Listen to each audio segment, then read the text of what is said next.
It's my shot. Got this. If I get the call, I prepare for this day. One time. Breathe. You never know when your time is going to come. To rise above the rest. To seize the opportunity. To be crowned a champion.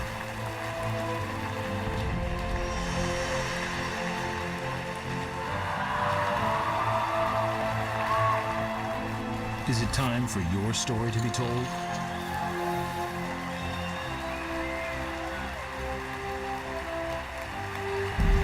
The World Poker Tour.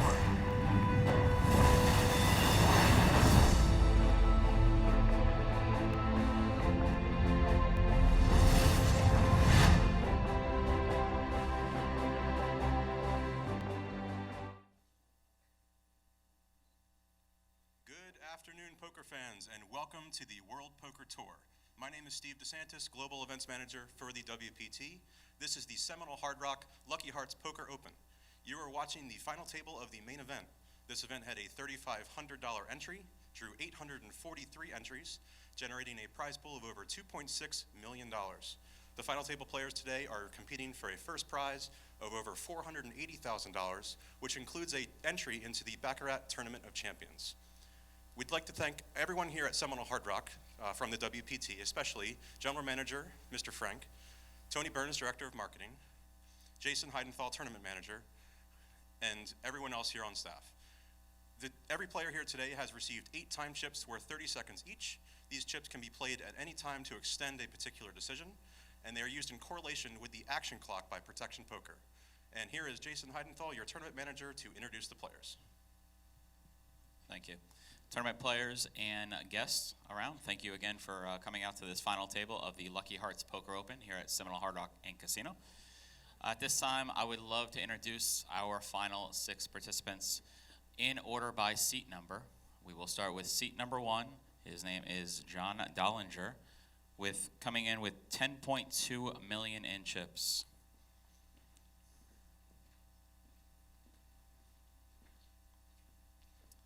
In seat number 2, we have Chan Kuhn from Montreal, Canada, coming in with 3.1 million in chips.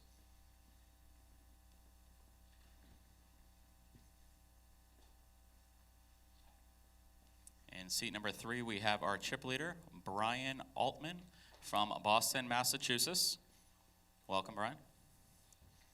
10.4 million in chips is our current chip leader, Brian. He is also our 2015 Lucky Hearts Poker Open champion. He's been here on this stage before. And seat number 4, we have Nadia, no, I'm sorry.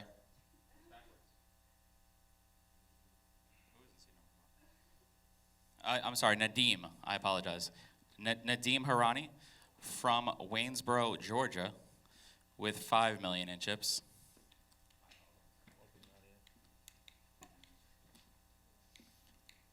There you are. Now seat number 5, we have Nadia Magnus from Chicago, Illinois, and the crowd with 4 million in chips.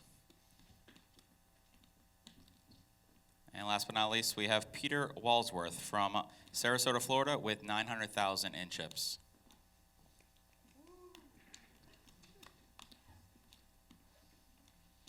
All right, tournament players, we are going to be resuming in level number 28.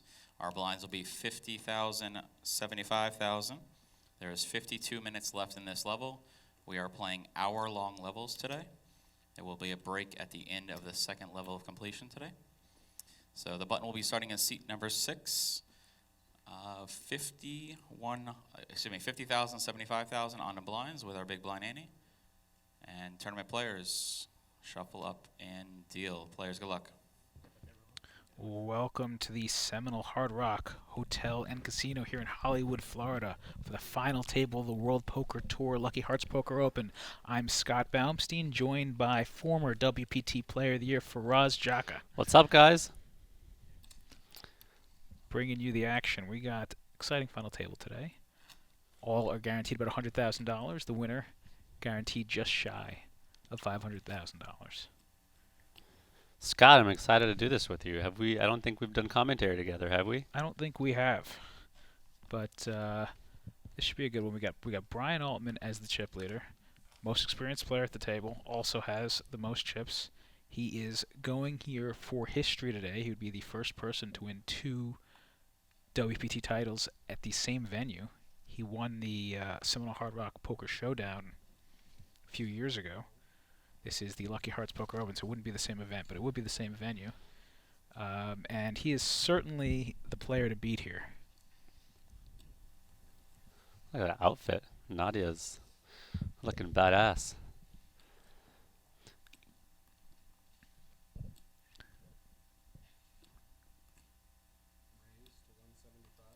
And the Deem will open the action to 175. The Deem is starting pretty aggressively here as one of the middle stacks, opening a pretty marginal hand from the hijack. I like it. I feel like, you know, first hand of the table, you don't know how people are going to show up and play. People are being a little careful. It's usually at least a few people's first time. So I definitely like the open. And how do you feel about that 3-bet here from Nadia? How deep is she? She is 75K big blind, so that oh, means she's got about 53, and he is, you know, about 50 big blinds effective. I like it. I mean, yeah. I mean, she shouldn't be getting 4-bet too often. That said, you are opening up yourself to, you know, a sticky situation if you get 4-bet here. I personally I think it's a little light because we have a short Yeah. stack at the table with Yeah. about 900,000. We got a short stack with about 12 or Yeah. so big blinds, and because of that, with the hand, even though 9-9 is very strong, it's probably not strong enough that she wants to go for all of her chips with. That is a valid point. That is a good point. Because if she did get 4-bet there, it's going to be tough for her to continue. Depending on the Whereas- sizing, if it was 4-betting to any reasonable sizing, she Yeah. might just have to fold. Under normal circumstances, you're just going to 3-bet there. Someone 4-bets, you're going to be willing to flat most of the times, maybe even jam. But with the short stack there, you just don't want to be inflating that pot so much. So because there's really is one outlier stack here, and because of that, I think we should be playing all of our, especially our mid strength hands or mid strength hands to flats, and be very cautious with them. And Yeah. the raises should be pretty polar to Yep. your really strong hands and maybe some of your really weak hands that you could easily fold to a 4-bet. Yep. See, we got Peter here with 900,000, and the other 5 that aren't specifically Brian and John Dolinger, who are by far the 2 chip leaders. John came dressed up The other today. 3. Have you played with John before? I have not. I've played with him on and off over the last 6-7 years. He is an interesting character at the table. You don't know what he's going to show up and do. I'm not surprised he's 3-betting this. Wow, Brian with kings are going to see some action. Well, the one good thing about John choosing a very polar hand like we discussed, to Mm. 3-bet, is he'll be able to easily let this go once we Yep. see a 4-bet Yep, here. yep. Whereas with the 9s, you just hate to get 4-bet there. So Right. yeah, I totally forgot about the 12 big blind stack when the hand started. So you're definitely right there. And John talks a lot at the table. He likes to get in your head. You're willing to make some hero calls. He's willing to make some bluffs. You don't know what he's going to come with, and you know he doesn't know that he's going to fold here, and he's not going to know that Brian has kings, and he's definitely the type of guy that will get into battles. So he's gonna not feel good about getting 4-bet here, whether he continues or not in this hand. Brian is, well, he's using a time bank. Brian is a very aggressive player, very good Yep. and very aggressive player, and he's on John's left. And I'm sure John is thinking, Yep. Brian's going to put a lot of pressure on me today. I'm second in chips. Brian, Yeah. he's I need been to here make a before, stand. Yep. and he's thinking that he's probably maybe getting out of line here. Yep. I would not be surprised at all if John's tempted to kind of do something out of line here. But he's second in chips out of 6, and Yeah. he does And he lays it down. does Good discipline, make John. the correct fold Yep. here. Yep. There's just no reason to get into it versus, arguably the best player at the table here.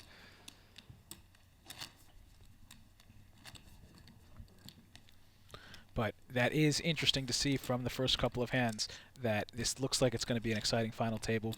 People are already getting out of line. We've got some light opens. We've got some light 3-bets. We've got some, thinking about making 5-bet crazy already in the first orbit. Room? Did he made it? He had room. 4-bet to 1.9. 1.9. They were over 10 million effective. He had a little room. He could have made it. He could have made it 3.8 million and folded. Yeah, getting a little dicey there. You thought better of it. It was his 3-bet size was to, what was it, 600? 600 to 1.9. I mean, Brian's 4-bet size very large. is very large. It is a good 4-bet size. I mean, you're kind of putting a guy in a position to kind of stuff it in or not. But versus John, I actually think it would have been wise for him to kind of give him some rope there. Just knowing that John's capable and willing to take some of those spots that most other people wouldn't.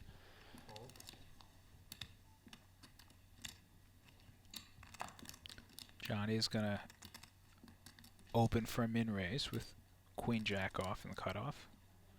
Perfectly reasonable.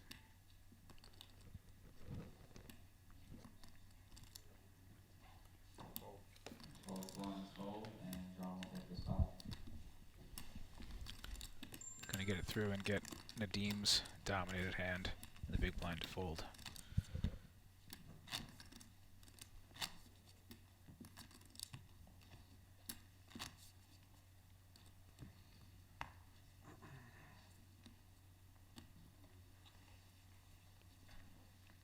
See, John still has plenty of chips, putting in 131 more big blinds there. I'm curious to see if John's going to talk today. He talks all the time. Loves getting in people's head. I want to see him use that to his advantage here today.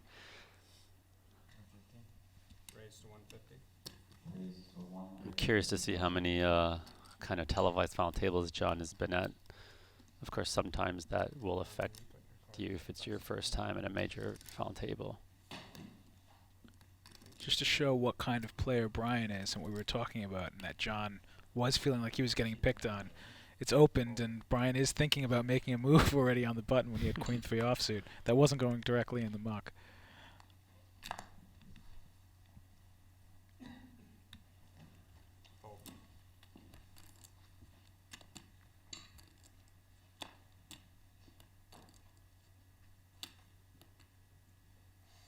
I think Nadia has a pretty easy defend here with King 8 suited in the big blind.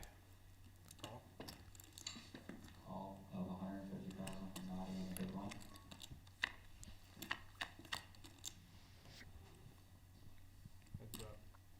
First flop is the deuce of diamonds, 9 of hearts, 2 of clubs. Check. Check. Check, check. Surprised that we don't see a C-bet there. Yeah. With very little showdown value yet, a lot of backed.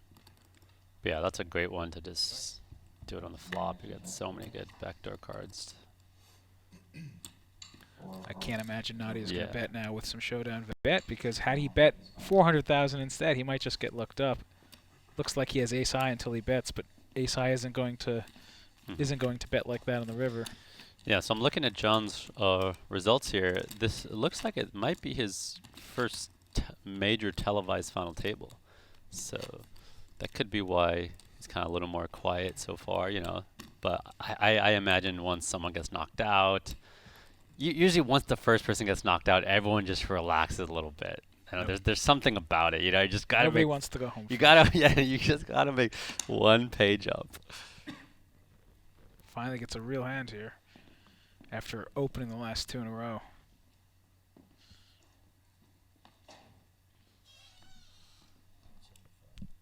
Raise to 175. That's interesting. He made it 150 the last couple of hands for his open. Now he has a big hand. He took a little while and made it 175. Yep. Yeah, John likes to play mind games.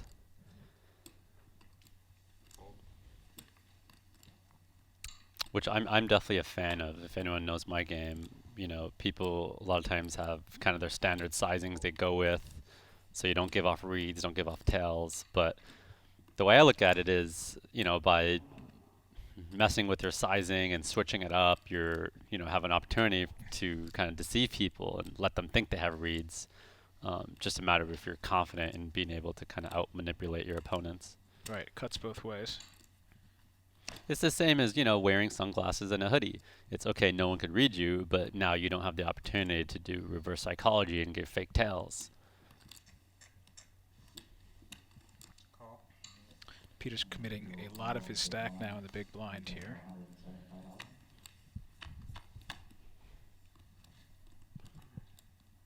That'll do it. And he should be getting a double here. Let's see if John's going to bet here now.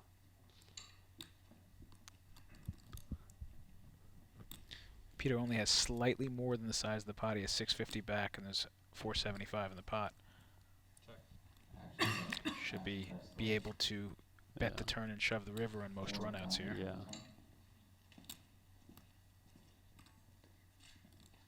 Check. Another check. It's time to start getting Yeah. betting for value, and you can't be concerned that you're beat. If you're Yeah. beat, you're beat here at this point when you only Exactly. have That's 125. not much more than the size of the pot. You got to go with it. When Yeah. you flop top pair. I want to see a jam here. Yep, all sorts of draws out there. There's two Can't- flush draws. There's straight Yeah. draws. You could be representing one of those. Queens is the perfect candidate Yeah. to. You can't play have too to careful call you. here. This is your chance at double. Boom. Great shove. Raise all And in. and he's gonna get looked up here All in. instantly. And a quick call from John. After the cards are tabled, John shows 2 red queens. And Peter shows the king of diamonds, 9 of clubs. And I'll throw a river card.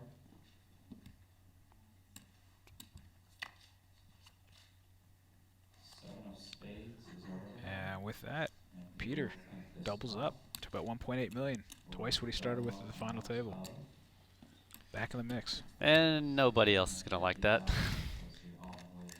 He was by far the short stack, and he still is, but now it's going to be around 25 big Comfortable. blinds. 25 big blinds is like you have No. room, you know. Now it's not as obvious To- to kind of wait around and hope someone busts. Right. Chan Racy is the next shortest stack with about 40 big Yeah. blinds, but yeah, 25 big blinds is a comfortable amount that you Yeah. can stay alive for sort of a while. Yeah. So generally, yeah. So these guys can't just sit on their hands anymore like they could have. Get your big blind, John.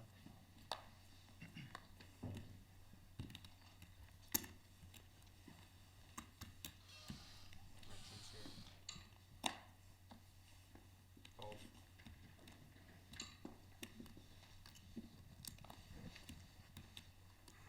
Fold. Brian's probably the only one who doesn't really mind that double there. It allows Brian, as the aggressive chip leader, to continue to put pressure on everybody else by keeping And those players. and the double came off John, who was the closest stack to him, so it makes it a lot easier for him to kind of pick on John, knowing that he's not going to be able to knock him out in a big pot.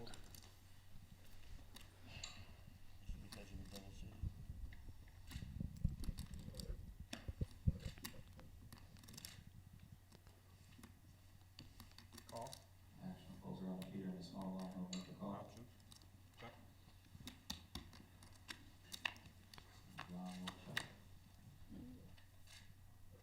So we're a flop, that's jack of clubs, king of clubs, 10 of spades. Check. They both flop open-enders, although different. This was a limp and a check. That's 100. And I'll Fold. take the check Yes. from Peter. Now I'll bet 100,000 and take the pot.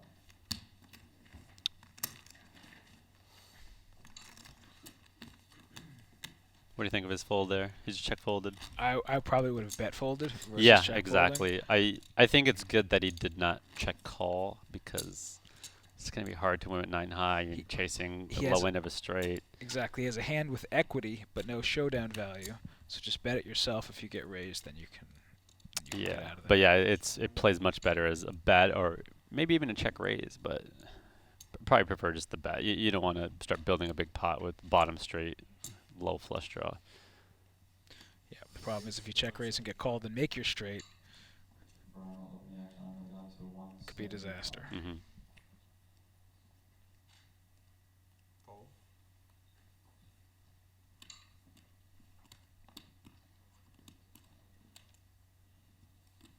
Fold. Fold. Down here.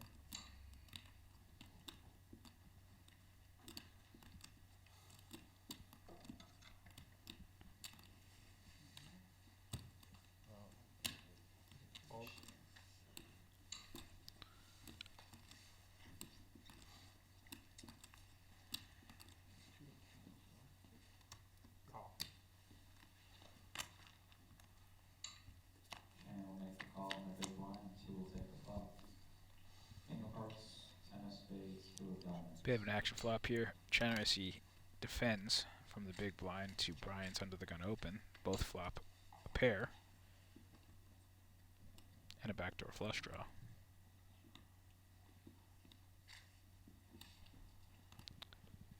Expect this flop to go bet call here.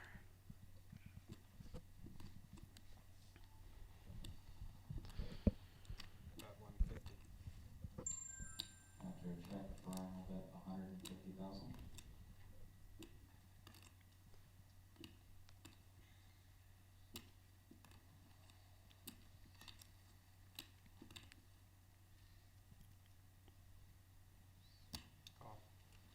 Call from Shannon.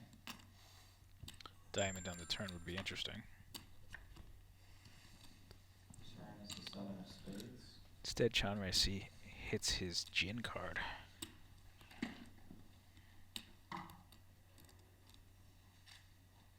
Check.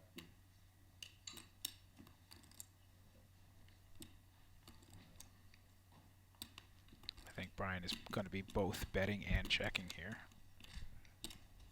Meaning sometimes he's going to bet and sometimes he's going to check back.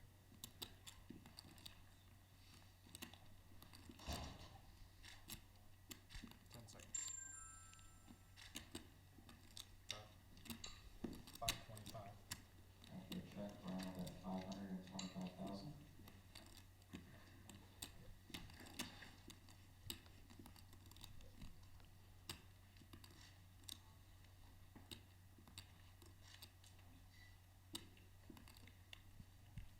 What do you think? Do you think we're seeing a check raise here at a decent frequency? Yeah, or this I is was- a call and let Brian barrel off? I was just thinking that in my head right now. Sure, you get value out of, you know, I ace, think king, I queen, and yeah, I But- generally lean towards the call here. because oftentimes Brian is just bluffing, and you got to Yeah, let him yeah. continue to bluff. Yeah. The downside is there's a lot of these bad river cards. Since he just did decide to check call the turn, I imagine he's going to play the river as a check call as well. But do you think Brian goes for any value here? I don't think he should. Queen Jack gets there. Yeah, I mean, yeah, especially, yeah. I don't think I would. I think it's hard to get looked up by too many worse hands here. Action will go check, check on the river. And I mean, he can very easily have, you know, hands like King Jack, King Queen that even beat you. King 9, King 7 now got there too. Yeah. All the kings get there. Yeah. Yeah, that's an interesting spot to decide to check, shove, or not there.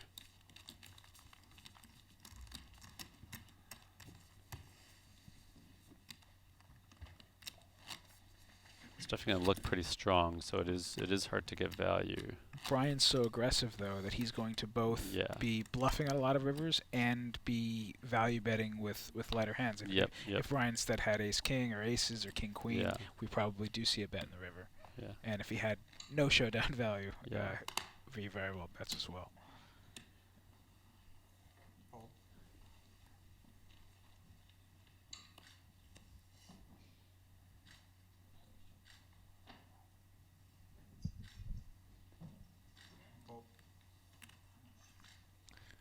But that run out has to hit Chan Racy in some way. Drawn on the button.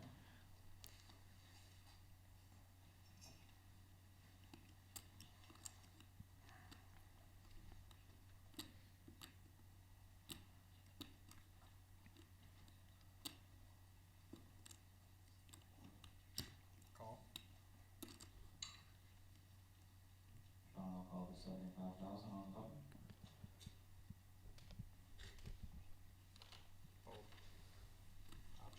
Fold from Shannon is small. John deciding to go with a limp on the button here. On Brian's big blind. What do you feel about this button limp? Yeah, I don't Big line out. think he needs to limp too much Heads up. this deep. King of diamonds. He five. still has 9 million. I mean, I think you'd rather be putting the pressure on. It's still pretty scary for Brian to, you know, have to risk, you know, his chip lead stack. Well, not only that, Brian usually gets to play his hands against John in position, and this is one of the few Yeah. times he's out of position. Yeah. So for that reason, I think he's going to get. Yeah, I out think a lot of moves. I think the limping is better for, you know, when you're worried that you're going to get 3-bet a lot, you're going to get reshoved a lot, or maybe there's someone behind you really want to play with, so you don't want to scare them out of the pot. You know, someone in the small blinds on tilt and playing crazy, and you really want to make sure they're in the pot. You know, those are some exceptions that might limp here. We have a very action card in the turn. Brian turns a wheel, and John turns a flush draw with a higher straight draw. This turn card can go a lot of different ways here. John could check back. He could bet and get check raised here, and I think that's what we're going to see. This check raise is going to be interesting because John turned a lot of equity, and he's not going to fold. Yeah.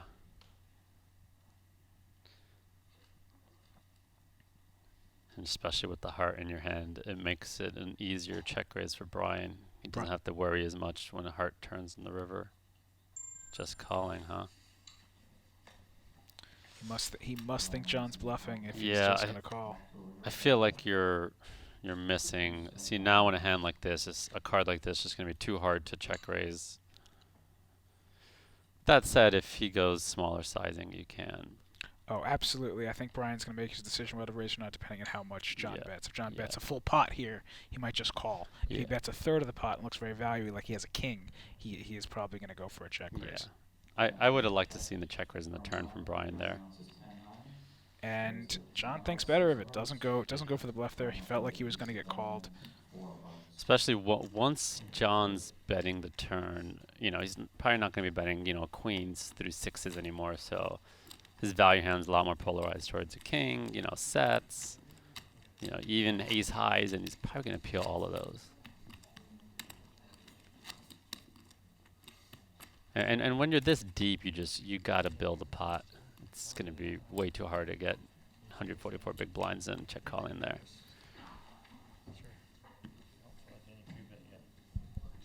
That said, you know, you never know. You have reads at the table, you have dynamics, you have gut feelings that it's hard to kind of feel as a viewer. So I'll never say I'm going to do something every time.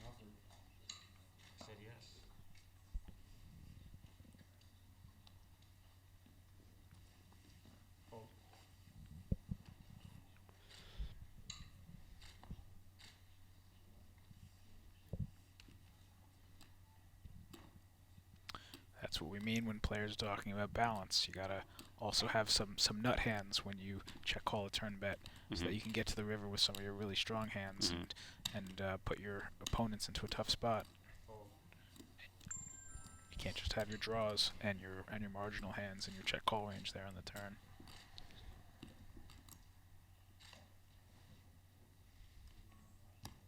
Raised to 175. And is open the button to 175.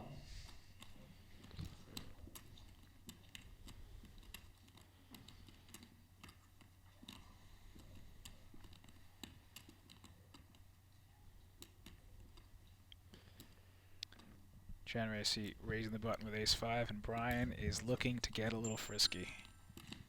And he knows he can put pressure on Chanracy now. He's got, you know, I think he's 5th out of 6. He's got a shorter stack behind him. And Brian likes to keep that pressure on.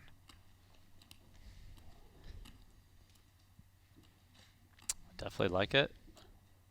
It's going to be interesting to see what these guys do with the ace blocker here. Chanracy has a very good 4-bet shove candidate. Ace obviously would be better if it was suited, but you got to work with what you got. Ace-5 offsuit. He's a good experienced player, and I would not be shocked at all to see him take this spot. He knows that Brian's going to be coming after him, and you know Ace-5 is one of your better hands to take this spot with. Yeah, I don't think I do if it's not suited here, but that said, it's hard to just always wake up with a suited real ace in this spot. Yeah. With a 4-bet shove, Ace-5 offsuit is that is said, pretty decent Brian hand to do should it with. be pretty aggressive here, so it would be a pretty sick play to go for it. 3.6 million. How many people are shorter than him? I think just one. Just Peter.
Ryan was thinking about the any two button raise. Action full ground of Nadim in the small blind.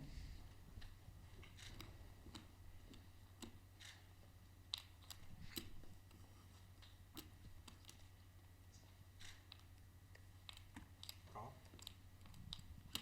Small blind limp from the team. We'll call the 75,000.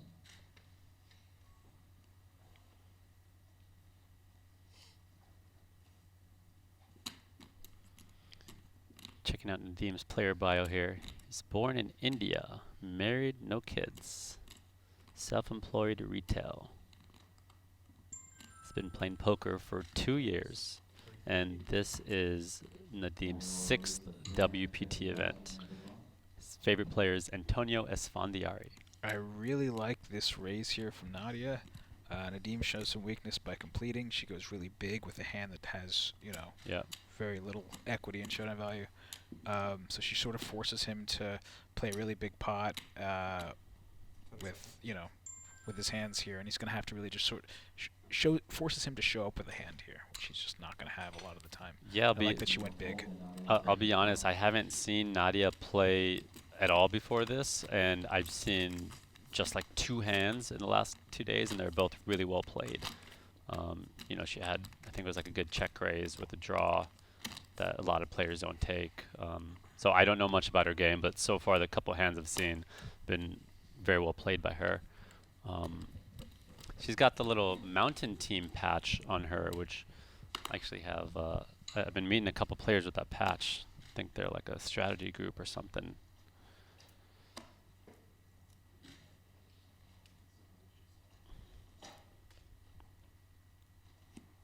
If you're a fan of vintage poker television like I am, you may remember Nadia was a loose cannon years ago. That's right. And that's right.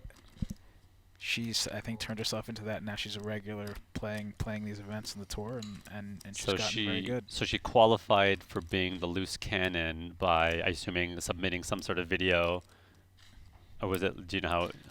She got in. I'm not sure. Maybe they had online tournaments back then, but usually you got to send some video and convince the team you're going to be interesting on camera. So they must have thought she had a great personality to invite her onto that show.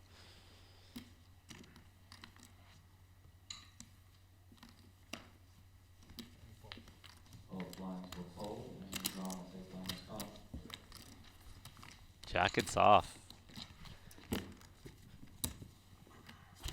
You dress up when you're at final table, Scott? it's been so long I can't even remember. Yeah. It's hard sometimes because if you're traveling somewhere and you don't live locally, I happen to So live here, I always you won't used to have it. travel with the final table outfit, and it was a lot easier because I also used to go partying and clubbing back then. So it'd be like, all right, this is my big club outfit and also my final table outfit. Now I don't do that so much, so it's a little harder. I've heard Anthony Zeno talking about it. He always travels with the suit, and he always Yep. says, you got to. You gotta It's part of his prepare. Yeah, mindset. same here. You got to prepare for the 100%. to anticipate being. at the That's final exactly table. how I would think about it.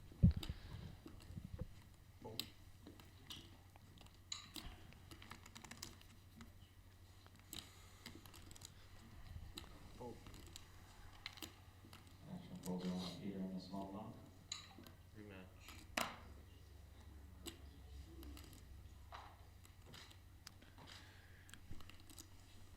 If you have any questions at home you want us to discuss, ask us anything. You can tweet us at FrazJaka, at Scott Baumstein, or you can participate in the chat on Facebook. Yep, if you guys go to the World Poker Tour Facebook page, you'll see the live stream, and there is a comment section under it. Just go ahead and type whatever you want in there, or like I said, on Twitter, and we'd love to answer any of your questions. Or just say hi. Just tell us you're watching. I want to know who's out there. Glad you're not within kicking distance. So am I. This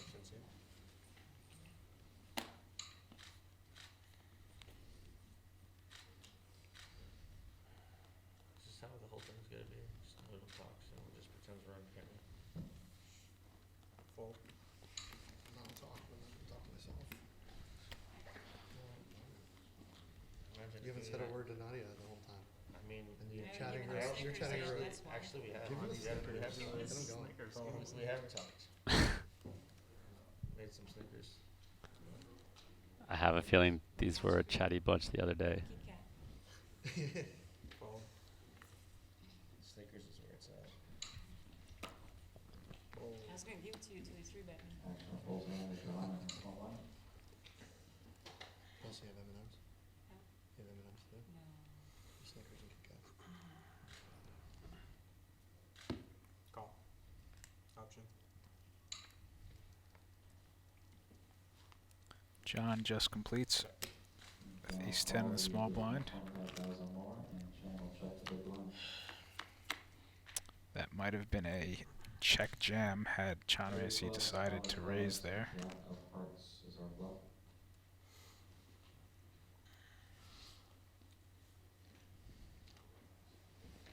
Check.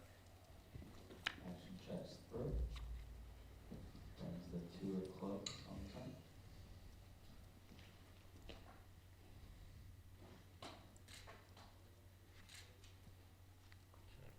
Check. I don't know if I can play either.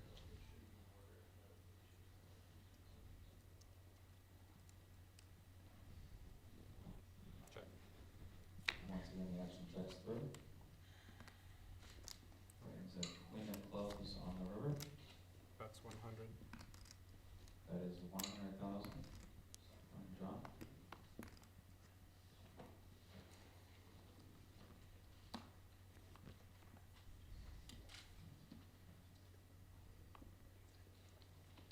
Fold.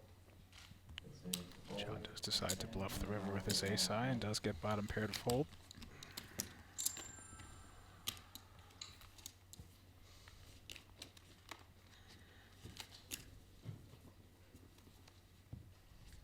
Let me see.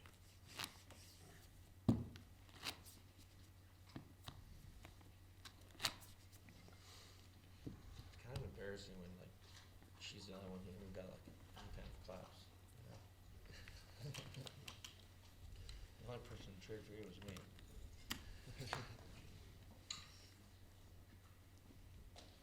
My friends are too busy drinking. Fold. Not an excuse.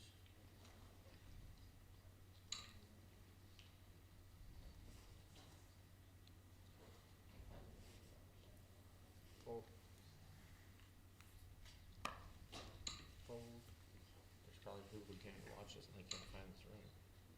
There's no signs or anything.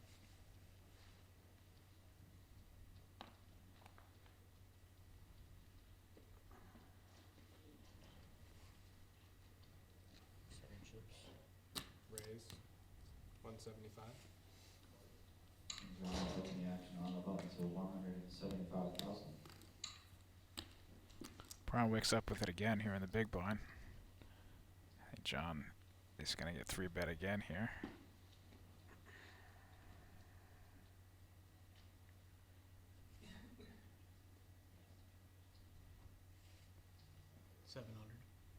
Raise to 700.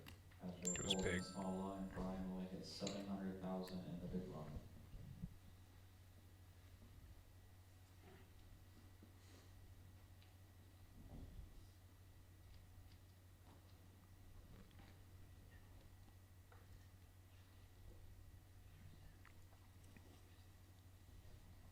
Seconds.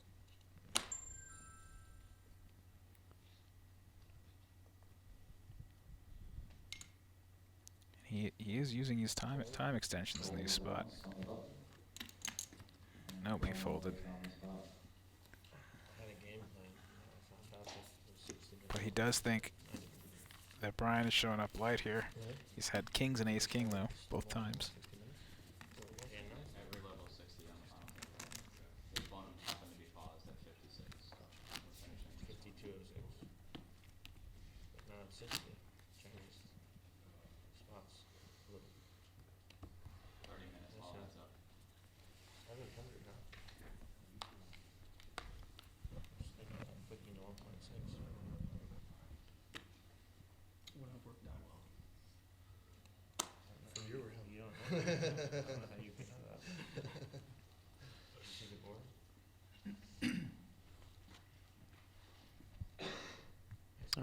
got some questions on the Facebook chat now.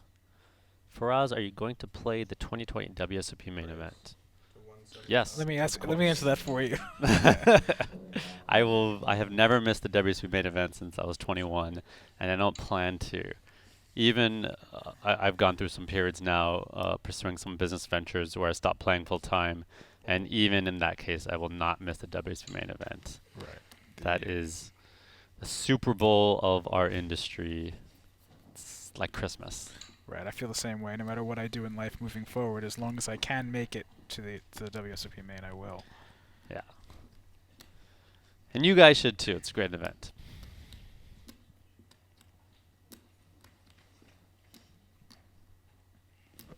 Any other questions? Ask away. Read the chat. Check in the Twitter. 675. Raise 675. Brian will 3-bet his small blinds. Another 3-bet by Brian. I like it. If Brian saw the same thing I was looking at pre-flop, Nadia was first to act, and she clearly hesitated before she was opening. She was like, Interesting. it was like marginal for her. I was picking up, like she looked, it was almost like she was thinking about passing on the situation and then decided to open. And I'm thinking Brian saw that too. Interesting. To choose this spot to raise against an under the gun open. He Yeah, just this is re-raised this last is hand. pretty aggressive, especially with His this hand. hand selection is not optimal. He just 3-bet last hand, and it's against an under the gun open. I would imagine that he picked something up there. He said that he's not smiling when he wants to.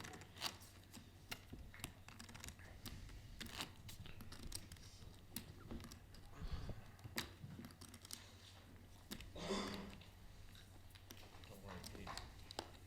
You get king nine on the You ever continue there in Nadia's seat in any way when you think someone's getting out of line? It's a good 4-bet or fold spot. It is. And she's got a decent candidate to do that with. Pretty good candidate to do that with. Good removal.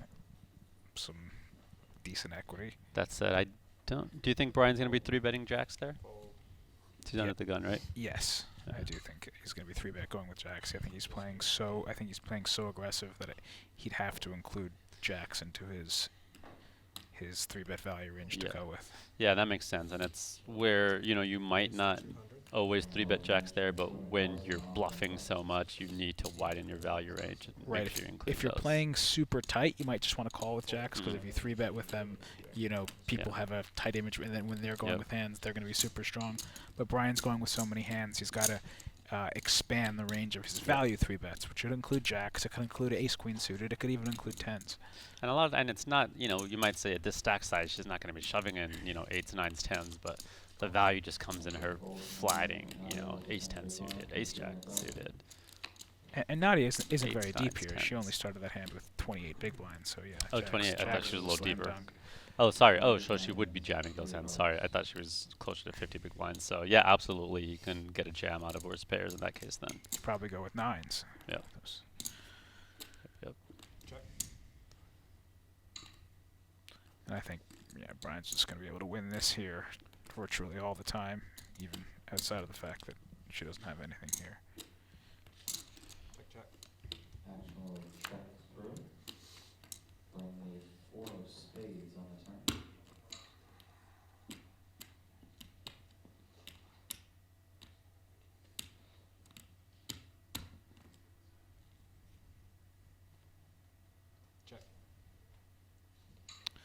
Nadia is just waving the white flag on this one.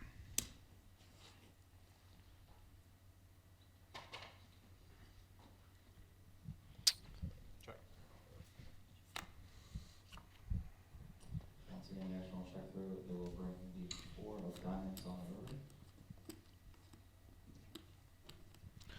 Nadia knows she's not going to be any good at showdown here. Brian would have bet his weaker hands that are worse than 9 high already.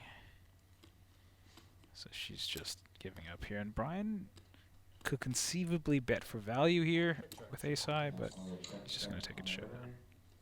Nadia shows the 9 of diamonds, 8 of spades. Brian will show the ace of clubs, queen of clubs. So a question from April: is this on TV right now? This is not on TV right now. The only place to watch it is right here on the live stream. But this is a recorded event that will air on TV. No, this is not a televised. Oh, it's not a televised event. Sorry. Okay, there you have it. This is the broadcast. Got it. You're Okay. with us Okay. live. Okay.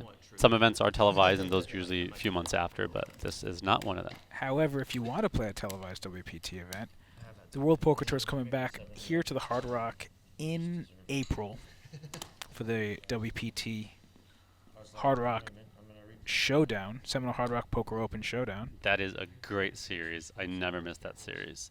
And it is a $3 million guaranteed main event. This one's here is only $2 million. Televised final table. It's part of an expanded series they're doing here at the Hard Rock, going from 2 weeks. We're going to have 3 weeks worth of poker tournaments here in April. And it's going to be huge. Yep.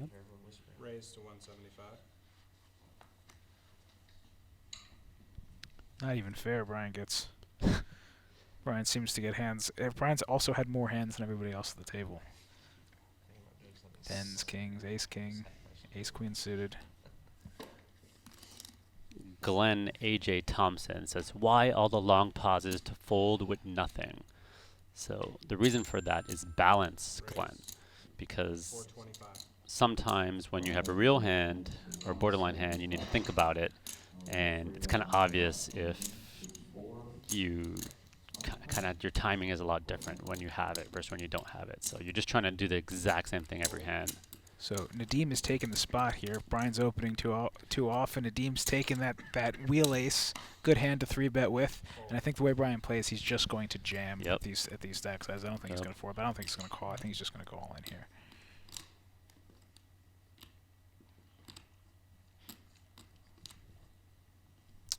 And how many big blinds deep? We have 75K big blind.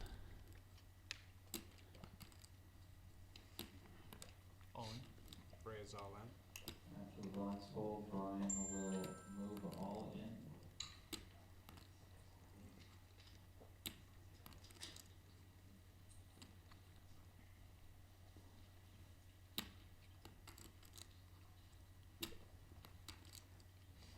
So they are about 50 big blinds deep, correct?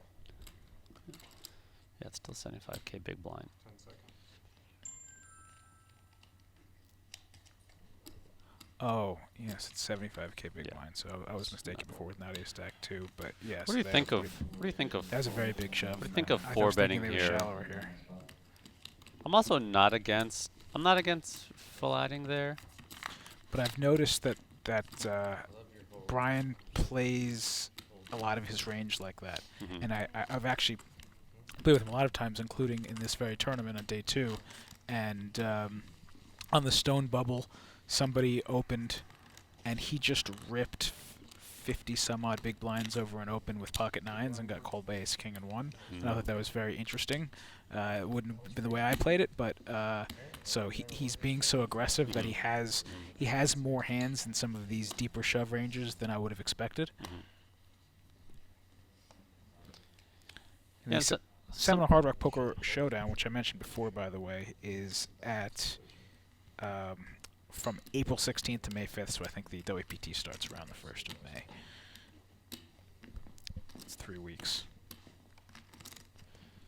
And yeah, some of the reasons I might consider flatting there would be, I don't think he's going to be 3-betting a hand like King Jack from these positions, whereas if they're earlier positions, he might be. So there's not as much incentive to get him to fold kind of 2 over cards.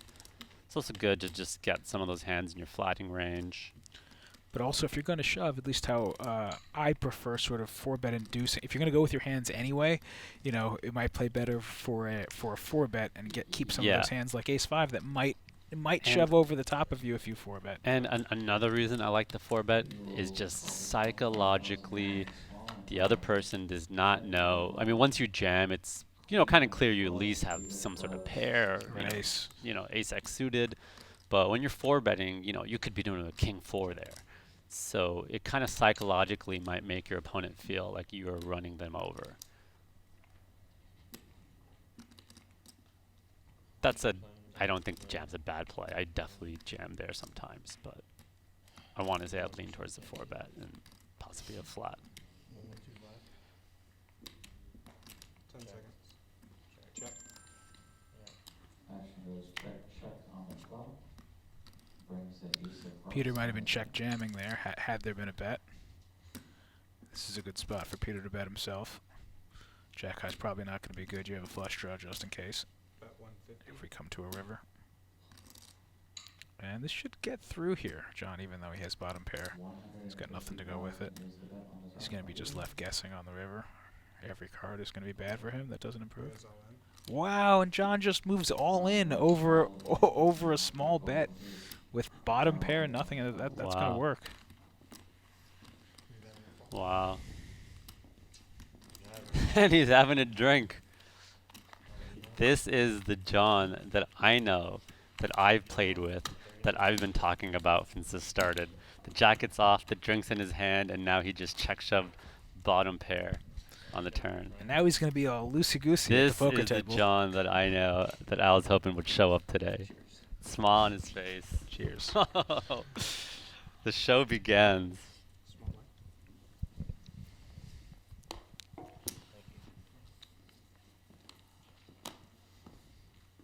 Actions here.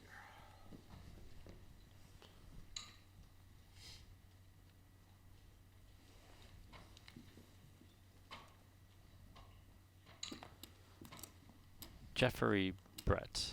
Faraz, how many times have you cashed in the WSB main event? I don't know off the top of my head, but not that many times. I think I've cashed it definitely twice, maybe 3 times max, and I've played it a total of like 14, 15 times. So that just kind of goes to show you that even if the softest event of the year, you could just run bad. But right now I think I've cashed like 2 in a row, so I'm hoping that streak continues. Nadia comes in for raising the cutoff with pocket nines. Nines again.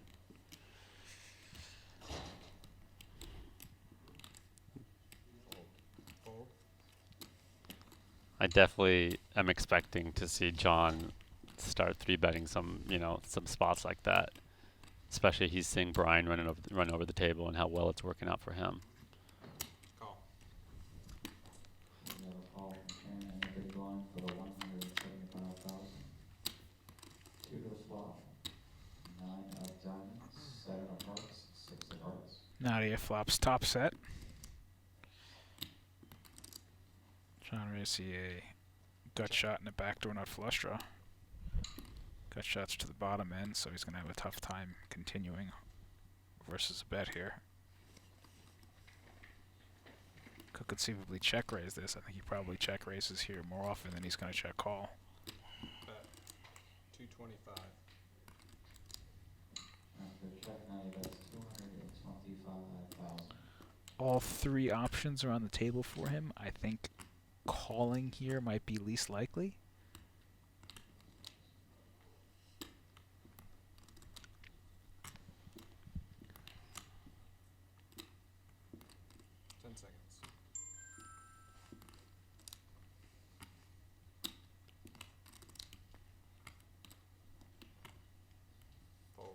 Wow. Fold from Ken and Nadia will take down the spot. Definitely a bit of a tight fold. You got a gut shot, got ace high, you got backdoor flush. I like the fold there a lot. How big did you bet? 225 into what must have been 350, 400. Yeah, I'm continuing there based on kind of what I think about the player in terms of, did they c-bet too much? Are they pot controlling a lot? Obviously, with the ICM considerations, you got to play way tighter. So it's kind of one of those spots where I might continue, day 3, day 2, but at the final table, it makes sense to just pass in those spots. Which is also why you need to play a little tighter with your flatting range in the big blind as well. You're just not going to be able to continue in spots you normally might consider. Nadim makes relatively tight fold with ace-2 suited first act. We're 6-handed here. But nothing wrong with that. Yeah, that's good discipline. Those are the kind of folds you need to make. You're going to open it and, Brian and John are just going to 3-bet the hell out of you with jack-8 suited, and there's not a lot you can do.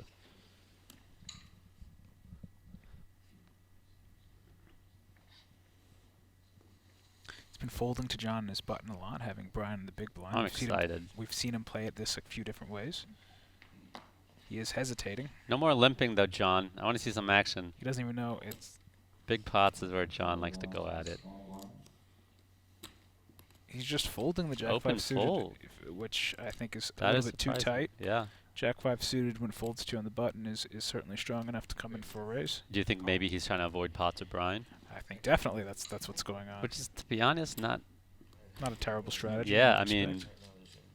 I mean, he's got a lot of chips. He's playing aggressive. He's the one guy that's gonna, can risk your stack. John Racey completes with 6-7 suited in the small blind, and Brian is just going to pounce all over him, puts in 4 big blinds with 9-3 offsuit. It puts John Racey in a tough spot. I mean, 6-7 suited's a good hand you want to see flops with, but you're going to play out of position versus the chip leader and Brian, and he's just going to have to fold. Okay, that's another spot where you're just normally never folding that hand, but with the ICM, you just got to play so much tighter. Blinds are up on this next hand. Our new level is 50,000 small, 100,000 big. Blinds are up, 50 and 100,000, 100,000 big blind ante. Ryan is asking, does WPT still play at Foxwoods? It is not on the schedule currently. When's the last time you remember there being an event not there? Not recently. I don't think they've Got had it. It was the... But if you are an East Coaster looking for some WPT action, Showdown the Borgata Winter Poker Open is coming up. That's just in a couple days, right? Yeah, this coming Yeah. week. January 14th through 31st is the festival. Borgata in Atlantic City. Beautiful venue. The main event is January 26th, and that is a $3,500 buy. $3,500 buy. They always get, between the Borgata and here at the Hard Rock, I think they get the two big, those are the biggest fields. And the tour. Borgata's a beautiful venue. They got an awesome spa, awesome gym, some good food there. So that's a good event next week. So anyone looking for some action, check that out. And then you could go to worldpokertour.com, see all the details.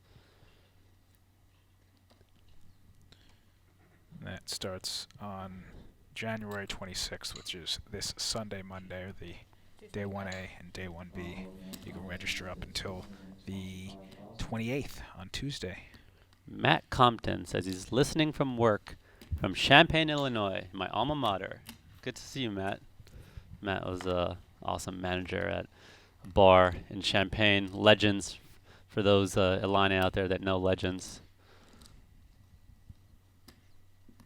The one closest to me. That's what you're pointing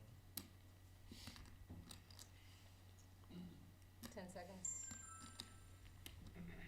Both blinds will fold, and John will take this spot.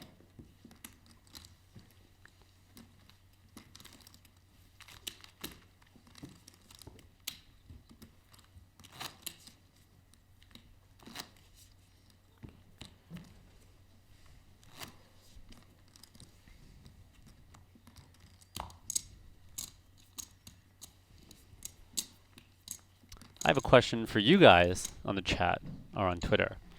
I want to know, what is the most fun thing for you to watch when you watch these live stream events? Do you like to see players chatter, big bluffs, tough situations, interesting strategy? What is your favorite part about watching these live streams? Curious to hear your guys' feedback. Or watching poker on TV in general. Fold.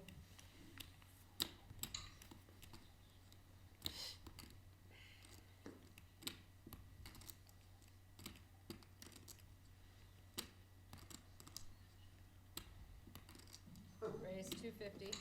Action pulls out Brian on the button, who makes it 250,000.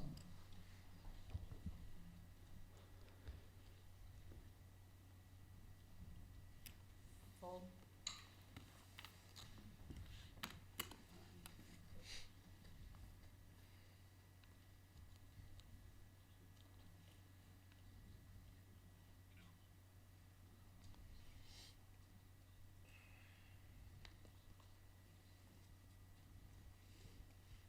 Seconds. Call. Not able to make the call in the big blind. Two pairs will take the bluff. Ace of diamonds, 4 hearts, king of hearts.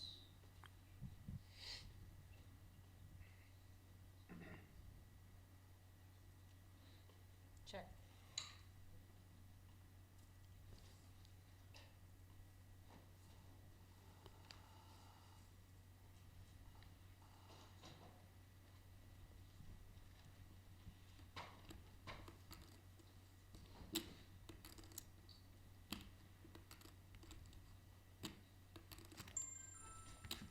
75. After a check, Brian will bet 375,000 on draw.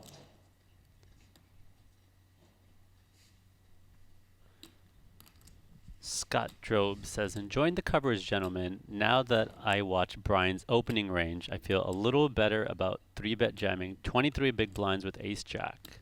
Call. I'm assuming Scott must have busted or played a big pot versus Brian earlier in this tournament.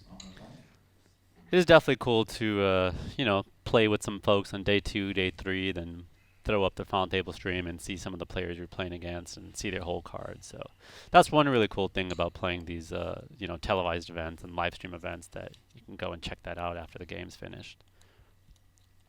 Brian C-bet the flop when Nadia flop top pair with 0 equity, has really 0 equity on the turn.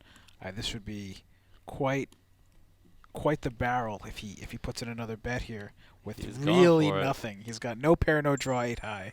And he's drawing stone dead to Nadia's top pair. And it's still a tough spot for her. I think she's way too strong here. She has one of her strongest hands, meaning just ace X, because she doesn't have the really strong hands. You know, your aces, your kings, your ace kings. You know, when you look at those. Theoretically, you're absolutely right, but being in the situation with the amount of money on the line and just knowing that Brian might put epic pressure on you, the heart might come, the dime might come. This is one of those I'll spots. take she doesn't fold. This is one of those spots that's really hard. I like the bet. He did bet a sizing that he surely made Nadia know that she was going to be put all in the river one way or the other. And that's why some of these turn barrels can be so powerful. I'd like it a lot better if Brian had a heart and a diamond in his hand, or at least one. That way, you know, he can continue on the river as well. But I'm sure that's exactly what she's thinking. If I call this, I got to call one more. There's so many bad river cards for me.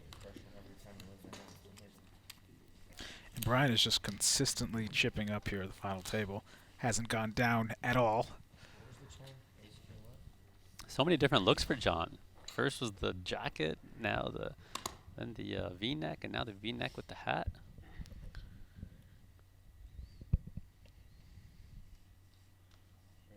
Raise. Scott Somerville likes to hear strategies. We'll make sure we keep throwing some of those in, Scott. 10 seconds. 10 seconds.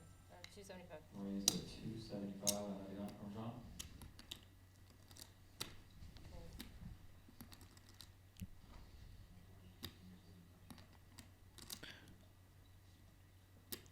John raising under the gun with pocket nines. He's going on his bigger sizing again. Last time he went bigger sizing, he was also under the gun, so his sizing tell could just be in relation to his position at the table, not only his hands. He had queens when he did it last time, also a strong hand, but he was under the gun. Who's in the big blind this hand? Sometimes people will Peter. vary it based on that. Peter's a short stack. Which I'd be more inclined to bet smaller against the short stacks. Exactly. But I do agree about I do change the biggest factor in my sizings have to do with who's in the big blind, not the hand itself. I don't vary it based on the hand, but I do vary it based on who's going to be defending the big blind. You will make the call in the big line. At 275. I think this defend here is a little wide, even with the ace from Peter. It was Vince under the gun open, almost a full 3x, and he only started the hand with 10 big blinds. Yeah. Now he's down to 7. He's going to have to check And fold he's going to have so to check often. fold, just like this flop. He thinks he might even have the best hand here, but it's going to be impossible for him to continue. I'm 9 feet away. Just answer the question. I think he's going to either, he's going to, any bet he does is going to be a commit, so he's either just going to go all in himself or bet half the pot. And 175. After a check from Peter, John bet 175. I like that bet a lot without going all in. Bet really small, keep him in with some hands, maybe keep him in with some ace-high hands like he has. I don't think he will, but I like this bet versus just going all in. If he goes all in, he just takes it down all the time and really gets all the hands that he can crush out of it. 10 seconds. I bet 175, he might get some gut shots to jam it on him. Yeah, you can't really continue here without at least the ace of clubs in your hand. You know, if he instead had ace-4 or ace-5, And to be he fair, might be John shoving. hasn't been doing anything too crazy. Yeah, ace-4, ace-5, like Scott's saying, makes sense. The hand you can jam here. And John hasn't been going too crazy today. 10 seconds. He's using 2 time banks. I mean, I think he's going to end up letting this go. He's up against an under the gun raiser. I mean, I have a feeling he's sitting there just thinking, you know, John's crazy. He's opening king high, queen 6. That's very light. Yeah, I don't like that play. I feel like he'd let John get into his head, just, you know, maybe the way John's been playing previous days. I mean, at least the ace of clubs in your hand, you know, helps a little bit. Here, you just have nothing. Even the 7 of clubs would help. Got a little bit of sweat here. Turn card. A 4 or an ace, or Peter's going to be our 6th place finisher. Damn, Peter. That said, could definitely understand it's probably frustrating for him as the short stack, especially with John and Brian opening so much that you get pretty tempted there. And that'll be Peter Walsworth in 6th place for around $99,000. All right, everybody can breathe. Not the first one knocked out. Got some space. You guys are here? The fuck did you guys come from? Huh? Now we got 3 people in the 30 big blind range. Those 3 are going to be playing a game of chicken, and Brian and John are going to be trying to run over the table, but trying to avoid each other at the same time, which always creates an interesting dynamic, because sometimes you just collide. Well, I feel like John's going to try and avoid Brian. Brian might come after him. One big line, yeah. One big. There's one. Fold. Yeah, I mean, when you're Brian and John, you kind of have this dynamic of you want to show the other person that, you know, you're not going to let them push you around, but at the same time, you really don't want to tangle with that person when you could just wait for these 3 short stacks to get knocked out. So, could lead to some interesting spots.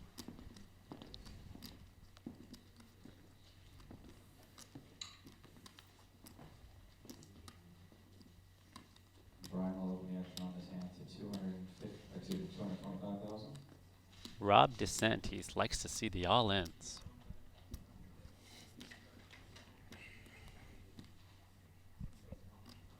Call. Now you'll make the call of 225,000 on the button.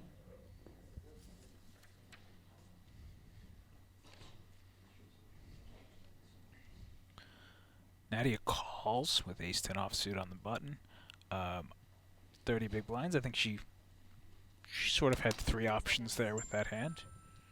She could have called, raised, or folded. Fold. And with a dead small blind on his hand, John will fold the big one. Certainly rates to be ahead Brian's opening range. And Nadia, we'll see a flop of 8 of clubs, 9 of hearts, jack of clubs. Don't expect her to be folding on this one. Flops the up and down straight draw as well as the backdoor nut flush draw. It's a good spot. Just check fold if you're Brian. Yeah, it really This smashes her board flatting range. smashes is Check. yeah. She has all sorts of Broadway hands like Queen Jack, you know, King Queen. If you're maybe here, even Queen Ten. She has like King Jack, King Queen. you could definitely just see checking Queen if you're Jack suited. here. Wouldn't be bad to do a little delayed bet to, you know, get him off deuces through 5s on the 200. turn. Just sucks if you get check raised here. Great check from Brian. Now you'll bet 200,000, and that'll be good enough to take down the Yep, I agree with that. A lot of those hands that you middle strength hands in these spots that are rate to be the best hand and really strong, but at the same time, if they can't stand a check raise, they're good spots to check back. Yep. You don't the hands you don't want to waste. Or your middle hands. You want to Whereas- sort of bet your strong hands and your weak hands. If she has ace-10 of clubs there, it's okay to bet because you 'Cause can you can stand a go with check it. raise. Whereas that one, you're not so thrilled about it. Or even if you have ace jack, if you're willing to go with it there as well. And with her stack size, if she did have ace jack, she should be willing to go with it against Brian. 225. Just out of curiosity, do you guys put the cards under the thing and then look at them, or look at them and then put them on the Brian will open the action at 225,000. Don't worry, John, we can see your cards. I never had to do it, so I'm just asking. I'm making it up. I don't know what's the better way Fold. to do it. I'm sure there's a better way.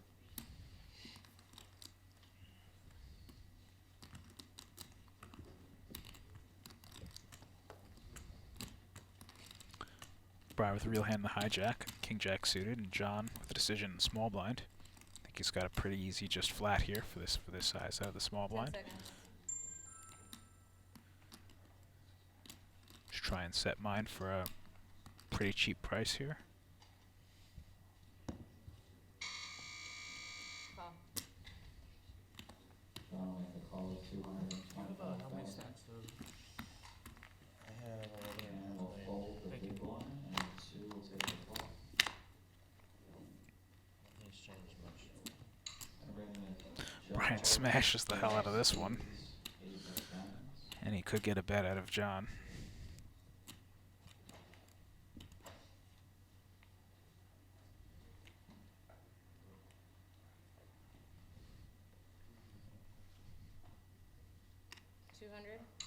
Call. Call. John with the quick call, Stacks of 5 cards. which in my opinion is usually a tell of sort of middle strength weakness. If he had a hand like a jack or better, he takes his time a little bit and thinks about maybe, you know, doing some other things.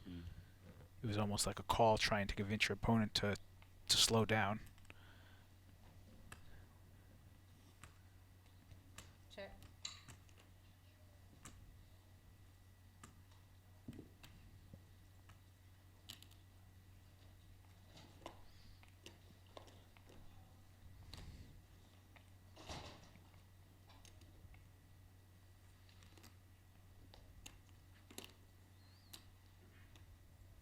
$600. That should be the end of this hand. Brian, you have a bet of 600,000 from Brian.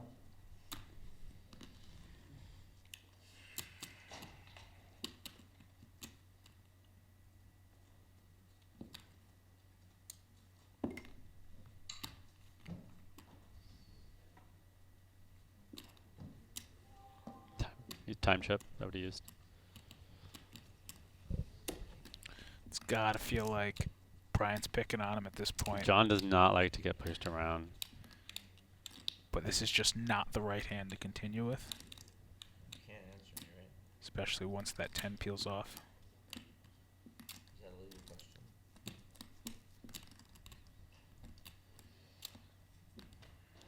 Means even when you are right, sometimes your opponent's going to have 10 two seconds. overcards and a straight draw most of the time. That's like your best spot. And then oftentimes in the river, even if they have one of those hands that has, you know, 10, 14 outs against you or whatever it is, and they push you off of it anyway by the river, even if you do call correctly on the turn.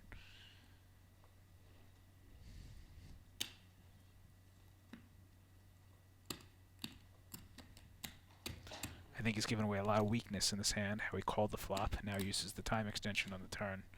10 seconds. I think he's going to let it go. Fold. Fold. Good fold, John. Good discipline. Fold, then Brian will take it on his pocket. No need. You'll have better chances to pick off Brian. Something fun to figure out.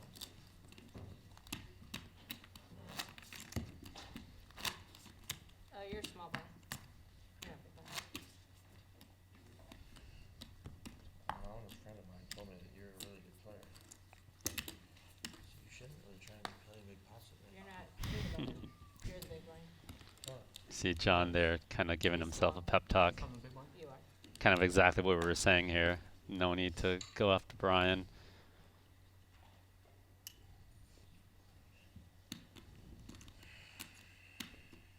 Fold. No one has played back at Brian yet, at least when he didn't have a hand. Once he got 3-betting it, he had a real hand. Now John with the real hand on the button. 250. 250. John will get 250,000 on the button. Fold. John. Brian will probably defend this.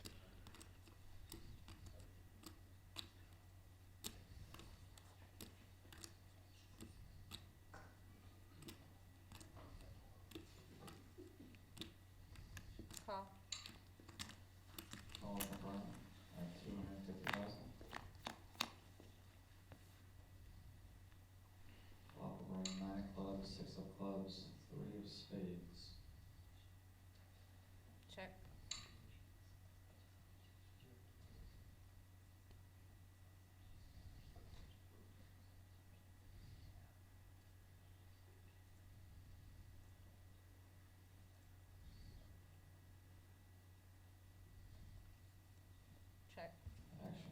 Surprising that John doesn't c-bet with the lowest overpair there. That's very vulnerable to a hand like a queen on the turn.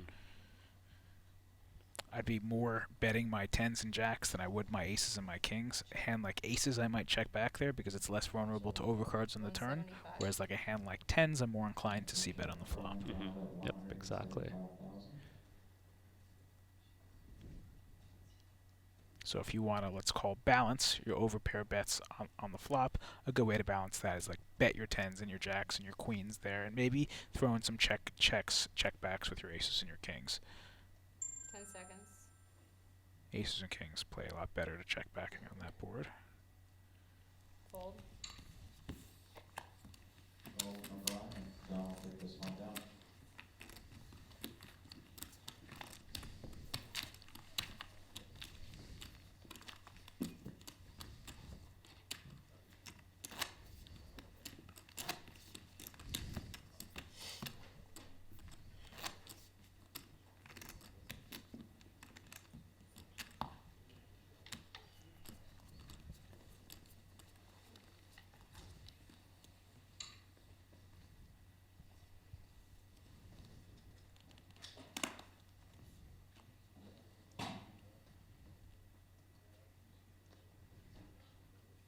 Fold.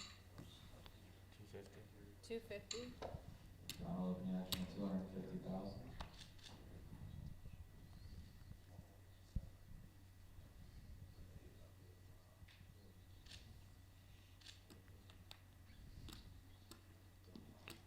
Sitting on a 30 big blind stack here.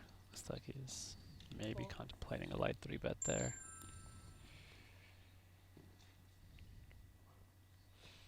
Just where you make it 900, right? This is the spot. John is Call. getting Brian into a 3-bet there. Brian makes the call on the small blind, 250,000. Brian was thinking what to do with the suited connector out of the small blind. A lot of people are much more inclined to 3-bet out of the small blind. I like the versus flat playing out of here. position. I like the flat here with this hand. I think this deep, that hand can just get you in a lot of trouble. You're gonna get flatted by hands that dominate you. And Nadim even, he just has a little bit too much. If he had just a little bit less, he might have just piled, you know, he had 33 big blinds. If he had like 28 maybe big blinds, I think he might have just piled his ace-8 suited. I think he knows Brian probably isn't super strong. It's but not just the worst spot to still just go for it. Yeah, it could have I been. mean, I don't think it would have been out of line at all for him to just put it in there. Brian's very rarely going to have a hand he Right. can continue with, and John, we already know, is opening wide. And, you know, worst case, you probably have at least 30% equity if you are called. You know, you got a suited ace. Action checks around 3 ways. The ring Would have been a good there's plenty of money out there. He's out of position against the original raiser, and he's got like a pretty good hand to do it with. I would imagine we're going to get a bet out in a Nadim here if Brian doesn't first. Check. Brian is thinking about check raising. If he doesn't bet that himself, you'd think Brian with low showdown value, but the turn straight draw, would have bet himself. So now that he wasn't, could be a good spot for Brian to bet big there. Puts a lot of pressure on a 5, 6, or 4 from Nadim. John's not going anywhere with top pair, so it'll be interesting when it gets back to Brian. Yeah, I kind of want to. I want to say I would like to just lead there if I'm Brian. Just you can get folds out of pairs in the big blind, and I agree. John's gonna fold a lot of ace highs. Call. This is an awkward spot for Brian to just call here. So, and I don't see him folding. Yeah, with no flush draw on the board. I'm really thinking he's going to go for the check raise here. I feel like he very well might as well. What kind of sucks is, do you... The problem is Nadim is so short. Yeah, that is the weird... If Nadim has a king plus or 2 pair, it's going to be really hard to get him off of it. Yep, there we go. He does go with it. That size makes sense. You commit yourself to... You commit yourself to Nadim, which looks really strong, by the way. And there's no flush draw out there, so...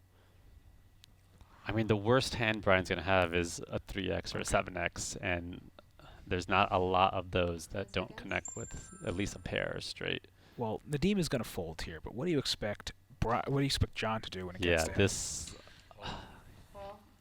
Nadim Okay, He just snap called, which I don't like him doing. He should have taken his time and then calling is fun. Nothing wrong with him calling. Just him doing it so quickly this is a good makes it look like the hand that he has. Makes it look like he has top pair, just trying to freeze. Well, now that it actually might have saved John here. This now probably goes check because Brian actually picked up some equity with second pair. He could win the hand here. He could easily be good here. Yeah, right. He could be up against like 6-7 hands like that. He could actually beat a whole bunch of hands 5-7, 6-7, 6-8. Ace 5, Ace 6. Yeah, I think this now river just goes check. I'm really curious to see what Brian would have done had he not hit the 9, because I'd be pretty tempted to bomb it on John, but at the same time I'd be a little worried because John's capable of, harrowing light, and he does get sick of getting pushed around. This might be the biggest pot so far. We're not even getting a river bet. This might be the biggest pot of the tournament so far. No river bet. John, saved himself an awkward decision on the river by Brian rivering some showdown value that's less than his. I think I don't think any way he's going to bet now. He's giving away a lot. He's definitely going to check, I think. Yeah. Brian will show the 9-7 of clubs for pair of 9s. John will show down the king and jack of diamonds for pair of 2s. Brian was also planning on check raising on the flop as well. He flopped the gut shot to the nuts as well as a backdoor flush draw. Wouldn't have had the odds to call. Would have put the pressure on his opponent. Picked up an open ender on the turn. Tried the same play. I really want to know what would have happened had that 9 not hit. It'd be a really tempting spot for Brian to just pot it there. When everything misses, it felt like the time that John was going to sort of put his sword in the sand with top pair. He had a disguised top pair. He didn't bet it on the flop. He kept the pot smaller by delay c-bet on the turn. Then whatever draws there were missed on the turn, I don't think it would have gotten through. Theoretically, I think John would need to call a river bomb there. But that said, I think John is the type of player that plays a little bit more by his gut than, a more kind of theoretical approach. So I could kind of see him go either way there. But his gut has been telling him that Brian's been messing with him all day. True. That's true. That is true. I would be a bit scared to bluff him there with the read of him kind of being frustrated by Brian. But what we were talking about before about Brian just leading as opposed to going for the check raise, I think Brian's been so aggressive that he shouldn't take every spot that's presented to him. He should take some of these leads. He can't. These guys are. I think at some point are gonna draw a line. I think I still like the check raise. There's a lot of ace 5 type stuff that it would have been hard for John to continue with.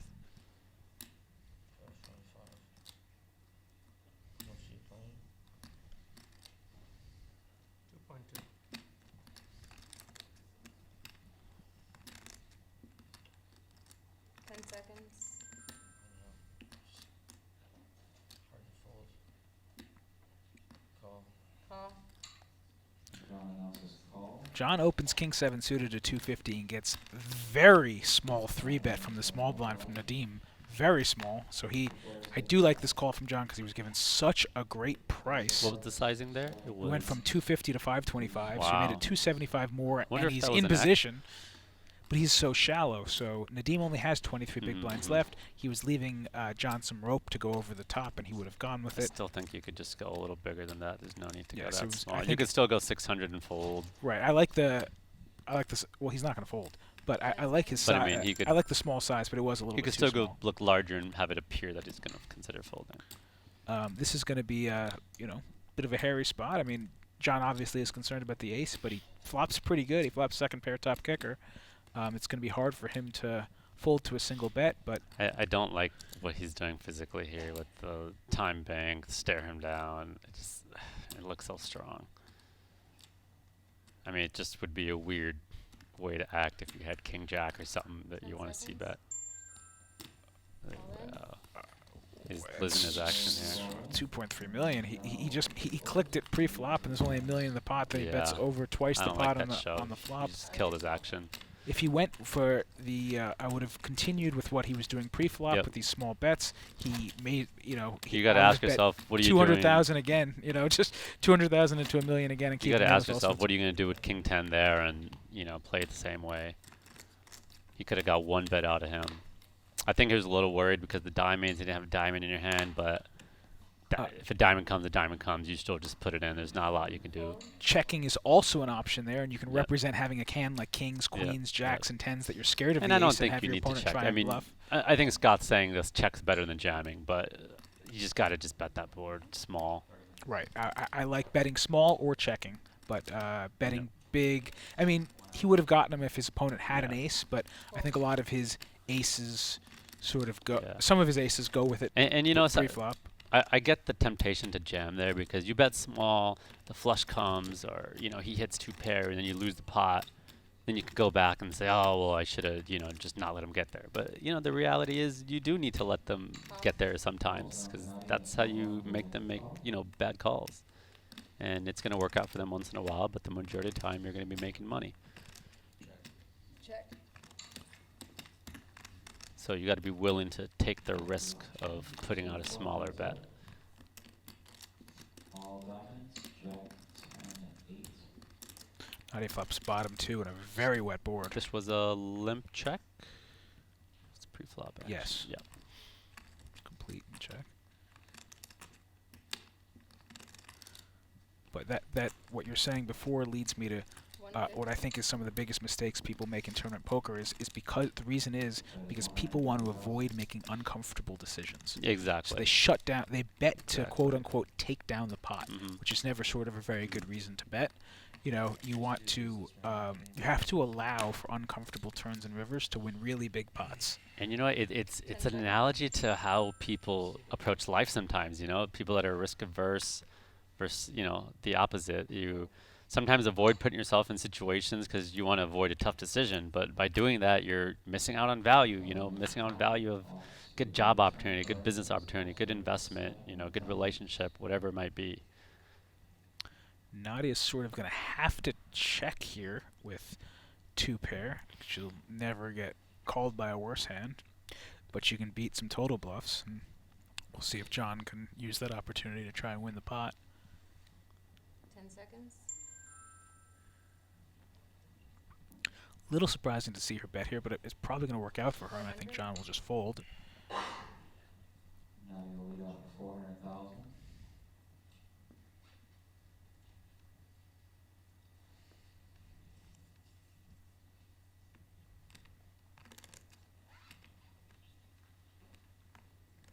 I'd say 10 seconds, please.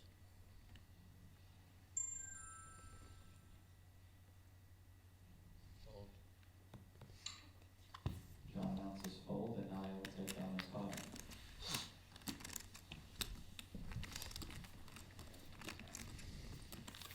Nice hands.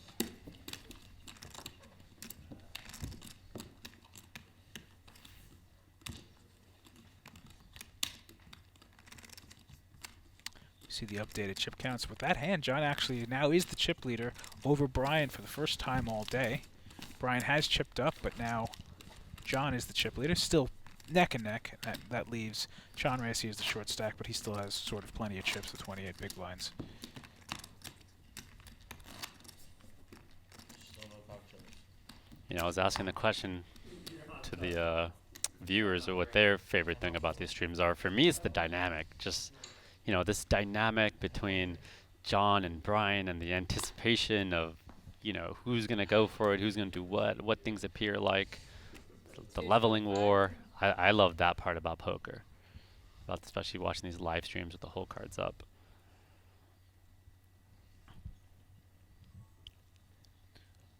Nadim's got a tasty looking 9-10 suited in the cutoff over an open. Tasty. We know Scott's favorite hand. Tasty. Open fold. No, Brian Oh, opened. Brian opened. He, Got it. but I do like that fold. It was just Yeah. tempting. How deep was he? 38 big blinds 38 big with a shorter stack behind him. Yeah, it's a spot I'd probably in continuing if it's a day 3 situation, day 4, but with the ICM, again, those are the spots you're going to play a little tighter. Check. King of diamonds, 4 hearts, jack of spades. John goes for the call with king queen in the small blind. Flops top pair. And is going to get at least one bet at Brian. He is not going nowhere this hand. After checking I don't think there's a turn card that could peel off where he'd be folding to a turn bet either.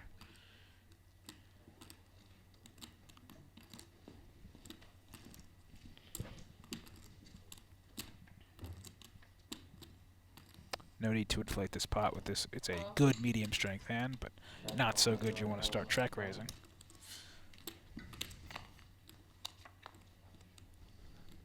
I'm not totally against check raising there. I mean, I do agree. It is a little scary inflating pots this deep. But that said, if you want to check raise a 9-10 with the backdoor flush draw, You should have some king queens in there you're too. going to need to. I mean, what else you check raising? You don't have kings, you don't have jacks in You the don't have range. ace king. You don't have ace king, so You don't have aces. really, if you check raise here, you're only repping fours. It's not a lot of value. So Four is king jack. yeah, fours and king jack. I actually think the king queen's not a bad check raise. I think it's nice if you have a diamond and then either a club or a heart in your hand, so a little more comfortable when the back doors come. That said, I think calling is absolutely fine. Juan Gonzalez tweets at us about the ace-queen hand. He says, 3-bet, clicking it back, 2.5x with semi-premium, ace-queen off. Is it a thing nowadays, or is it a big leak in someone's game? Yeah, like we were saying, it was definitely too small. I think it is a slight leak. You're just giving the player way too good odds. You're out of position. I think you want to go, at least 3x there. Even that small, but like we said, he's a short stack. I'm a little more open to a smaller sizing if we're suited. At least we have a hand that's going to play better. Or if he had aces or maybe kings too. If he had a Yeah. much stronger hand than ace queen offsuit. Yeah, if you want to make a very exploitable, just to make sure he calls. I don't ever see myself doing that with even aces. I mean, there are some rare situations where I feel like someone I'm just going to play super exploitative against. But yeah, I want to see 3x there. Any other questions like that, feel free to tweet. I posted from Faraz at Faraz Jaka. That's FARAZJAKA. If you just look at my last tweet, there's a thread going on there with any questions you want to ask. Shoot them in there. Brian will make the call and need a big line, and 2 players will take the flop. Jack of hearts, 3 of diamonds, 5 of spades. Check. This is a hand Nadia might want to check back here with her stack size. She probably has the best hand here most of the time, but the hand is not so strong that she could really stand a check raise from Brian. Now you'll bet 200. In this case, this probably is going to take down the pot, but this would be a pretty reasonable candidate to check back on this flop.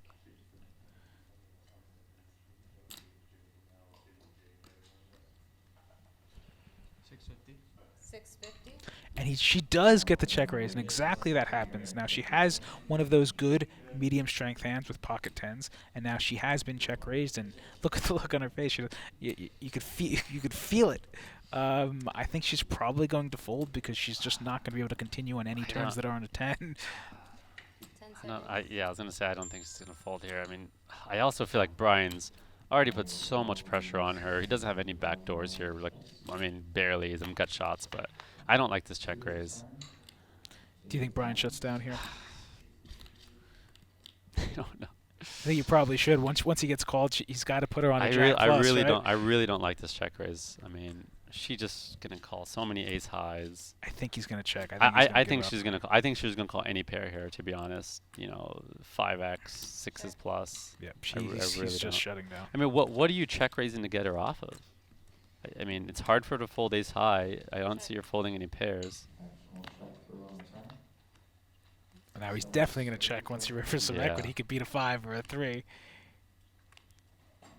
I think on the turn he should have bombed it, possibly, once you decide you're going to check raise there. I mean, you got the diamond in your hand. You're blocking her having some king, queen of diamonds type hand she'll continue with. You could bluff if the diamond comes. I would have liked to see a big bet on the turn. 10 You could rep seconds. some 6-7 type thing. Yeah, check.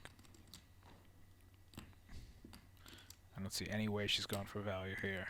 Yeah, I mean, she already made the big fold to ace 3. That situation, she was out of position. Sevens. Brian will trade on the number 7, so it's a king of diamonds, 7 of clubs. Now we'll show a pair of tens, 10 of diamonds, 10 of clubs. So yeah, we've seen Brian playing extremely aggressive, He's been and going it for it a has lot. and it has been it has worked out for a majority of the time. We haven't seen him follow through on rivers. He's Yep. gotten rivers where he's sort of like rivered some equity and Yeah, just taking yep, it to yep. showdown. Yep. I there was only the 7-9 I liked. I definitely liked his play there. I think it was just this one, and It's just he was getting way. He's choosing spots where he doesn't even have backdoor equity. You know, like Yeah. let's have backdoor straight and flush draws. I think it was just 2 spots. It was this spot, and I can't. There's one other I didn't like, but he's taken about 7 or 8 spots, and I like the other 6. So he's definitely still playing great, but I think could take a little bit of fine tuning. Some of these spots.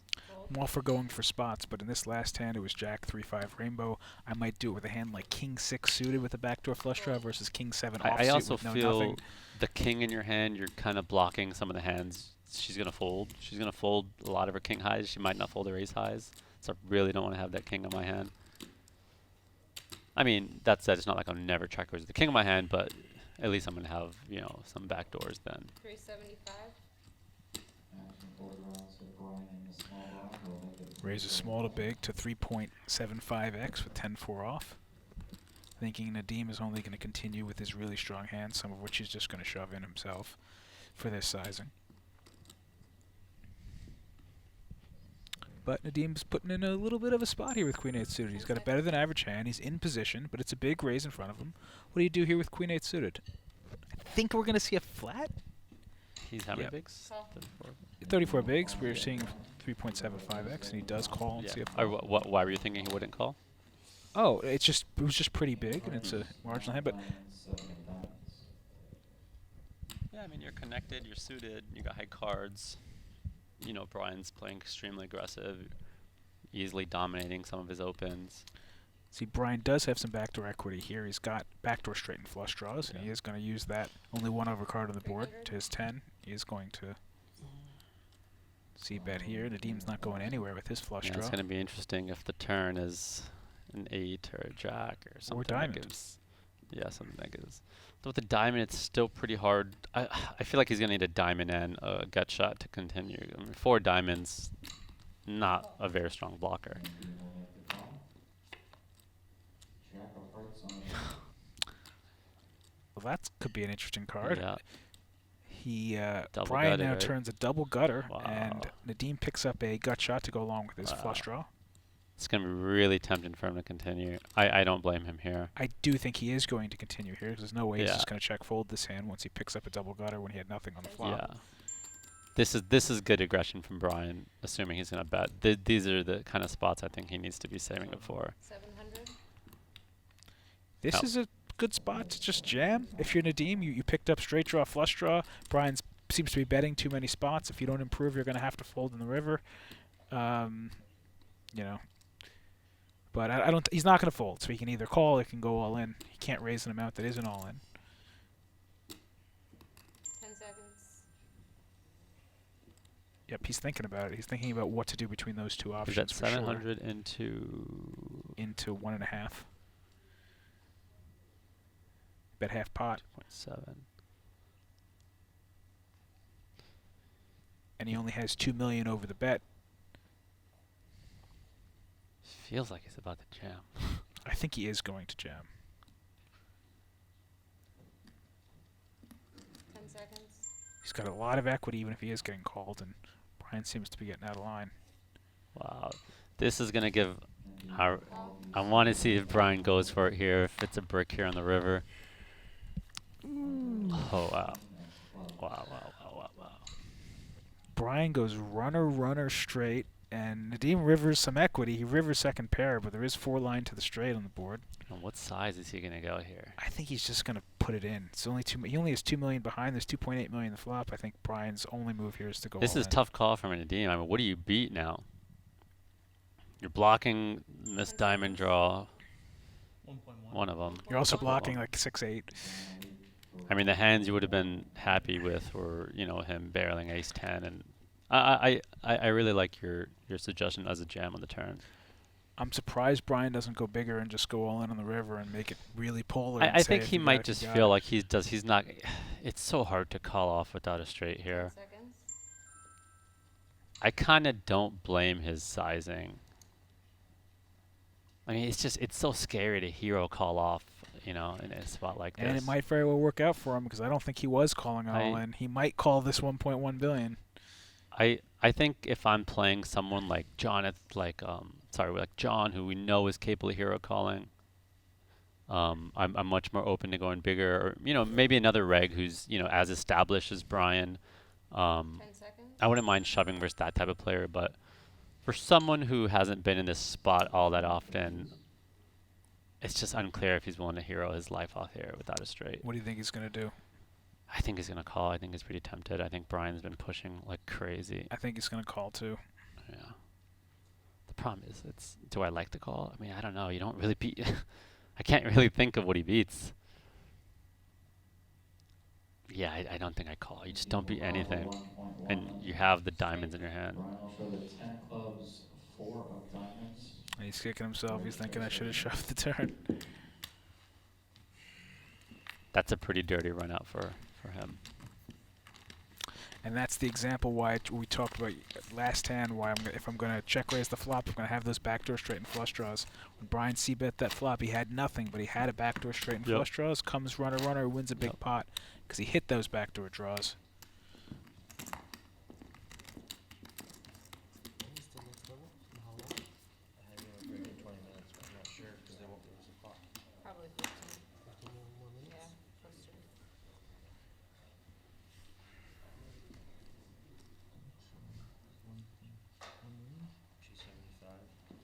She's 75. 275.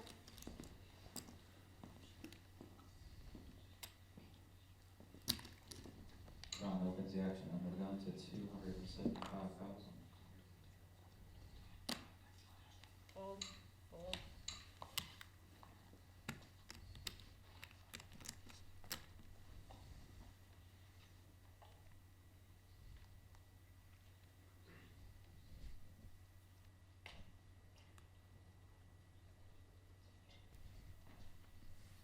Fold.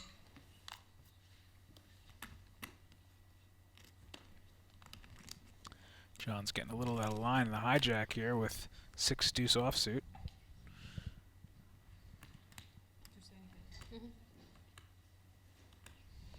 Call. After fold the small blind, Nadia will make the call in the big blind, and 2 players will take the flop. Ace of spades, jack of diamonds, deuce of diamonds.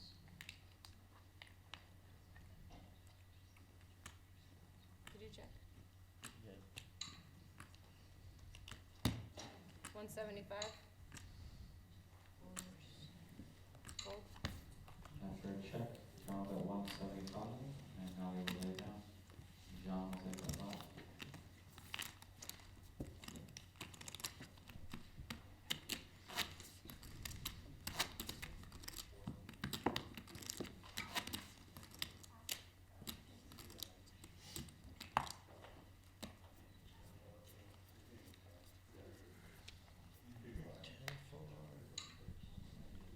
As a bus driver, middle school.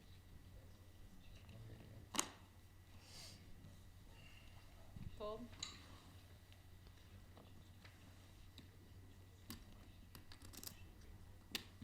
$250. Brian will open the action to 250,000 in the dollars.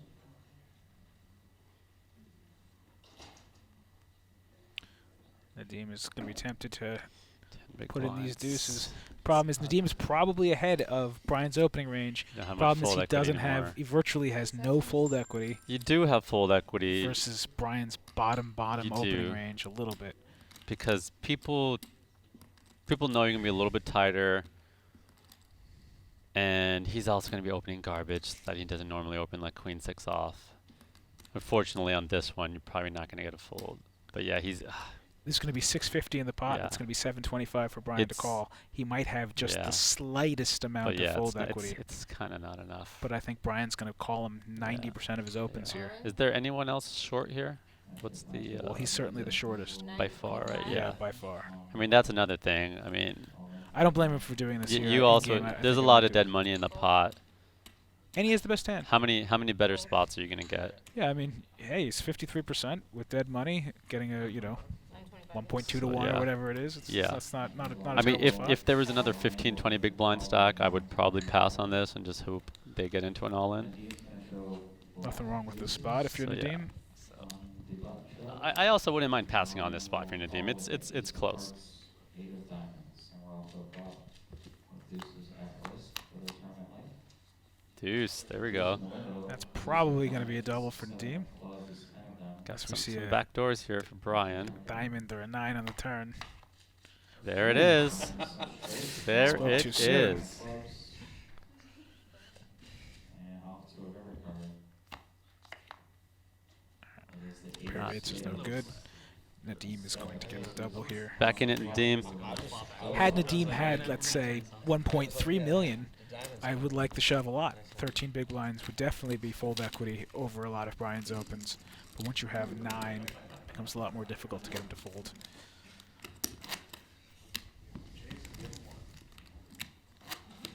Now he's up to 21 big blinds, a playable stack.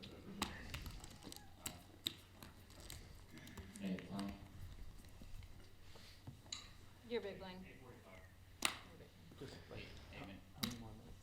Nadeem from India. Pretty awesome to see India being represented over here. I know WPT Deep Stacks has been doing some events out in Goa. So definitely check out the WPT website to see what's going on over there. I know poker has been blowing up in India over the last few years. That whole region of the world, in the Philippines, in China, in Japan, doing a lot of WPT events there. Mm-hmm. Also in Oceania, I'll throw that out there. Coming up, there's a WPT special event, the Australian Poker Open and Super High Roller Bowl Australia at the Star Gold Coast in Gold Coast, Australia. Those are super high roller tournament series from January 26th to February 5th, and be a lot of good streaming and broadcasting for that if you want to tune in. 2.1. 2.1 million. What's the next big line level? 150 or 120? 275, 125. So Brian raised the hijack, and Nadeem had a very easy shove for 21 big blinds with ace queen. Fold. Small blind. One thing I really love about the WPT schedule these days is, you know, they've planned it out now where a lot of the WPT deep stacks, which, you know, those the smaller price points, you'll get 1100 main events. They're, you know, scheduled right before the WPT main events. So, you know, you get to come in and play this awesome 1100 event, and a week later you got a 3500 main event with a bunch of satellites running to them. So, schedule is really awesome to come play like 2 great weeks of poker. Like what happened here at the Hard Rock over the past 2 weeks. This series started with $1,100 WPT Deep Stacks main event, had $1 million guarantee, got over 1,400 people, and it culminated in this $3,500 WPT main event. And these WPT deep stacks are fun. I just started playing more of them recently. And After you won the WPT yeah. Deep Stacks in Blackhawk, Colorado this season. Yep, and that won me a free seat to WPT Deep Stacks Championship in Thunder Valley later this year. So excited to play that. And they had some cool player that you did you win Player of the Year for that? I'm the current reigning Currently, WPT nice. Deep So what'd you Stacks get Player of the Year. for Player of the Year at WPT Deep Stacks? I got a $20,000 WPT Wow. passport, which I've Wow. used playing all the WPT events this season. And I think the winner this year gets a $10,000. They separate now where there's like a first, second, and third place Okay. prize. I think it's like a $10,000 or $3,500. So you and could like a use those 2,000. to buy into any Buy into any WPT Deep WPT. Stacks. No, any Wow. WPT event. Wow. So I used Oh, it any for WPT event. WPT Main Tour and Cool. Deep Stacks events. Cool.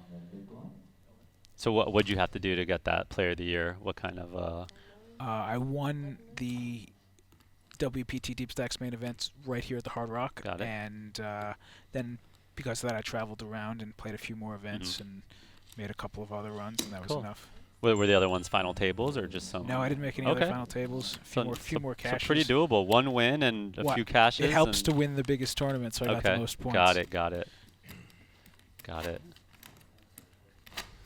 Yeah, it's fun going for these Player of the Year races. You end up You end up just, there's events that you never would have thought to play just because they're far. You don't know anyone there, and now you have a lot of incentive to travel to these, you know, new locations, and you end up having cool experiences, meeting cool people, or seeing some people you know you didn't think were going to be there. So it's kind of a fun excuse to go and venture outside of your comfort zone. The World Poker Tour will give you those experiences. Thank you, World Poker Tour.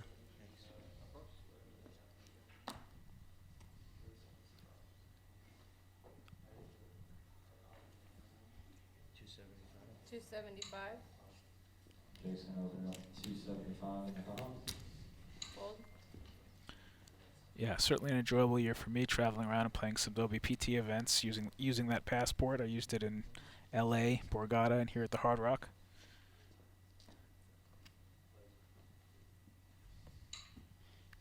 What else? What are the other perks? Got a cool trophy? Brian will make the call of 275 in the small blind. It's coming. Nah. Fold. You got a bunch of trophies. I've been to your place. I can't keep up with them. What's up?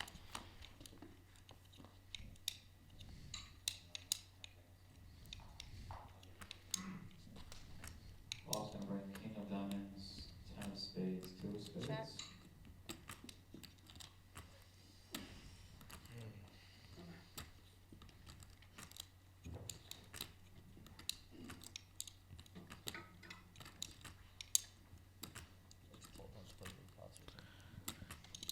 John flop top pair, and also again checks back top pair. This is the second or third time I've seen him do this. Picks up second nut flush draw to go with it. Brian picks up third pair. Brian might bet this for value and protection with 3 spades out there. He doesn't have a John's spade. checking a lot of his top pairs. That would have been a pretty reasonable spot for Brian to bet himself, but does decide to check and probably is going to be check calling this depending on how big John goes. Do you think John's checking back a lot of his top pair because he's scared of getting check raised playing a big pot, or do you think because he's trying to induce bluffs out of? I think it's probably a combination of both of those things. Mm-hmm. You know, you get bluffs out of your opponents on the turn. You allow your opponents to catch up on the turn and get something to value bet with, like what happened here. Had he bet the flop, he would have taken it down And and let Brian turn a pair. One piece of advice that I'd say is it does make sense to check back top pair to kind of pot control, but in some of the spots when you got, you know, top pair with a really good kicker, especially on a dry board like king jack and king 5-6, you want to bet and you want to get check raised and you want to inflate that pot. So sometimes you got to be willing to kind of you know, put yourself in those uncomfortable situations, because that's how you win a lot of chips and take down the tournament. John snap bet 675 on the river. Didn't even think about it. I actually like the bet and I like the size. He did it very quickly. Went half pot on the river here. Brian can have a 7. He can have a 9. He can have both of these hands all the time. He could have a 10. John could easily be value betting a hand like ace-10 here. Good fold by Brian. Yeah.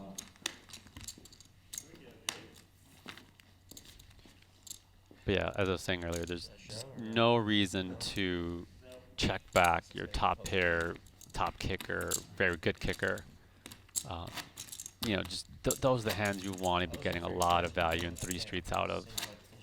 And, you know, you'd rather kind of check back your top pair with, you know, some weaker kickers that you're not so crazy about going all 3 streets with.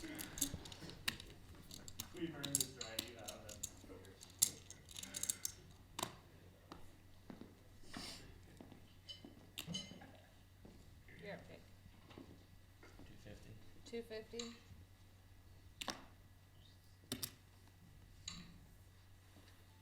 Jake will open the action under the gun to 250,000.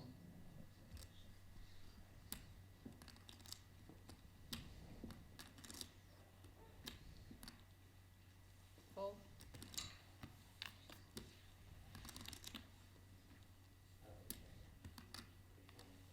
Fold. Both blinds will fold and Jake will take down the spot.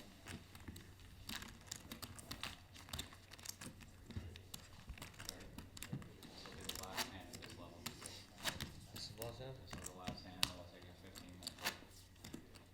Big This blind. will be the last hand of the level, and then there will be a 15-minute break after this.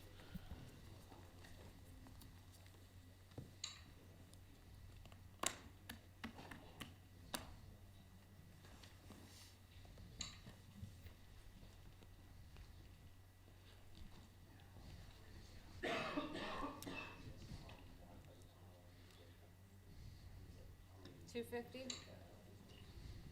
Brian will open the action at 250,000. Fold. Man, as aggressive as Brian and John have been, they've been picking up some good hands too. Brian's had a lot of Just good not hands. fair And when the this is- two chip leaders pick up these monster hands. I like seeing hands where they both have the Yeah. have the same hand. Well, so I want to whoever see this wants it. when no one hits Yeah, anything. exactly. That's when they hit something, it's boring. Right, like this boring. one. This will probably just get to showdown unless some spades roll off and they'll chop the pot. So I don't see either one of them folding to virtually any run out.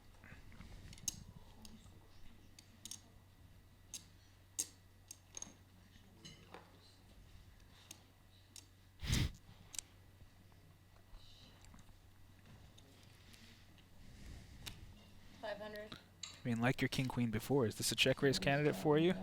If you're John, Versus a cutoff open. Yeah, has one I'm of the not- strongest hands. Yeah, I'm definitely He not has the ace of against it. spades. Definitely not against it. Call. I mean, if you want to be able to check raise some of your, 6-8 type hands, then makes sense. That said, he also has, ace 7, ace 9, 7, 9. He does have a lot of other check raise candidates. Okay. Goes check.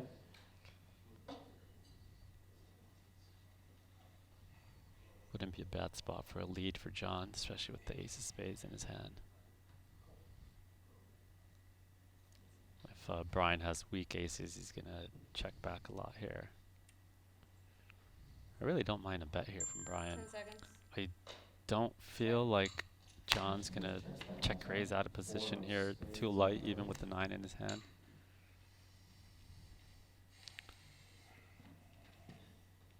Let's see what size John goes here. I expect him to go on the bigger side.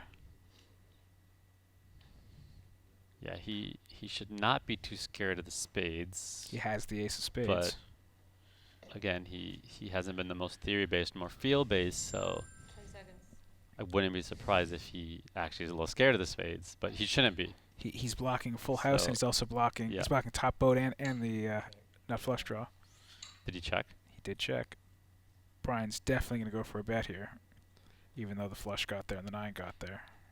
I could see Brian making a paranoid check, but nah, it's just I don't see any way yeah, Brian's you checking shouldn't. this. John's gonna call you with the 7 here sometimes too, so And a weaker ace, yeah. obviously. Yeah. He doesn't have ace king. 10 seconds. Looks like 1.2. 1.2. Call. Snap call. It goes check. Brian They're going to chop that up. Now we are going to be on a 15-minute break. will make a quick You guys call. take a break too. Come back and join us in about 15. Spades, queen of diamonds. Brian had the ace of clubs, queen of hearts. They let me drink. I raised the river. Nice hand. Thanks. Players are now on a 15-minute break. When we come back from break, we'll be playing 75 small, 125 big.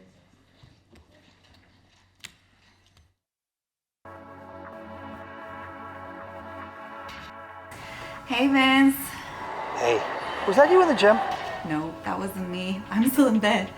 But I'll be there shortly because I have so much to catch up with you, so. I'm not there.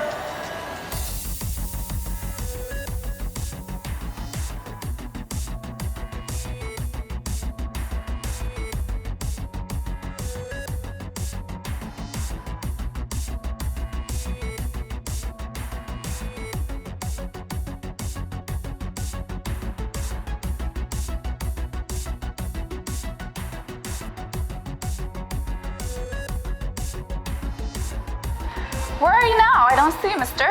Did I say the gym? No. I'm at the pool. I'm out by the pool. It's beautiful.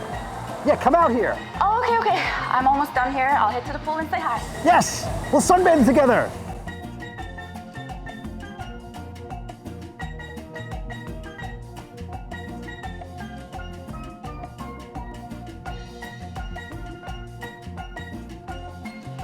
So I'm at the pool. Where are you now? Hey, Tuba, how you doing? No, I'm actually at the buffet. Tony said that this buffet is amazing, and I'm kind of hungry, so I'm gonna get a bite. The buffet? Well, that sounds good. I'm a bit hungry myself. Meet me over here. We'll eat together. Okay, I'll meet you there, but first I gotta change out of my attire. Don't you move a muscle.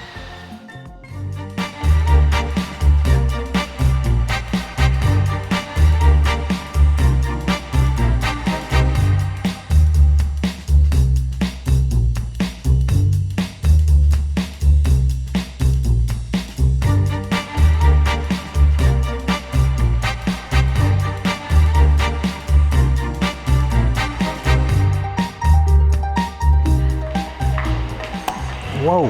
Vince, there you are. Yeah, sit down. I feel like I got to see a lot of the property chasing after you today, but finally here you are. Oh, yeah. I gotta go, though. Tony called. I gotta go. We'll do this again. And, you get your own. Yeah, whatever. I'll see you in a little bit. Okay, I guess I'll eat by myself.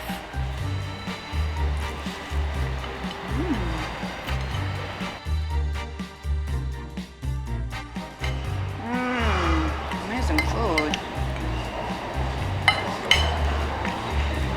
Oh my God, I am so late. I gotta get to the poker room too. Vince made me waste so much time. I gotta go, sorry.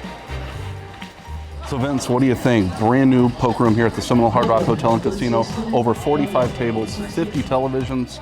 What's your take? Tony, you guys really did it. You outdid yourself. And this is absolutely beautiful. I love the lighting. The chairs look very comfortable. And now this is the lower section.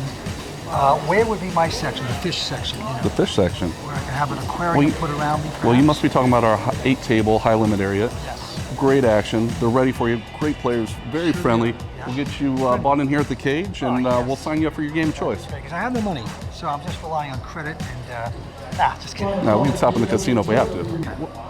Is that Tuba? Where the heck is she been? This girl is hard to find. Well, there you are. We've been looking around for you all morning long. Yep. We're getting ready over to the ballroom, but Ben said we should wait for you. Yeah. Oh, first we have to do the kickoff. We have to do cards in the air. So let's do it right. Let's do it the Seminole Hard Rock Hollywood way. What do you say, huh? Amen. Hey, but first, after, can you beat me perhaps? Oh, no, you don't, Vince. All right. Love the room. It's just so great. Beautiful, isn't it? Yeah. Hey, so kicking off the open, who should take it first? Who wants to take it first? Yourself? Ladies first. I guess so. You never find her. She'll disappear, I'm sure. Yeah, good point. Let's go.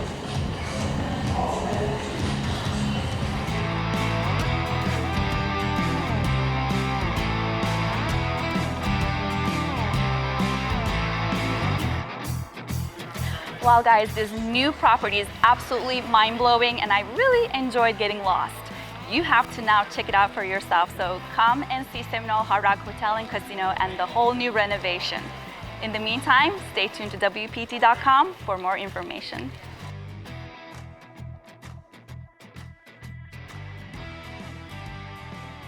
For non-stop poker action at home or on the go, sign up today at ClubWPT.com, where you'll never lose a dime playing poker, guaranteed.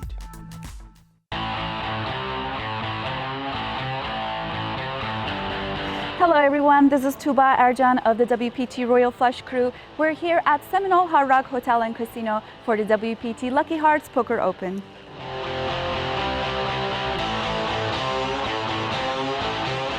This $3,500 buy-in, $2 million guaranteed event brought in 843 players, creating a prize pool nearly $2.7 million.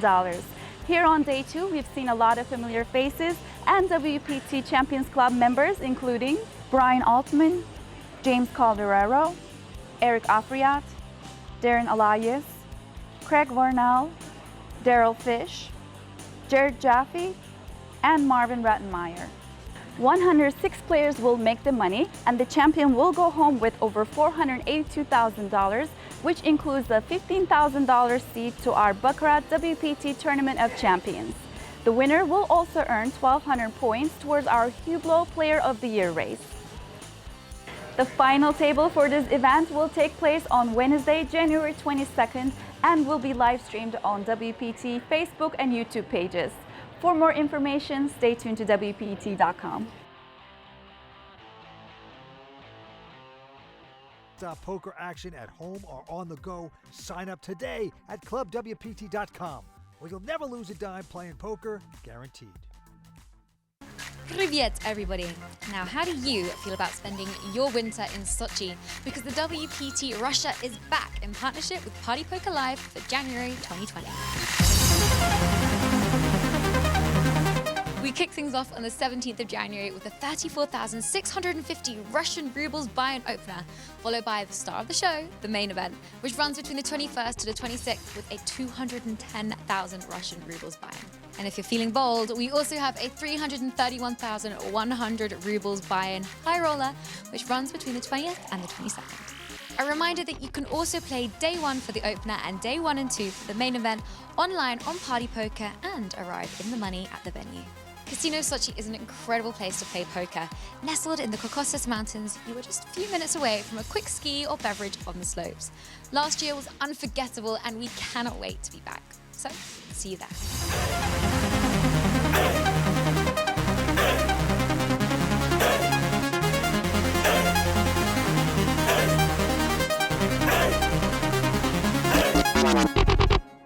For non-stop poker action at home or on the go, sign up today at ClubWPT.com, where you'll never lose a dime playing poker, guaranteed.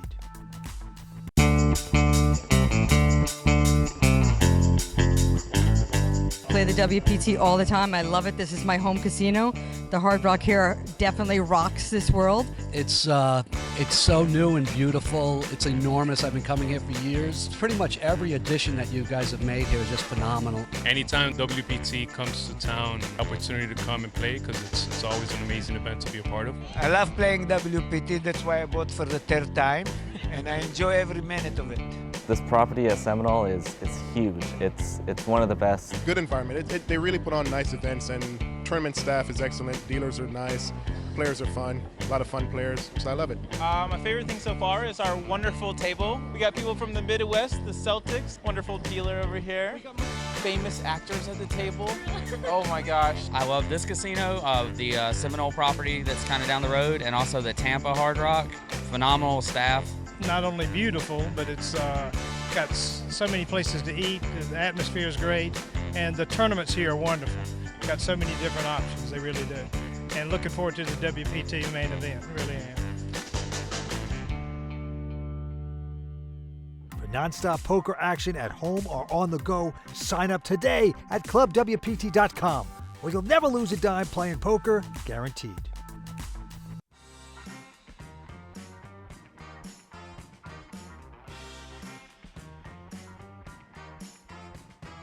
Hey guys, I'm Daryl Fish, and I'm here at the Seminole Hard Rock Hotel and Casino in Hollywood, Florida. This is my hometown casino. It's always fun to play here. It's comfortable, and to know the staff and to be really familiar with the players who I've been playing with over a decade here gives me a bigger advantage, I think, than most people have. My experience in Seminole, I've been playing here since I was 18, 19, so almost a decade, and yeah, nothing but good things. The new renovations are pretty amazing.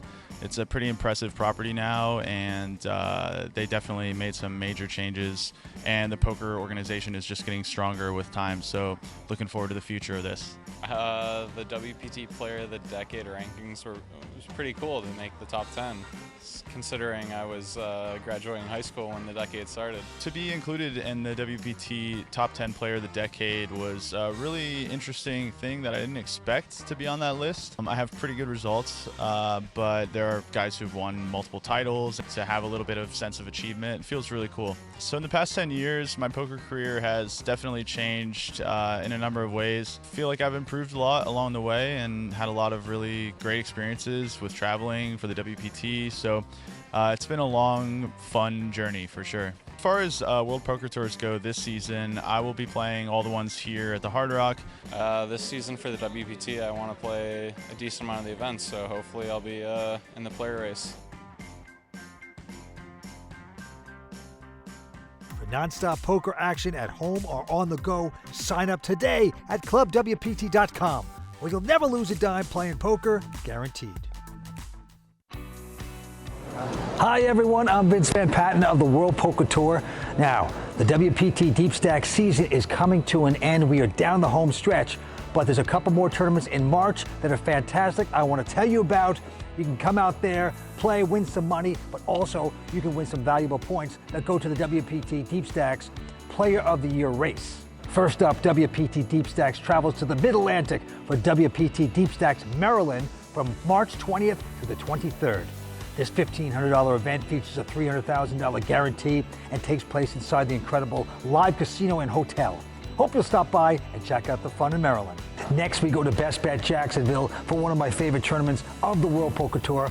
Now, I've been going to this place for years, and they always put on a first-class tournament. The event goes from March 27th through the 30th, and it's a $1,500 buy-in.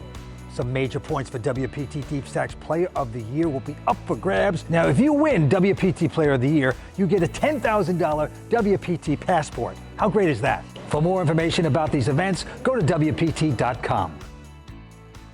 For nonstop poker action at home or on the go, sign up today at ClubWPT.com, where you'll never lose a dime playing poker, guaranteed. Hi everyone, I'm Vince Van Patten of the World Poker Tour. Now the World Poker Tour has been setting records over in Asia, and we expect to break even more records at these upcoming events. WPT Philippines opens the schedule on February 14th at the beautiful Okada, Manila, for this first-time festival that goes from February 6th through the 17th. Our main event is a $1,500 buy-in, so book your ticket and we'll see you there. In March, come join us at the Pro Poker Club for WPT Vietnam from March 13th through the 22nd. The stakes keep getting higher for this event and the entire festival, with more than $500,000 guaranteed.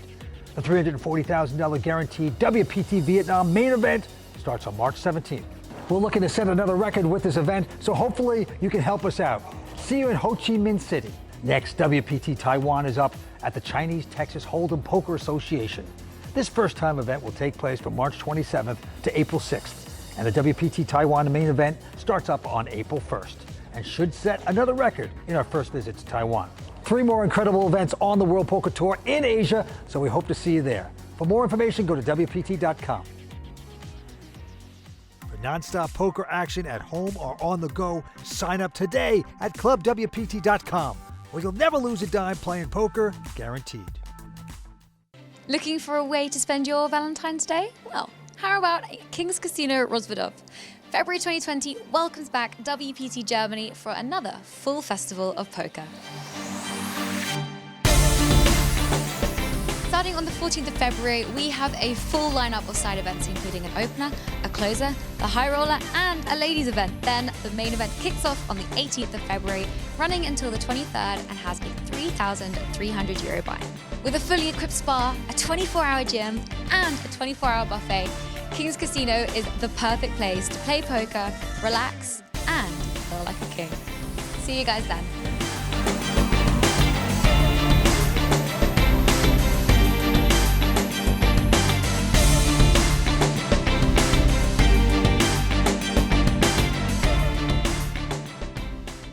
Non-stop poker action at home or on the go, sign up today at ClubWPT.com, where you'll never lose a dime playing poker, guaranteed.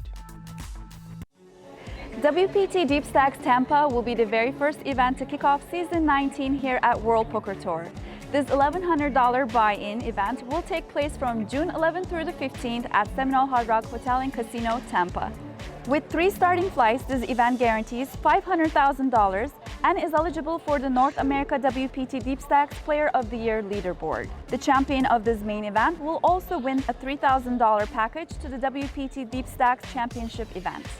The final table will be live streamed on WPT.com. We really hope to see you there. In the meantime, stay tuned to WPT.com for more information. For nonstop poker action at home or on the go, sign up today at ClubWPT.com, where you'll never lose a dime playing poker, guaranteed. Play has resumed here.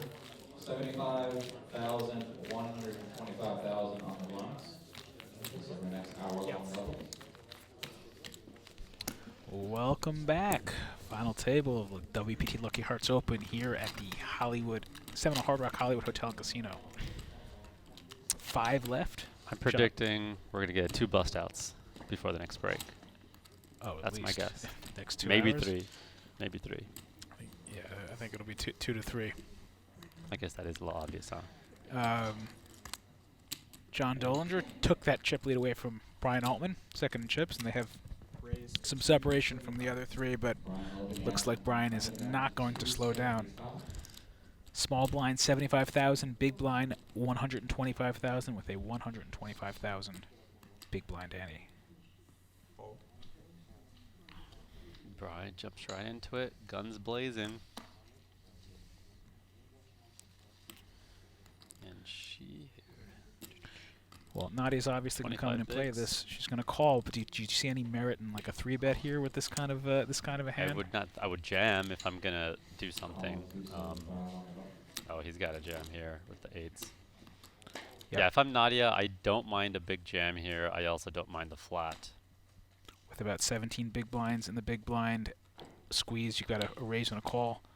Unlikely either one of them has him beat here. If Nadia had a hand like 9, she probably would have 3-bet. All in from the big blind.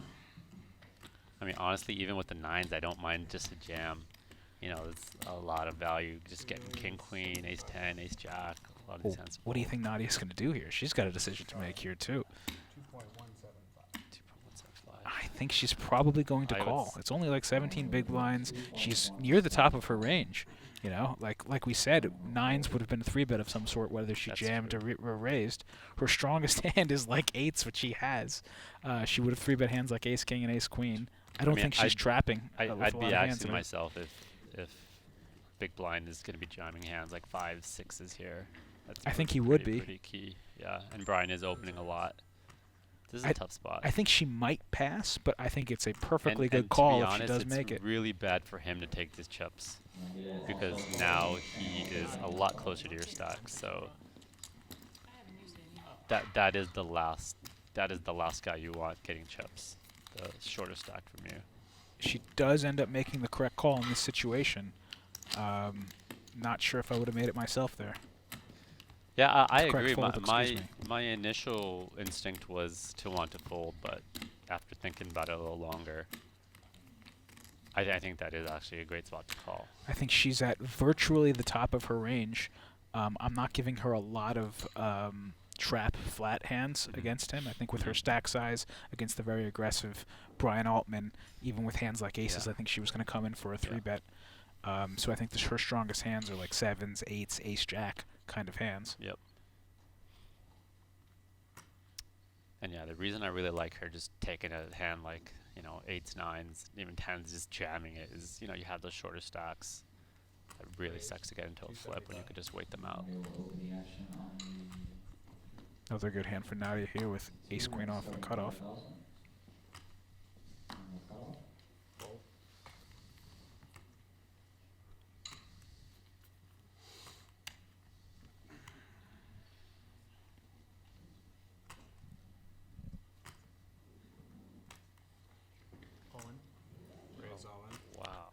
Wow. Wow. That is a big shove, isn't it? What do you think she's going to do here? She's got to call. I think she should call, but she has at least one shorter stack behind him in Chanresi. I mean, he's just playing so aggressive. But she, again, has one of her stronger hands. Yeah. 10 seconds. And I would also be asking myself, if I'm Nadia, is he doing this with queens, kings, or aces? I don't think so. Yeah, exactly. He could have ace. He could have ace king. That said, you don't really want to take a flip here. He certainly could have ace king. He certainly could have some hands that she's flipping against. But I think it's probably more likely that she has him crushed, and he gets it through. So if she's folding ace queen there, she's probably folding. That means she's folding everything except for 10's ace king. I have a feeling she thinks his range there is small pairs all the time, and she doesn't want to flip. I don't think she expects him to do that with a hand like ace-5, which I think he certainly would, clearly, if he's doing it with king-5. If he's doing it with king-5, I think it's safe to say he's doing it with ace-5. Which is why you need to call that hand.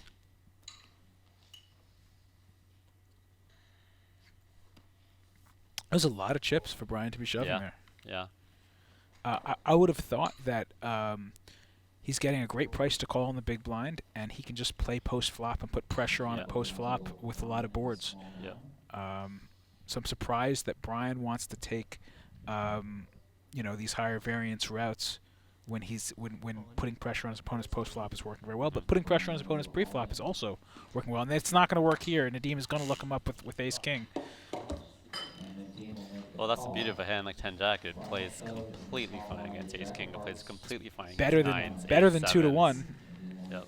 It's almost only a 3-2 dog here. How many chips was this? 2 Well, it's only 18 big blinds. Perfectly reasonable here. Yep. This is not out of line at all. From small to big. And he outflops him just like that. Nadim's going to need an ace or a king to stay alive here. Front will take the lead with pair tens. Good turn. What reasonable person would say no? Seven of clubs. Nadim needing an ace or a king here on the river. Off the river card. River will bring Good game, Nadim. And with that, Nadim is our 5th place finisher. Wins nearly $130,000. There's a collective sigh of relief amongst the other 3. Other 4 players. All ladder up there, 4 left.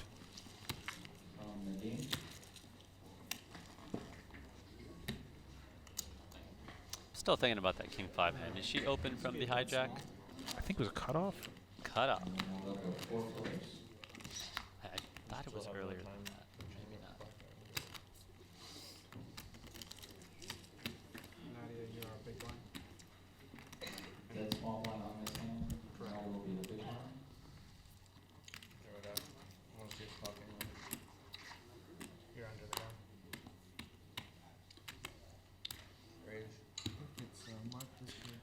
You know, but credit to Nadia because she has been making some tight folds, but she, you know, has been preserving her stack. She could have easily called off when she had 7s against the 8s, but she didn't.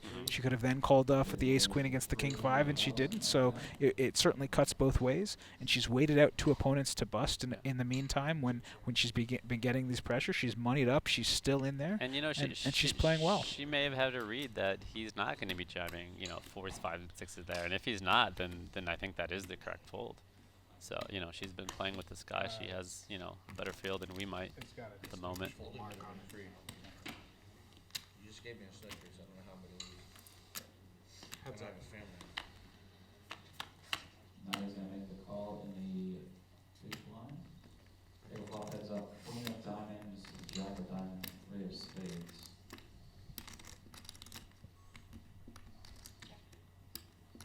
Check DJ.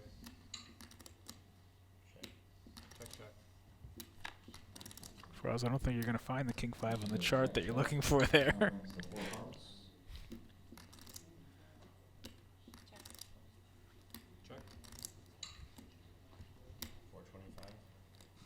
That's 425. Nadia flops second pair, check calls bet. John firing the turn with no pair, no draw. Looks like Nadia's going to look him up. Call. And this no, is... No, it was check bet. Excuse me, flop was check back. This is a delayed C bet. This is a delayed C bet. Yeah, if you're John here, I kind of like just checking that turn back. And just... He's going to get called by virtually every stronger hand than ace-9. You're essentially trying to get her to fold a 3 or a 4. Most of her 3s or 4 are going to be ace-3, ace-4. You're blocking both of those hands. I don't think you accomplish a lot betting that turn. You're not even going to get better aces to fold. It does, however, get him to showdown. Give him a free river on showdown because she checks. All the draws missed, and he could beat some hands there with ace-9. Yeah, but I feel like she's probably going to lead her draws or check raise the draws. You know, if you think she's going to stab rivers light, then you just call and you're making money. At least if you have a worse ace, you can get some better aces to fold, but you can't even make that argument there.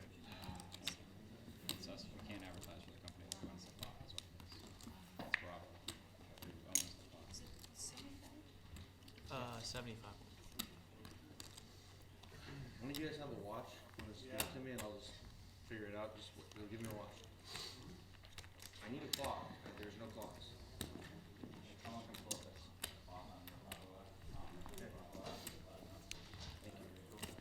$482,000. Our next person eliminated, guaranteed about $172,000, all the way up to $482 for the winner. 125? Beautiful trophy. 75, 125, and then it'll go 75, 150. Right now it's 125. You know, it's funny. Whenever I'm at a final table like this, just get so in the zone. Adrenaline's running so high. I noticed I and I'm never hungry.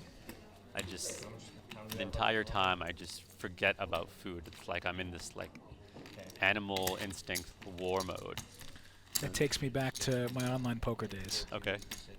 See, that wouldn't That's have when any I didn't eat back then. Really? I mean, I think it's great not eating when you play because, you know, digestion takes a lot of energy and it takes away from your brain power, makes you sluggish. But for me at the final table, it's different because you're at like such an elevated state. You know, I just adrenaline and nerves. Yeah, I feel like I'm at war and my senses are so heightened. And it's amazing because, you know, coming into day ones, day twos, whatever, sometimes you play great, sometimes you're off your game, but for whatever reason, a final table is like, it's just so automatic. You just get so hyper-focused. It feels amazing. Raise to 275. Wrong opening action on the button at 275,000. The funny thing is, the only time I ever felt something similar is when I was in a Category 5 cyclone in Fiji, where my life was at risk, and I got into this, you know, hyper-elevated awareness state that I, you know, can't think of anywhere I'd ever experienced such a thing besides when I was at a really high-stakes final table. Is that when you hit in the bathtub? That is when I hit in the bathtub, yes. Yes. It was a pretty scary moment. But, you know, what was even as scary it was really cool after the fact, just being able to experience that and seeing these animal instincts come out. And I think it's really cool that that poker can give that to you. That's so cool. I'm a big believer that, you know, some of these like kind of hormones and adrenaline experiences, they're very good and healthy to have. And, you know, the human animal used to experience that on the regular running from lions, but we don't experience that too much anymore. And poker's a way to do it in a safe state where your life's not at risk.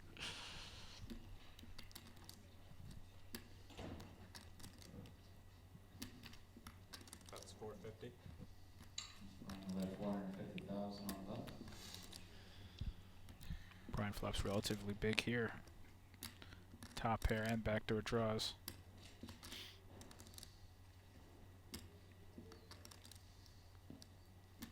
John's thinking my ace here could be good a fair amount of the time, but it's just so hard to continue with. In my younger days, I used to make some calls here with ace 3, and it's not a good call. And you get caught into this IB 8-9, AB Jack 8, AB Jack 9.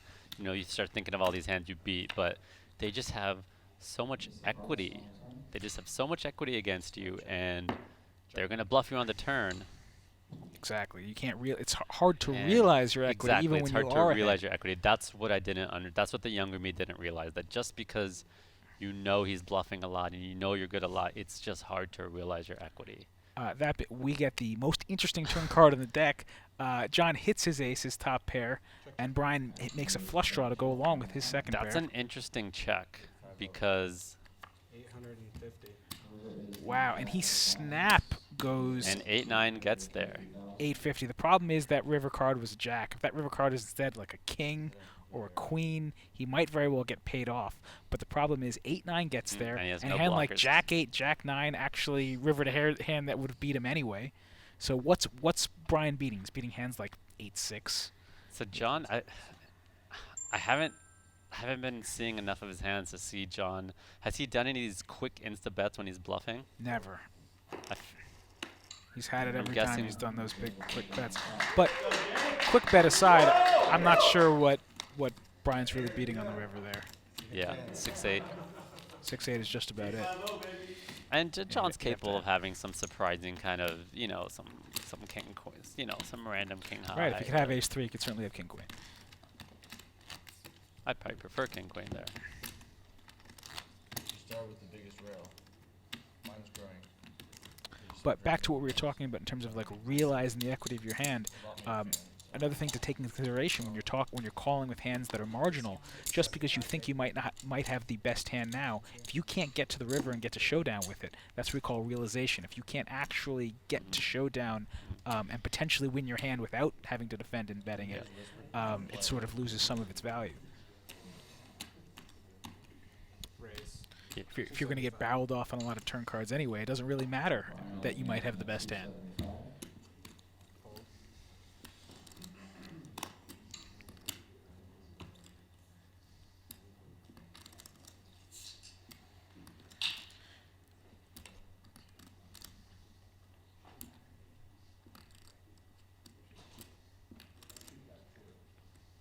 Interesting with the little tank here from John. I don't know if he's just kind of pretending, so that in the future when he has a big hand, it looks like he's been trying to play back at him. Both blinds will fold, and Brian will take down his call. There's a lot of mental games going on here, especially from a guy like John.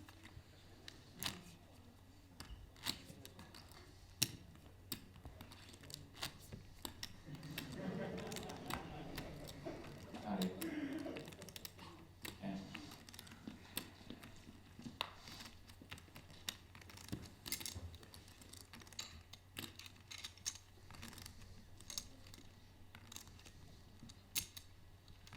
Fold.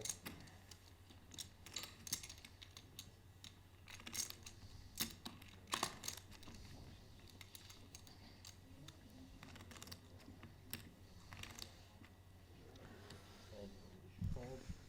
Guys, I am back on the WPT Facebook page.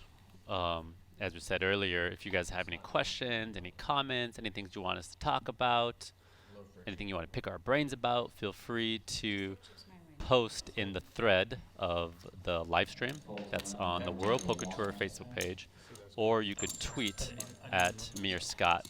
I'm at Faraz Jaka, Farazjaka. And Scott, your handle is? At Scott Baumstein. At Scott Baumstein. Oh, we have a minute of downtime. If you'd like to play in the South Florida area, want to play some poker here locally, we mentioned that the Seminole Hard Rock Poker Showdown is coming here in April 16th to May 5th. But before that, there's a series in the poker room. It's called the Escalator Series, from February 19th to March 15th. They do one big tournament a week, where it's a multi-flight tournament. It goes like it escalates in buy-ins every week. It goes from like $250, $350, $450 every week to $300,000, $400,000 in guarantees every week. They get huge fields. It'll be right here in the poker room at the Seminole Hard Rock Hotel and Casino, February 19th to March 15th. I love playing at the Hard Rock. I try to play every single main event here. The fields are great, the weather's great, the venue's awesome, the food's good, and pool's awesome. And they have those big series once a quarter, once a season, the Seminole Hard Rock Poker Opens. But there's also a lot of these smaller series in between those. Escalator Series a couple of times a year. Staff There's is a super deep great stack on series. top of everything. Really listens to the players. And the dealers are some of the best in the world. And they play music while you play, which is funny. That's been a question. topic of conversation with Matt Savage on Twitter. Has brought it up, and I strongly believe the music, puts people in a better mood, makes people a little more chatty, and they do it right here at the Hard Rock. Well, they do it in a low level, and I think sort of like classic rock, which is sort of what they do here, is a very middle ground kind of music. Nobody really hates, everyone's But sort they- of like, they complacent play to hip hop too. They'll put on some Usher, and I see some people singing along to it that I'm just like people I would not be expecting to be singing R&B, and I'm just like, you're on that Usher? All right, I see you.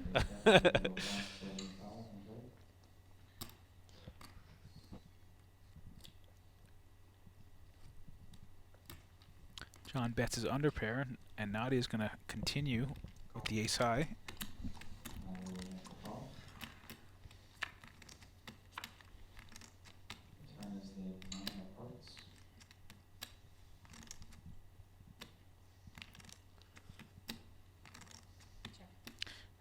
This will be a check back from John. That 9 should smash Nadia if she didn't already have a queen or an 8. That 9 hits her. She could have had a gut shot and made either a pair of 9s or a straight with that hand. The only other possibility she could have is what she has, like an ace high. I'm surprised to see him reaching for chips to bet here on that 9 turn. Nope, he does check back. Thinks better of it.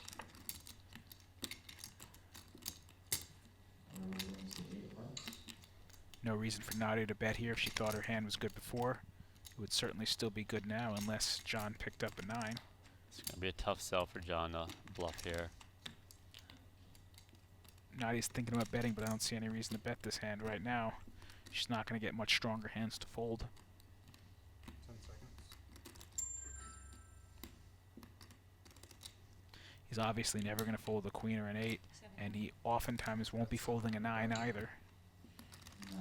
And should just get it. Well, now John got counterfeited and has 6 high and certainly can't continue here in the river.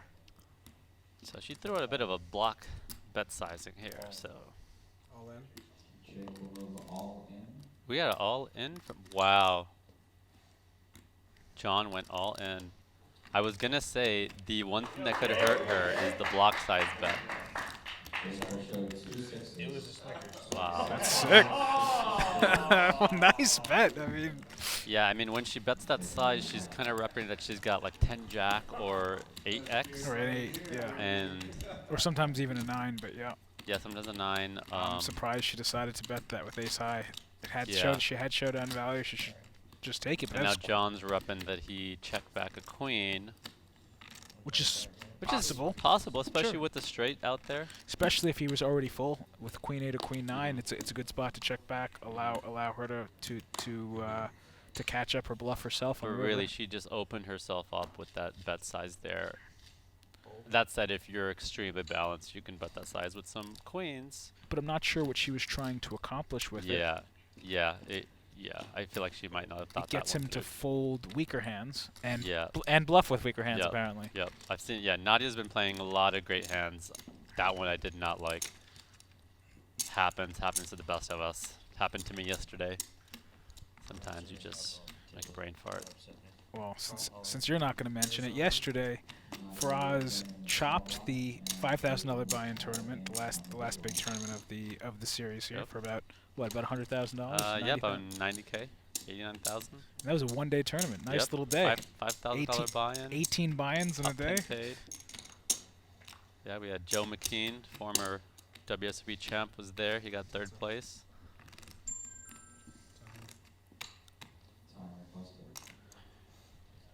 Wow, so Nadia just look at this hand here. So Nadia just completed from the small blind with ace-10 offsuit, and then John just went all in for only 21 big blinds with ace-king. This is a call. She's so strong here. She completed from the small blind. John's going to be doing this with weaker aces than ace-king, obviously weaker aces than her ace-10. Wow. And if I chose to play the hand that way, I mean, he not could only have king-queen. He could have king-queen. Not only would I have called had I limped and he shoved me for 21 big blinds, I would have called if I raised and he re-raised me for 21 big blinds. Blind versus blind for 21 big blinds effective with ace-10 offsuit. It is very unlikely that you're beat there. The hand is very, very strong in that spot. You're four-handed. You're blind versus blind. You're only 21 big blinds effective. Yeah, I want to see a call there. You know, she could have shoved herself. She could have raised and then called off. She could have completed and then called off. But I'm trying to see what the other shortest stack is. It's Chan Racy, and we'll see his stack in a minute there. I'm trying to see what she was. Oh, she's got ace-10 here again. I think she is the shortest stack. Yeah, I mean, if you're the shortest stack, that's even more reason to call there. She's got 20 big blinds effective and ace-10 again. I think her hand is strong enough now to min-raise and then call all in if she's jammed on. You know, I have a feeling on that last hand she was thinking she was going to... It could happen again here with John and his ace-8 offsuit. Yep. I have a feeling on the last hand she was... And he does it, John. I think... Oh, no, I thought he said all in. He's definitely thinking about it. I will not be... He has the short stack behind him in Chan Racy, so he's not worried about him. I think he's going to go all in. What do you think of a shove? I think his shove is fine, especially if Nadia's overfolding, which she is. Again, she's got she's another not gonna call. Do it again. There's no way she'd fold this. You know, sometimes we could look at this two ways. Well, she made the right fold last time. This would be the wrong. But I think in both of these spots, these were calls, and she folds again. Wow. I don't like this. Like Nadia, you're not going to find a lot of much stronger hands in these spots four-handed this shallow. As you can see, yes, sometimes he will show up with ace-king, but he's also going to show up with ace-8. Jeff Oliver says, why call and then fold on the re-raise? You know what? I have a feeling she was planning on limp shoving from the small blind, and she wasn't expecting him to do such a large jam. And once he jammed, she's kind of assuming he probably just has a lot of pairs.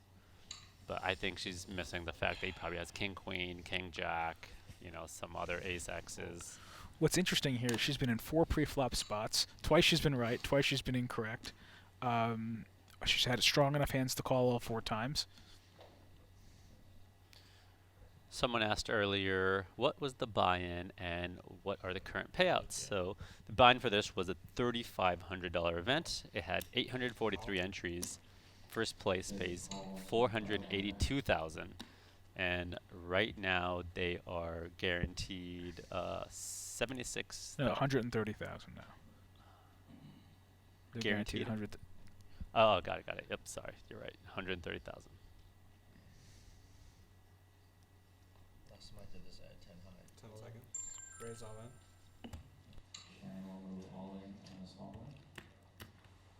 It's gonna be hard to decide what to do. Chan Racy picks up 9s in the small blind and goes all in over John's open. John can't call with ace-2 suited here.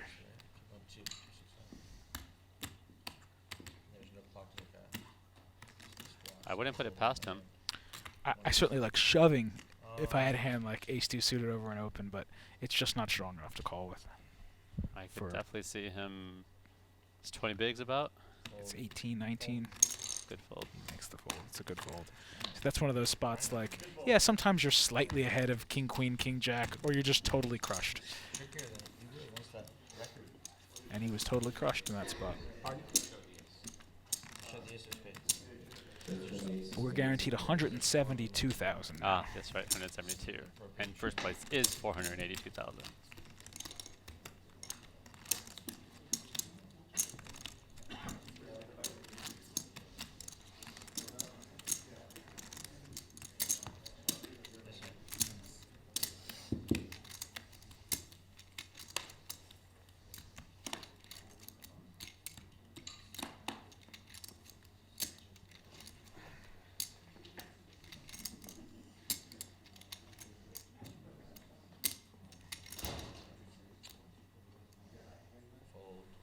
Fold.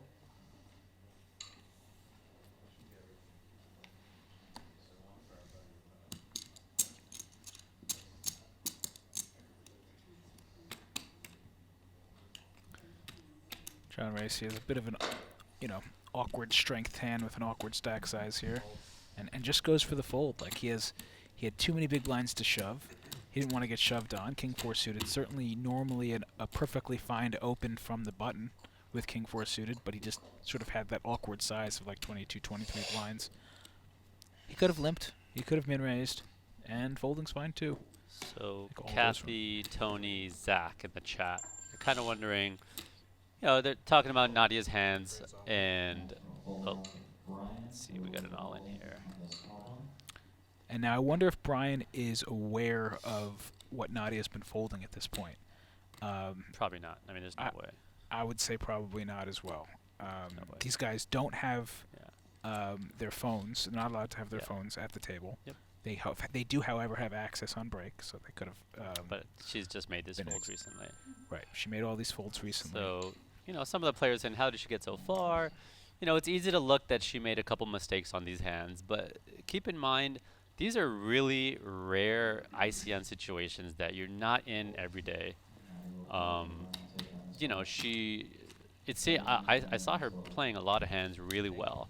And even myself sometimes, if I haven't played a final table for a long time and my game's not as sharp, like at this end stage, you could be playing great poker on day 1 through 4, and all of a sudden you're in these weird situations where you need to raise fold hands that you'd never consider raise folding, or flat hands that you'd never consider flatting, and you always 3-bet get in. So, just because she might have made a few mistakes here, that's nothing to take away from her game. If you haven't been in these final table spots too often, it's totally reasonable you might kind of be unfamiliar with some of these spots. Not only that, the mistakes are like sort of relatively small in a sense. It would be a much bigger mistake for her to be calling too often than folding too often. That is true. That is true. I would if she went in the other direction and called with too many hands, like the very last hand, she could have called with Queen 10 suited, which would have been way worse for her to be making those bad too loose calls. Yeah. So if you're going to make a mistake, it's folding too much rather than calling too wide. So I'd rather be on her side than someone who's calling off a7 or something, which happens, So she does now take the spot to shove when she has ace jack over Brian's button open, and this is going to get through. 2 million. All right. She's shoving about 17 or so big blinds over Brian's open with ace jack. Perfectly standard here. Couple of folds and she'll take down the top.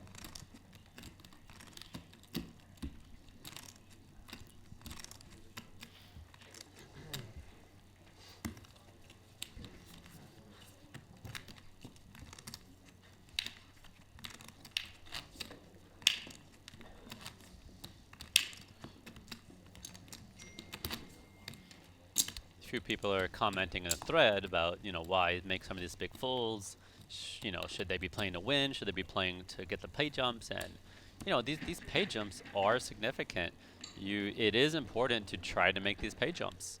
So you do need to try to play to win. But if there's a short stack, or you're tied with someone, you do want to wait it out and get that pay jump. Right, you're playing to maximize your equity, and oftentimes that is playing hands in ways that are counterintuitive to necessarily win the tournament. Exactly. You do want to make the pay jumps. You're playing to maximize your dollar amount you can win, not to win per se the tournament, but to maximize your earnings.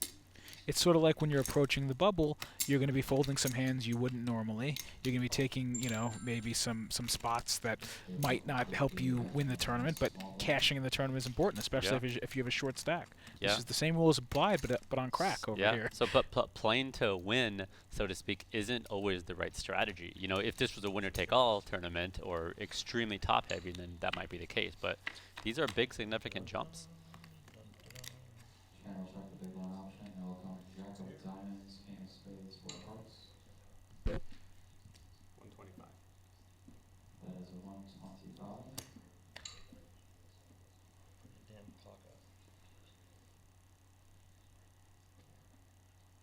And to add to what we're saying, the reason why the big stacks are so aggressive is because the short stacks are supposed to overfold. They are supposed to play super tight.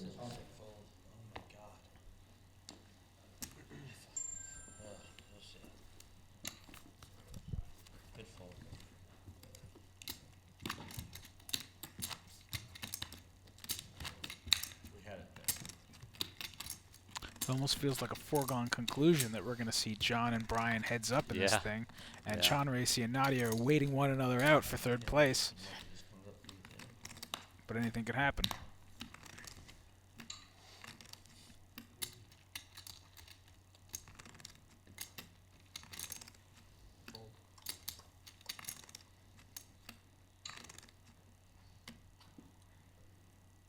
I'd like to see a fold here with the 7-4 off on the button from John, because John Racy has a shove stack behind him in the small blind, and Brian's going to call you with everything in the big blind. I like that fold. The combination of getting shoved on too often by John Racy and being defended too often by Brian makes opening that button very difficult right now. Call. Option. And it feels like John Racy is taking a call strategy from the small blind. I expect him to be calling with 100% of his hands, at least the 100% that he's going to continue with. He's going to balance and mix in his strong hands there for a call as well. King of hearts, queen of spades, four of clubs.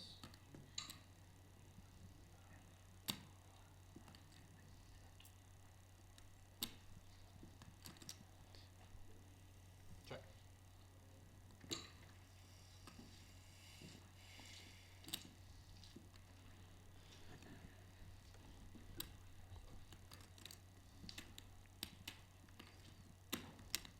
About 125. After a check and jam round at 125,000.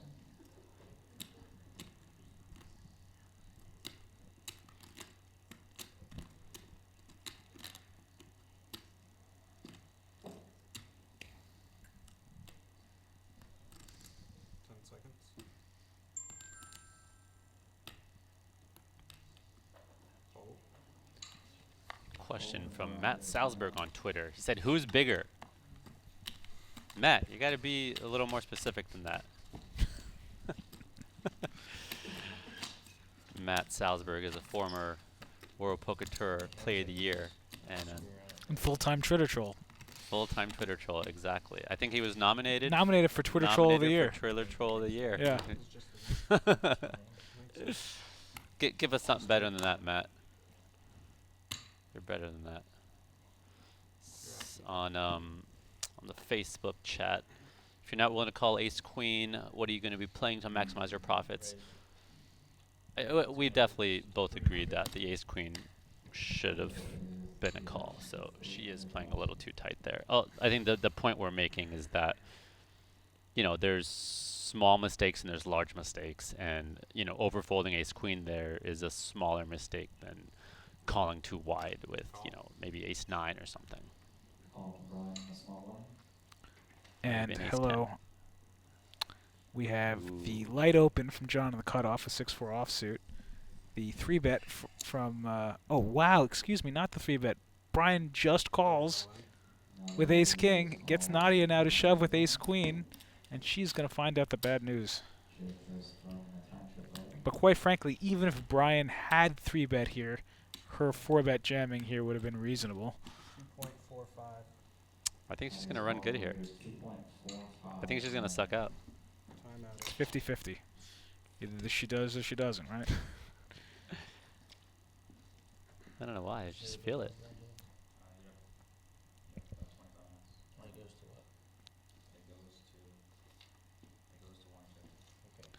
This went exactly how Brian wrote it up. I'm surprised we saw, even though they are very deep, but I am surprised we saw a call from Brian out of the small blind with ace king. So he's just fake tanking over here, huh? Fold. Fold. Fold is announced. Fold it. Yeah, I call. Call. Brian will make the call. Talk about a perfect spot for Brian. He's just never calling with ace king out of the small blind there. Virtually never. He does it just like this is that rare time that he does. Finds Nadia in the big blind with ace queen and gets her to shove. I'm guessing he just didn't want to play a big pot out of position, and John's not putting too much pressure. Right. And he can play the hand disguised. Yeah. It's balanced. Probably ace king suited. He'd be more likely to 3-bet. No help for Nadia. She's going to need a queen. Running deuce 4 to chop.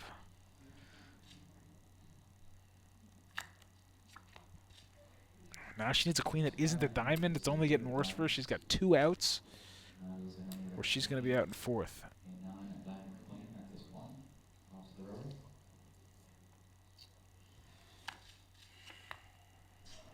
GG, Nadia. I was wrong. She didn't get there. That's why I'm not in the tournament. Not on my game.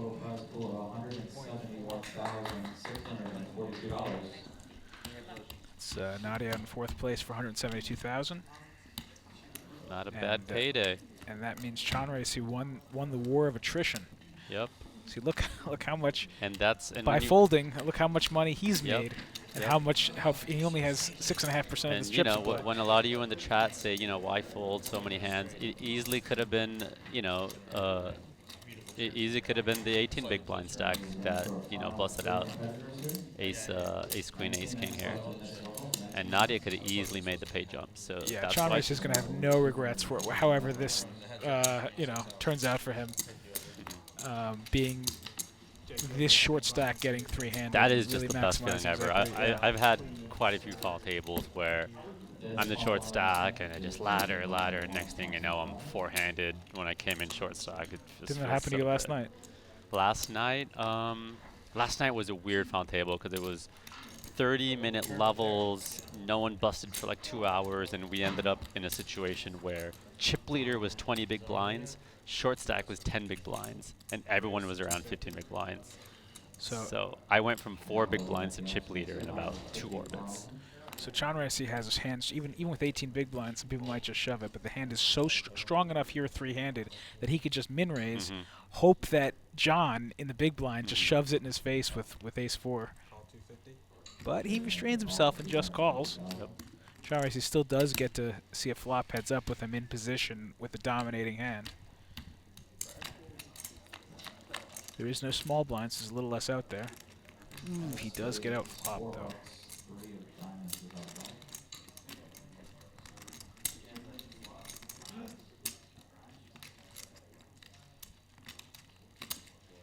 John's not folding, but I wonder how John Rice is going to play. He can go either way with a c-bet or a check back here.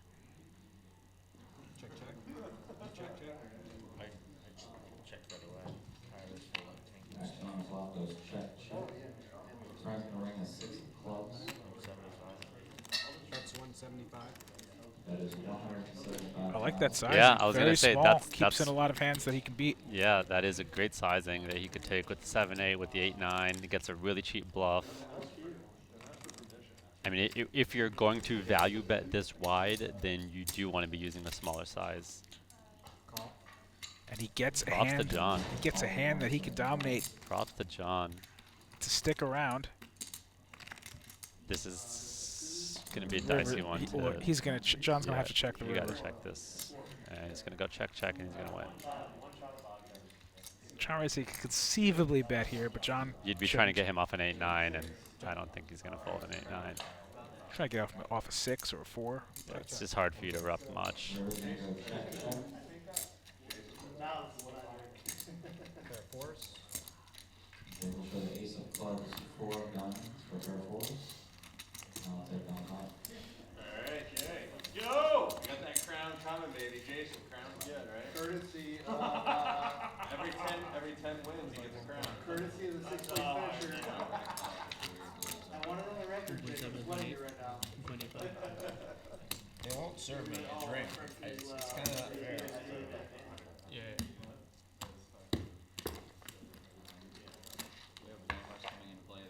Am I, Small blind. And action's on the grind. Where's the button? Oh, button's right here. It's a dead button, guys. Oh, it's a dead button. Dead button on his hand. I'm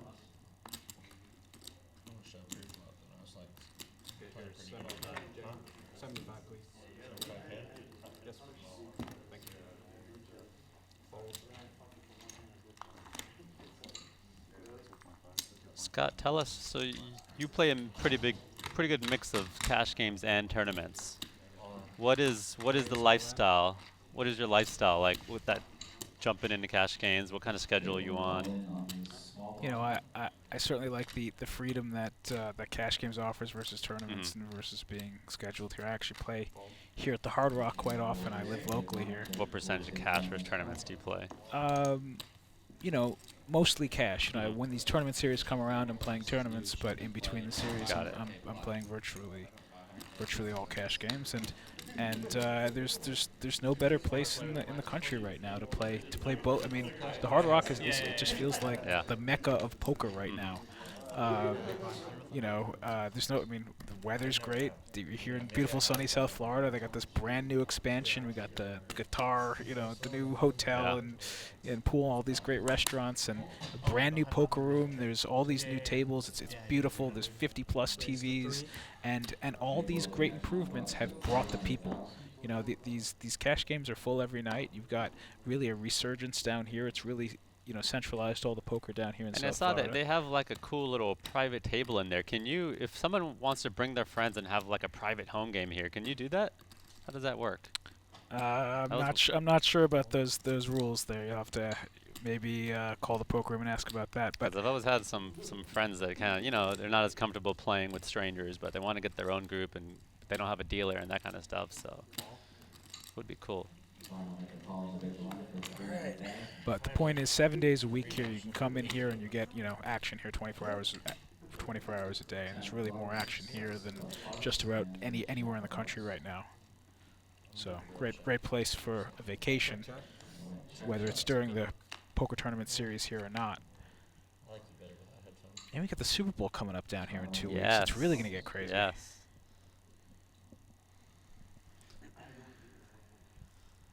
Super Bowl's at Hard Rock Stadium. Hard Rock is the namesake for the stadium down in what's between here and Miami. You know, only 20 minutes from here. The Dolphins play.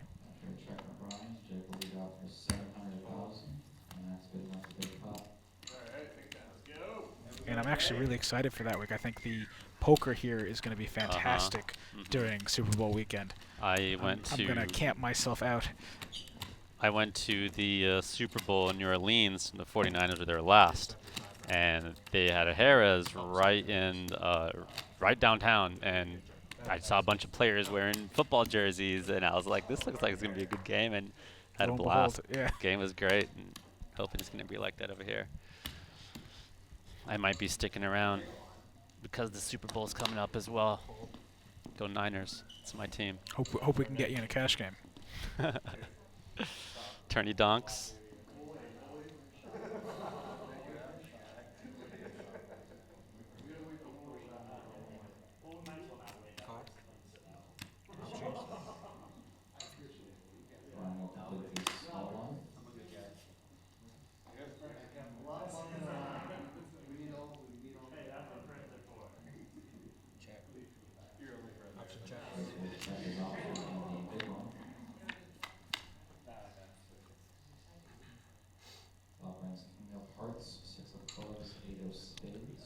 John flops middle pair, Brian bottom. He's been checking back a lot of his top pair.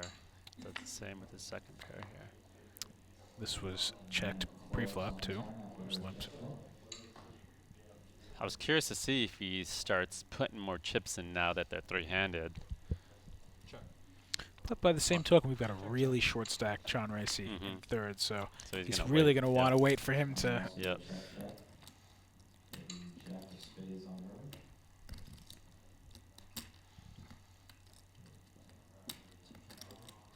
No, he's obviously betting here, and I wouldn't be surprised if Brian takes his time on this one.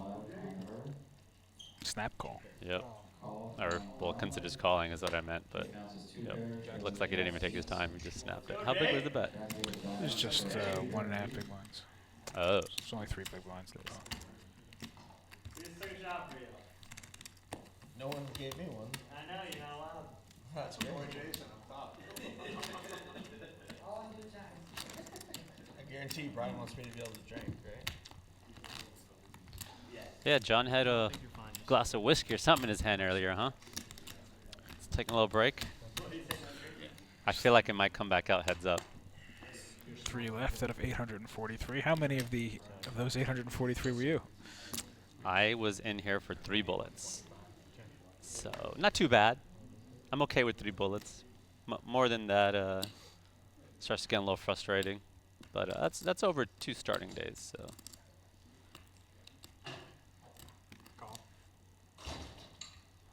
We'll call on the button at 125.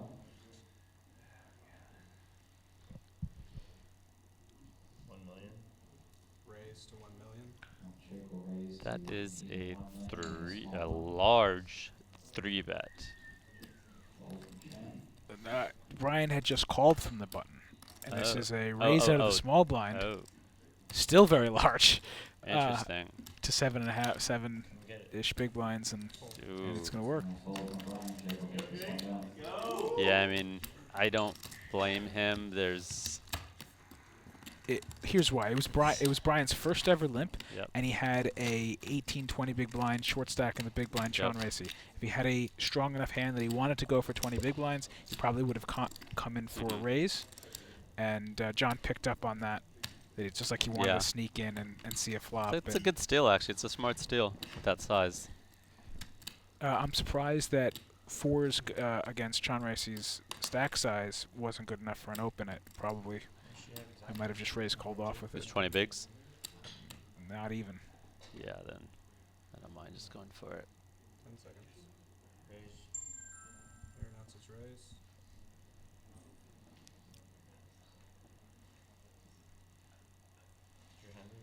Isabel says, I like the way John plays. Me too. He's definitely an exciting player to watch. He's a wild card. Yeah.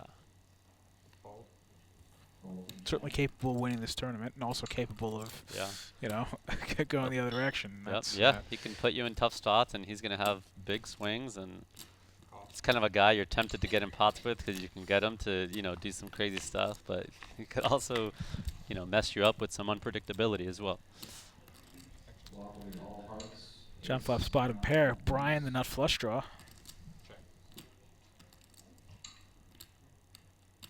you have any red cards? Check. Check. Action goes check. Turn brings the 5 of cards. Ryan turns nuts, but I don't think he's going to get any action here. Sean Stapleton says, how many OGs from UVI, University of Illinois, still banging around on the circuit with you? Let me see if I can call them out here. if I know the crew. Okay. There's Mos and Tranya. Yep. I think Ravi. Ravi Ravagan, yep. Let's see, who else is there? Both Oh, big there was multi-million-dollar Andy tournament Seth, winners. right? Wasn't he Andy one of yours? Seth, yep. I've been seeing Andy at coming around playing these days. Didn't Ty Ryman go to U of I too? Ty Ryman, he didn't go to U of I, but he lived in Champaign. Okay. He was one of my students, actually. We used to come over. I'd be there before my class were done, and we'd be jumping into tournaments together. Who am I missing? Kevlar, Kevin Schultz. Kevin's not playing as much anymore. Still pops in once in a while. It's kind of same with Ty Ryman. Ravi I've been seeing more lately. Ryan Olisar, Oli the Jew online. He's been playing probably more than most of those guys. Yeah, he plays plenty. I saw him here this week. Yeah, yeah. He made a big hero call versus me. WPT Bellagio the other week. That's right. Own my soul, yes. I'll get you back, Ryan. That's pretty incredible that all you guys Yeah. knew each other from college. We actually, me and my friend Ben, started playing. We started, Ben started teaching Andy, then Andy started teaching Ravi, I started teaching Ty. So it's kind of a community that just grew and kind of trickled down from, our success. They saw we had success. They started having success. We started learning from what they're doing. And it was cool. And that was, at least what year were you in school? That was probably, let's see, how old am I? I'm 34. A dozen years ago already, Yeah, at least. yeah, about 12 years ago, yep. Yeah, it's And crazy. they're We still have about, around. a good, there's about 8, 9 pro players that came out of there, all with, that have won Successful $1 million players. Yeah. scores or more. It's 150. It's a pretty epic score. Yeah, pretty epic story. Those Ravi won 5 diamond, Kevlar won PCA. Andy South, I think Bayona won. He had a big second, third place score there. Ty Ryman, second in PCA. Second in PCA, for around $1 million. Mo won Mo's several won things. Tons of stuff. I think there's a really cool story there to be done on that scene that started out in college. One day I'm hoping to get inspired to write about it, turn it into a story to broadcast somewhere. Maybe once one of us wins the main. I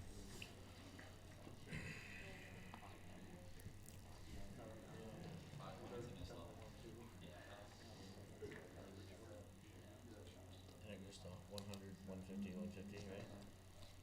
Raise to 400.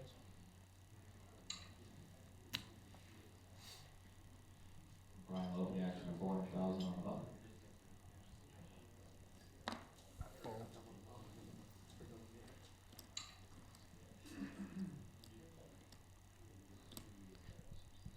Under $1 million now.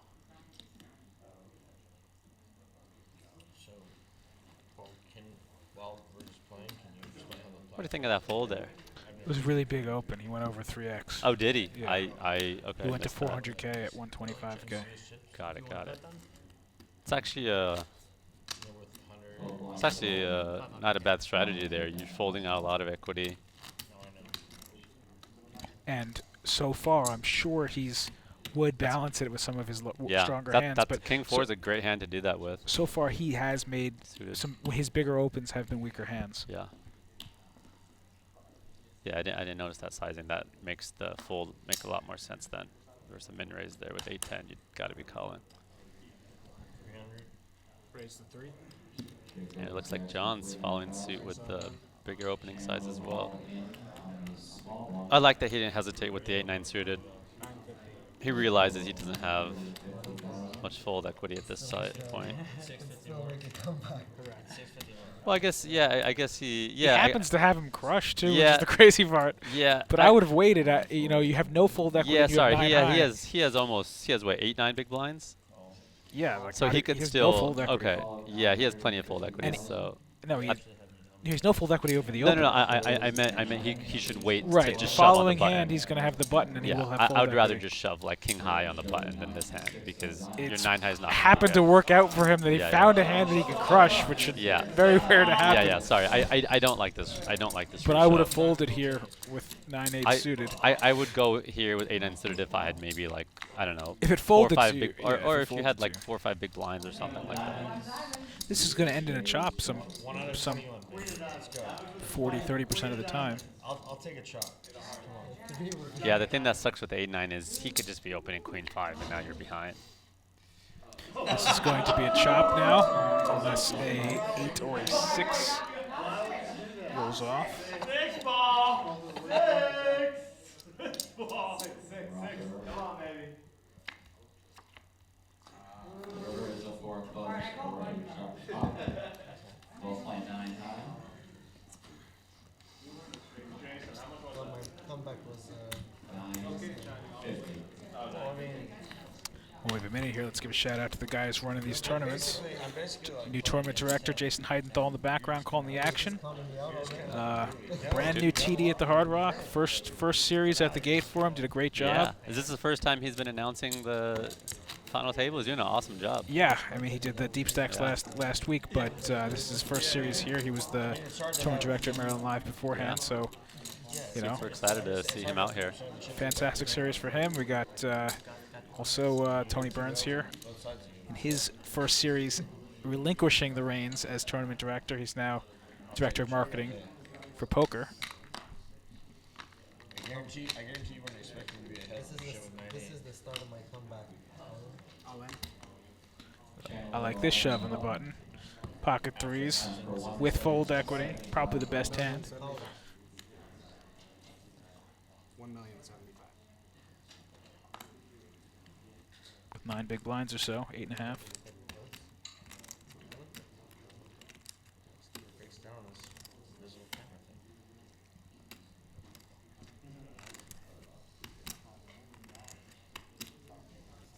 What's there? Like 33 million, right?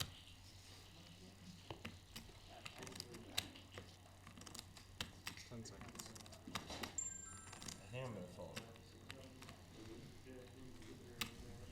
Yep, that's what I'm doing. Fold. Let me hang around. Take down the blinds. A bit longer. And we'll take this one down. Next hand, our blinds are up. 75 and 150 for the At least the deuce came. Now blinds are up 75,000, 150,000, 155,000 big blind ante. Sean Racy's in the big blind, having to put out 300 of his 1.4 million between blinds and antes. Any sort of comeback here would be epic. He's just so out-chipped by both of these guys. Yeah, he's got nothing to lose. That said, I've seen it happen in heads-up matches, and I can tell you it is demoralizing when you have a huge chip lead like that, and you know, 1 double, 2 double, next thing you know, you guys are even chipped. And that momentum goes a long way as well. 75,000, 150,000. It's funny how bad it feels when you go from 100 big blinds to 50 big blinds, and how good it feels when you go from 9 big blinds to 30 big blinds. So anytime I lose, you know, some huge pots and I'm down to 40 big blinds, I just try to remind myself that, you know, just pretend you just doubled up and you're at this 50 big blind stack, and you wouldn't feel the way you do. We're gonna have an all-in and a call here. Jason showing small line, and Chan will make the call in the big one. Jake will show the There we queen of go. hearts, jack of clubs. Chan will table the ace of clubs, 9 of Won't go away. clubs. Good luck. And Sergeant Life is at risk with the ace 9 suited, and we're off to a flop.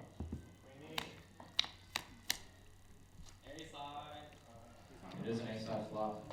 Ace of spades, queen All of right, so spades. we're out in front. Top pair ace versus middle pair. If he can fade a queen or a jack, he's gonna have 3 million chips and be right back in this. Now only a queen. He's got to fade. Bad turn card for the short stack. Off to the river. That is the 8 of diamonds. Now with 2 doubles.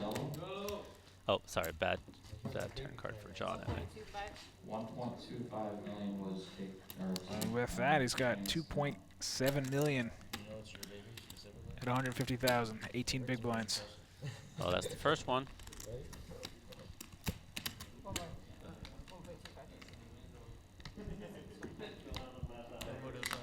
One more quarter. Oh.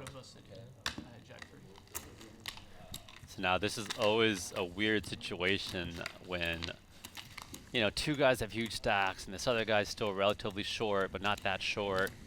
You know, you're in the big blind with, you know, hands like ace queen, pocket 10s, pocket 9s, even pocket jacks. You know, you want to 3-bet it, but you also don't want to, you know, bust out and miss this easy pay jump.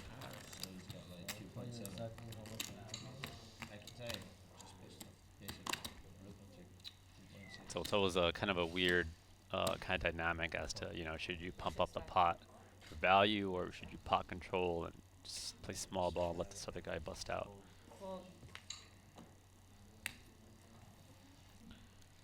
So with 18 big blinds, how do you want to play this stack here? Do you want to just shove it all in? Do you want to complete your calling range and call off? Do you want to raise and call off? Yeah, he's just going to go all in. Make him beat that king jack. I think that's the right way to do it against Brian there. I don't think the hand's quite strong enough to induce a shove.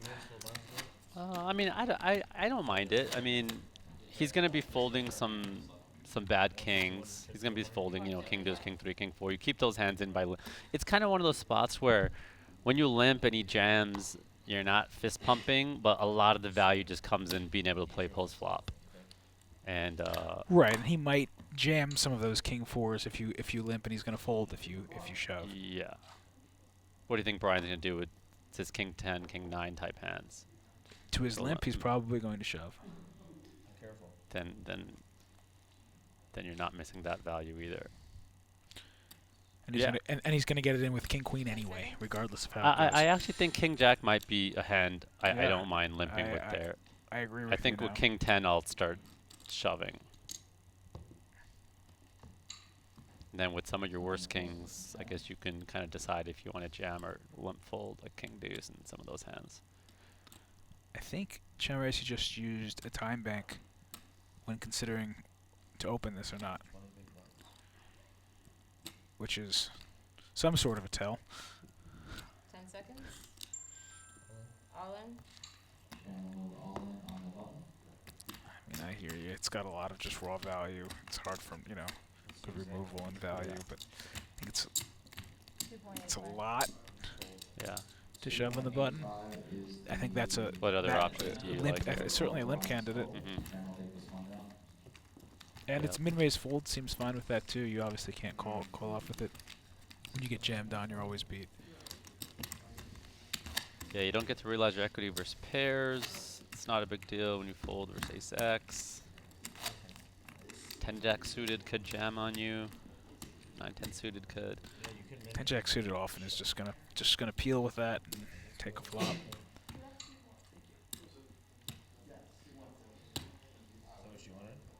I kind of like a limp or a jam a little more than the raise fold. I'm not positive on that though. I think so. I think I'd rather just raise fold some, you know, some worse hands, some queen 8 type stuff. Jack queen just pretty strong through handed to raise fold. Feels a little gross. Brian is using a button limping strategy. Second time in a row it's been on his button. He limped with 4s last time. Now 8-9 suited. Yeah, and that could be with kind of what I was saying earlier of kind of sucks to end up getting 3-bet from the small blind and having to play this huge pot when you got this short stack sitting around. I'll expect Chanresi to just take the free flop here. Check.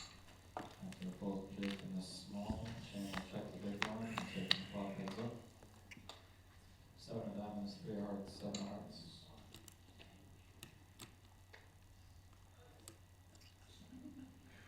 Check.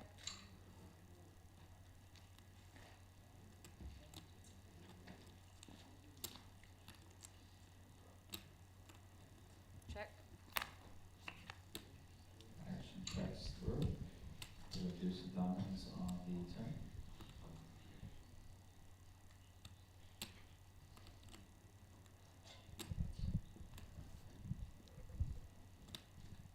Check. I think Brian's going to throw out a big blind and try to win this pot with 9 high.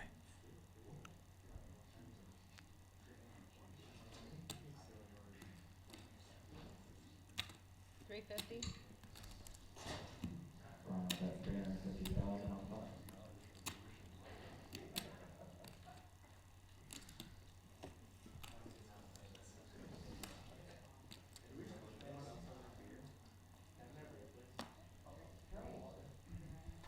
Hold. And now we'll take down the pot. 15 minutes, not 50 minutes. For $500,000, we can't do a clock. Kind of impressive.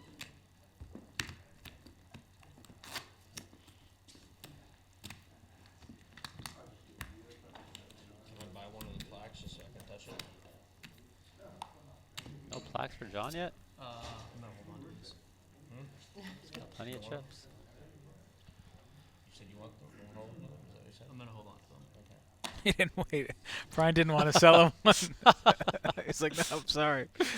Gotta take all those edges you can, Brian. Denied.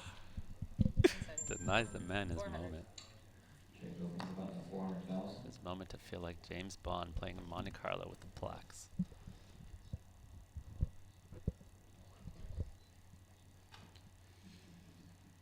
All in. Yep, like that shove. You got to be careful opening some of these 6-4 type hands.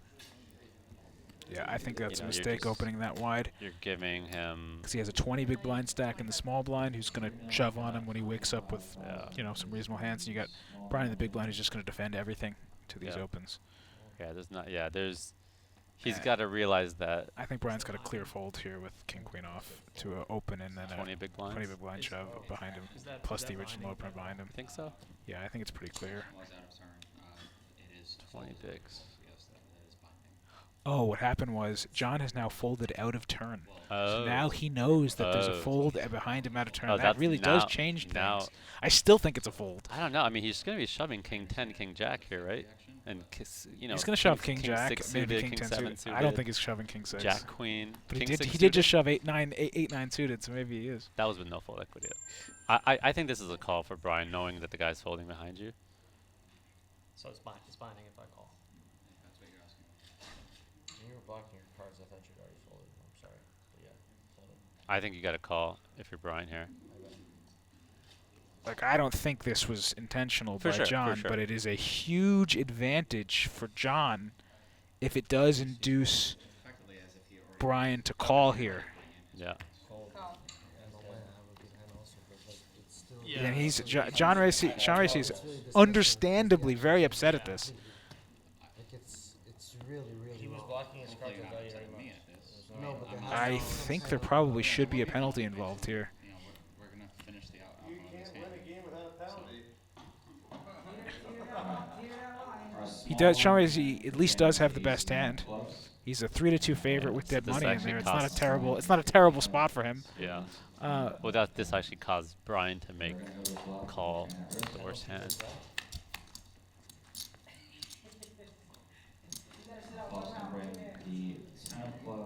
And if he can fade a king or a queen, he's going to get a double because of it.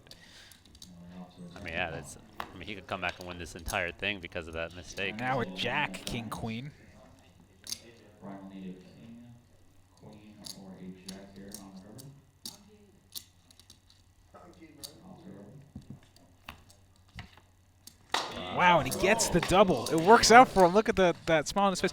This reminds me of a hand from this summer in one of the high rollers of the World Series with Sam Soverel. Do you remember this? Where he Yeah. folded out a Yep, turn yep, and yep. it caused a. There was a question of whether he did it intentionally or not. A very similar spot. It was a fold out of Yeah. turn, which induced another player to call, which Yeah. benefited the player who made the mistake and folded. It's like a huge equity spot. Like It's massive. It's like I understand. So Jake, it is a 1 orbit. And he does get the 1 orbit penalty. I think that's the correct thing to do here. There was no penalty given this summer when it happened.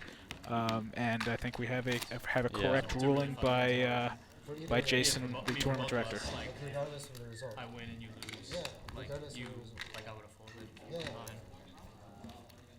It just happened that I was on a good side. Yeah, and I wonder what kings he would have shoved there. King Jack, maybe King 10 suited, but I don't think he's shoving King 6 suited. No, I Yeah, don't think so. he should be flatting those. King 6 suited, King 7 suited. I just haven't seen him do a lot of flatting there in that spot. I'm wondering if he's kind of in a shove or fold mode. But yeah, he should be just flatting those hands. I mean, here's the thing though, if he's opening hands like 6-4 off. Just to be clear, watching at home, what happened was we had an open, and after the raise from the small blind, John on the button folded out of turn before Brian had acted. And because of that fold out of turn, he's getting a 1 orbit penalty, which is just 3 hands here. So it caused Brian to call with King Queen off because he didn't have to worry about. Right. Had he not folded out of turn, I think Brian definitely would have folded. Yeah. But it ended up working out for Chanrez. He gets a call with a weaker hand, and he held up. So it could have worked either way. This summer when it happened it was a 50K or 100K final table, it caused the player to bust, and there was a big discussion about that after the fact. What happens if it happens again? Yeah. You're 150. I took your.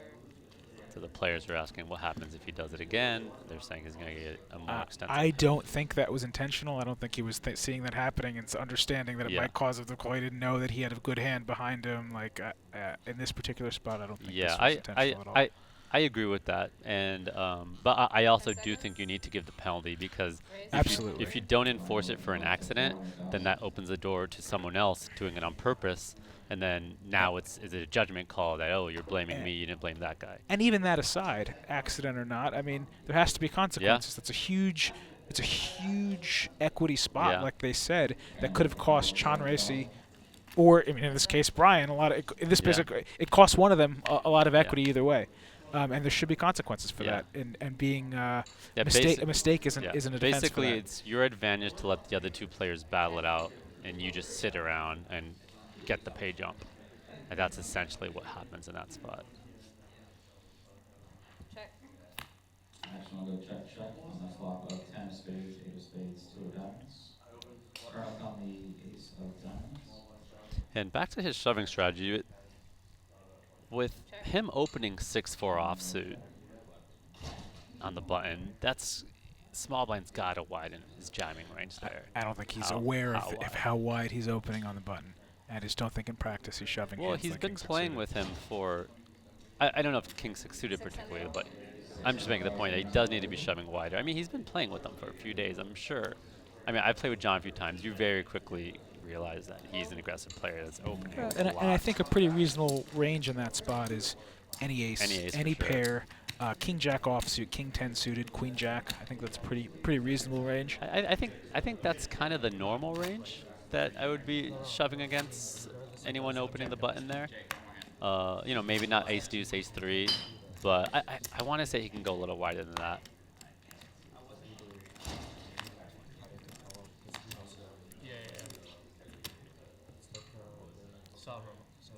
And they're talking about the Sam Sovereign hand, the exact hand we just mentioned, and that's what they're discussing right now at the table.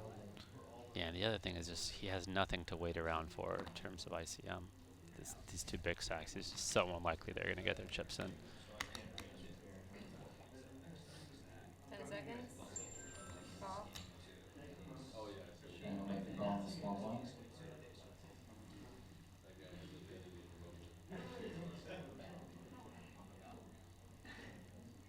By the way, with that double, Chanrez is in the mix now. He has half of Brian's side. If he doubles through Brian here, he now has their stacks will flip from 12 million to 6 million.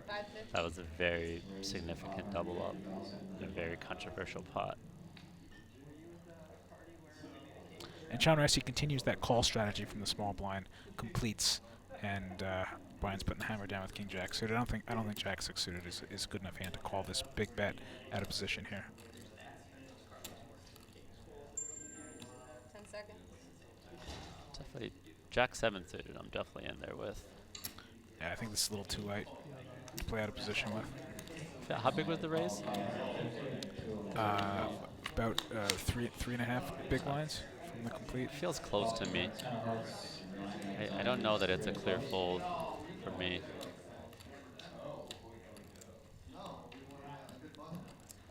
They're about what, 40 big blinds, Steve? Yes, 40 effective, 42 to start there.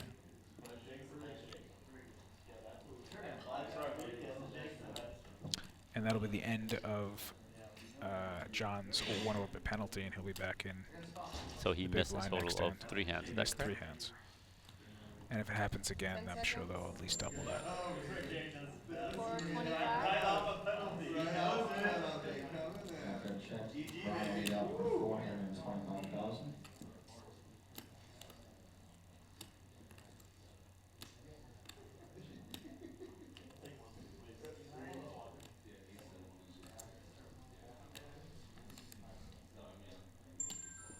Seconds.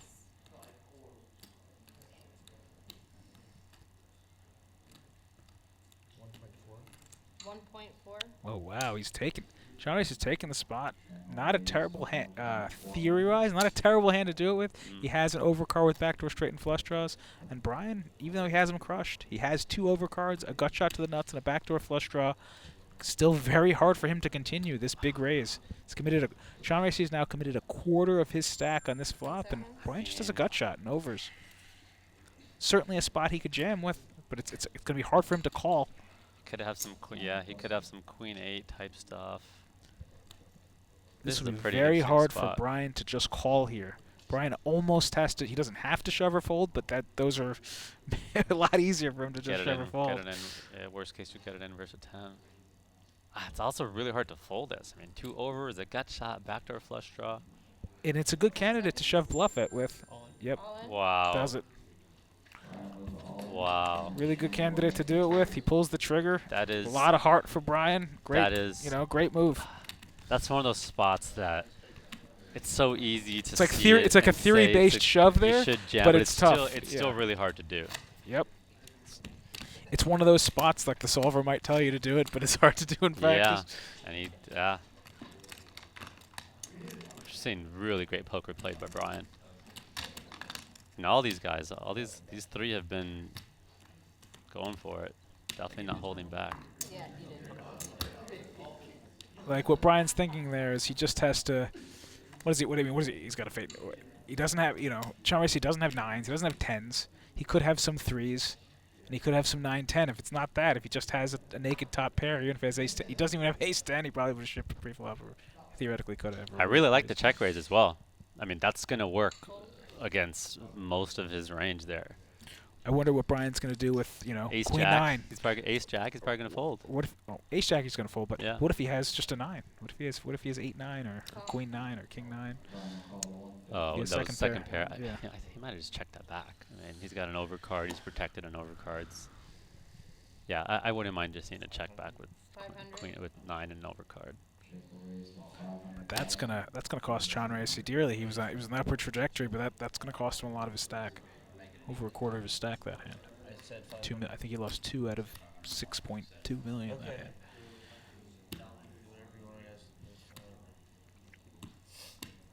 10 seconds. Do you think Brian could call there with a hand like ace jack suited backdoor flush draw? I don't think they were deep enough for him to call. Yeah. I think it was a shove or fold spot.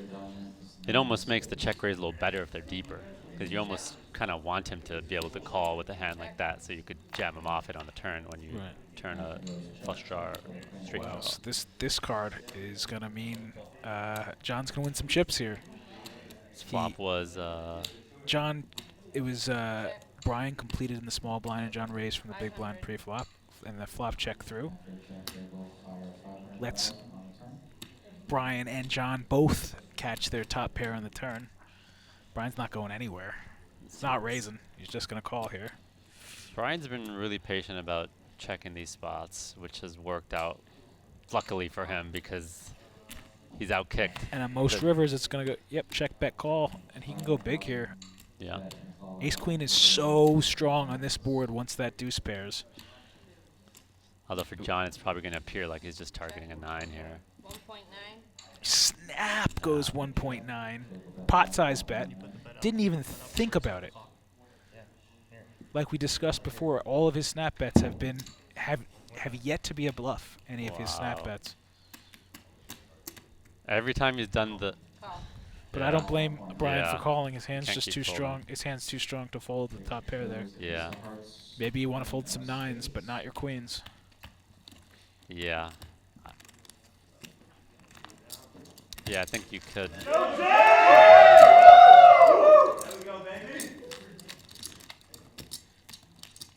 You could tell, like, yes. Brian's thinking he has it, but my hand's too strong. Yeah, exactly, exactly. From this perspective, it's so easy to be like, well, he keeps snap betting when he has it, but Brian's not seeing that. No, You got top pair there. Even if I'm in game and I see that every time he snap bets he has it, when you have queens and deuces there, the hand's just too strong. It's just too he's strong. Played it so passively. You guys know what happens when I And he has a queen. He has that removal. Like Yeah. so, you want to fold some hands and call with some hands, and Brian can fold his 9x. Yeah. But his queen x's are too strong here. Yeah. Shake your in for 75. Yeah, you got to call there.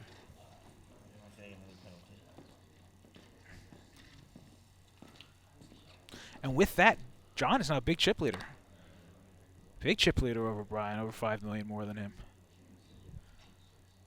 17.2 million to Brian's 11.7. I think that means John Racy has around 4 million. I had 4 of them when you guys put me on a penalty. You take one of them away? Call. I mean, not call it, like, time. You took one of them away. Wow. So John inadvertently says call when he meant to say time, so he's going to be held to calling this raise for 325,000. And John Race is probably just going to go all in now with 6s, especially because he knows there's an inadvertent call from the small blind. He could be thinking, if that's legitimate or not, especially with what just happened. But yeah, he's got a clear shove here with pocket 6s, and that's going to get through. So another, it looks like John is sort of losing his focus a little bit here. Yep. Yep. I'm not like angling here. You knew what I meant. Yeah, I mean, there's a lot going on. The nerves are high.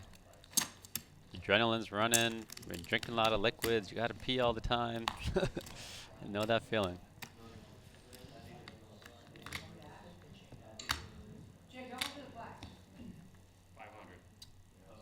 Trying to keep track of your stack. It's changing every single hand because it's 3-handed. 4. See, John's playing with a little bit of passion, the way he's throwing his chips in there now.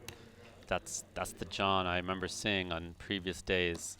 And that's expected as he gets deeper and deeper, kind of get back into his comfort zone of how he normally plays. On Twitter here, people are suggesting that this was, unethical and potentially an angle by John. I don't think that was the case. I don't think so either. I don't think so either.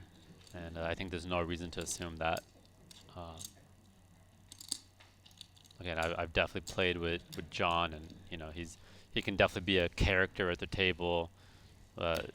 Just because someone likes to talk and have fun, and no reason to assume that they're doing. I don't this think on in game purpose. he had the presence of mind to sort of see what was going on and react that quickly to the situation. Yeah. I think it was just a mistake. Yep. And just knowing him and knowing his personality, I could easily see him making that kind of mistake.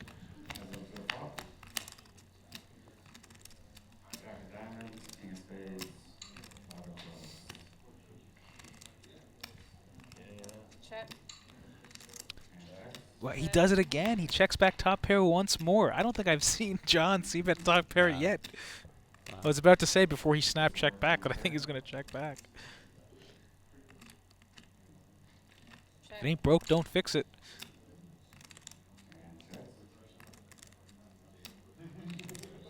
Hey, I'm all for checking back top pair occasionally, but you should. Yeah. It's putting these delayed c-bets in the turn, but it's working out. Yeah, he is also doing a lot of delayed bluffs as well. So he is balanced. He is checking a lot. He's checking a lot and then bluffing turns, and then he's checking top pair a lot.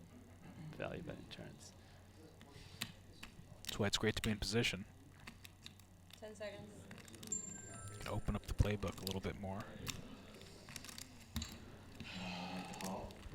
Interesting call here. So he's really reading into those delayed bets. Now this would be a Check. $1 million. 1 million. jam it. It was. I thought John Rice's call on the turn was a little too I don't like the turn call. Optimistic. I mean, you never know. Sometimes you feel like you got a physical towel or something. Could be that, but nothing changes here on the river. If his ace high was good on the turn, it's still good. So if he thought his hand was good on the turn, he might shove you in. I'm not convinced of that.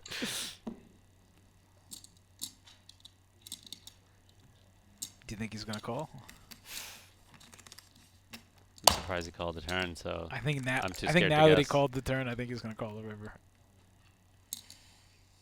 He's definitely acting different than he did the other times he had it. So I think he's doing a good job selling that he might be bluffing here, actually. Wow. John earned that call with his antics.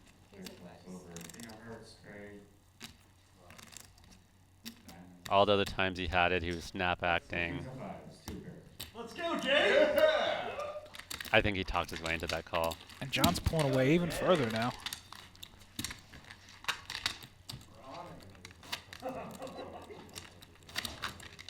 And that's where you see the beauty of this game. You know, John's definitely made some plays that I don't think would be the fundamental GTO optimal way to play the hand. But then he's also done, you know, some of these antics that are earning him chips and getting, you know, more theoretical players to make mistakes against him. That's a perfect example right there.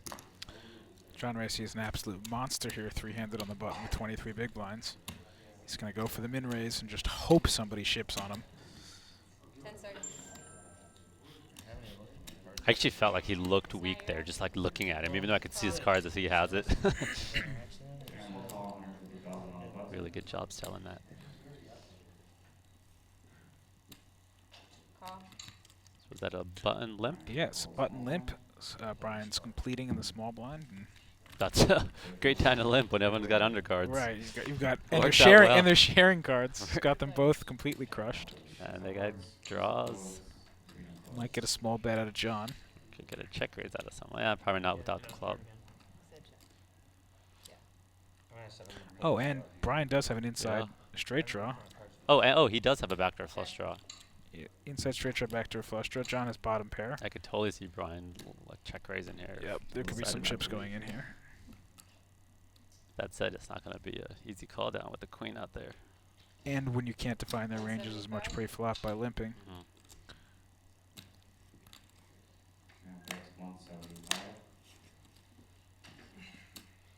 Do you ever consider a check here with these eights? Because I just limped pre-flop, I would more often check. If I raised pre-flop, it's a better to see bet. Your opponent's gonna have queen deuce, queen six, six deuce, deuce deuce. They don't have queens or sixes. And now you end up in this spot. And now you end up in this you don't exact have a club. spot. You have no idea where you're at because you didn't raise pre-flop. If you raised pre-flop, you know you could eliminate all sorts of hands from Brian's range. He wouldn't be calling out of the small blind with six deuce, queen six. But now because you've limped, he could have all of these. He could just have a queen. I mean, he's shallow enough that he's might value raise a queen here. He could have weaker queens. Couldn't have ace queen or king queen, but now I think if something like a 7 peels off here, you're gonna see him go for it. And a club could peel off, and he could go for it too, because one big part of his check raise range is going to be flush draws. It's also another overcard. I think that's going to be a card Brian will be able to take. He's going to bet like 600,000. This is going to be really hard for John Racy to continue, especially without a club in his hand. I think you need to bet 600,000 here. Check. I'm surprised, especially when Brian had a club himself in his hand, that he didn't continue in the I mean, the club thing turned. is, the king is a pretty bad card for you. I mean, what are you going to do with just a queen, you know, weak kicker here? I mean, I think you're hoping for a blank that you can get in. Right. If he had queen 10, he would have checked. He would have checked this river, and instead he's just going to river the nuts straight. I don't blame him for the check here. That king's just not in your range much, and it helps your opponent a lot more than it does you. That being said, John Racy can get away from this run out. The straight got there, the flush got there, another overcard got there. You know, a lot of the hands that he would have check raised with, like flush draws and gut shot straight draws, both got there. 1.5 into 1.8. Okay, so he's not ripping a queen anymore. No, he's representing a flush or a straight. Yeah. Or pocket deuces. I mean, that's basically it. I could have also been okay going with a smaller bet here, trying to just rep. You know, it's like you're trying to sell. You got a queen. I like both. I think you're going to have some flushes here, and you're going to have the river here. That said, he's already made some hero calls and been wrong, so you got to ask yourself, how is he really I mean, John Racy played the hand perfectly. You know, called on the flop when he had the best hand. It's tough for him to bet the turn, and he folded correctly on the river. Yeah.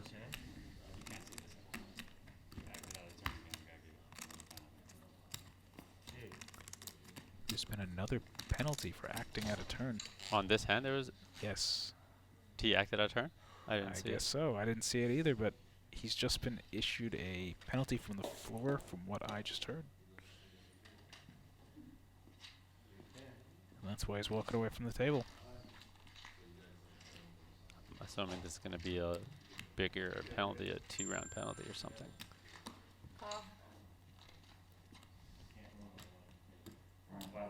Again, it's easy to paint John as the bad guy. I don't think any of this is intentional. Certainly wouldn't be, especially in that spot, which was inconsequential. Yeah. It's going to cost him 1 to 2 orbits of blinds and annies here. He's hyped up. He's got a loud personality. Can be a little all over the place sometimes. And I think this is more got evidence a lot that of nerves. what happened was unintentional, not the opposite.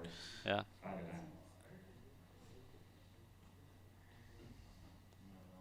Check. Brian's got John Racy crushed here.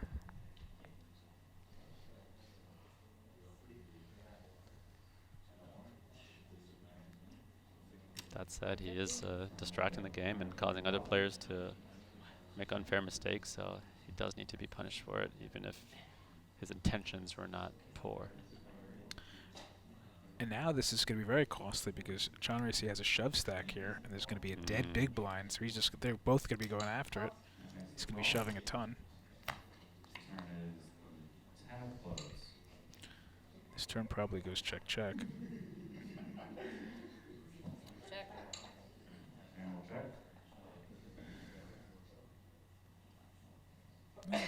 Brian could bet this, just for general protection. Check. Wow, this is going to run out of chop. I think they're both going to be happy to take this hand to showdown here.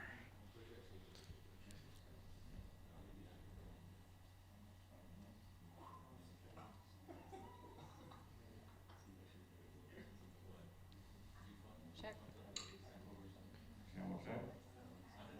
Value bet? I don't think so.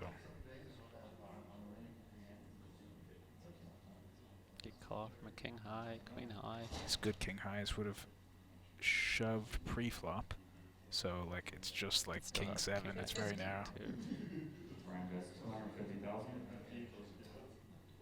I wonder if there's a chance it gets him to fold the chop here. I don't mind this value bet. Really doesn't look like. I mean, you're not worried about the ace. It's very unlikely as the 8. Now that 2 of them are out there. It looks, from John Racy's shoes, it looks like he's being value bet. Therefore, his 5 can't beat any value bets. Doesn't know he is actually chopping with this hand. Might actually get him to fold, but he does call.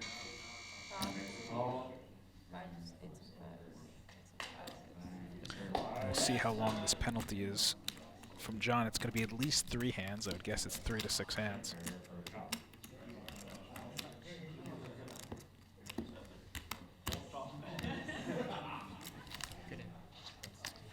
Jet Oliver says 8-8. He's arguing you should shove the hand pre-flop.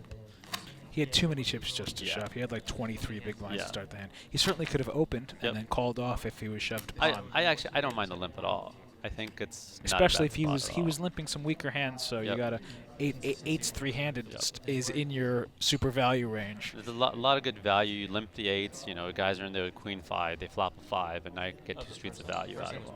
Whereas when you raise, they're just going to fold. And you also want to make sure you have some hands that you can limp and continue versus raise. Well, that and your opponents might squeeze out of the blinds when you limp, and you can shove over a raise.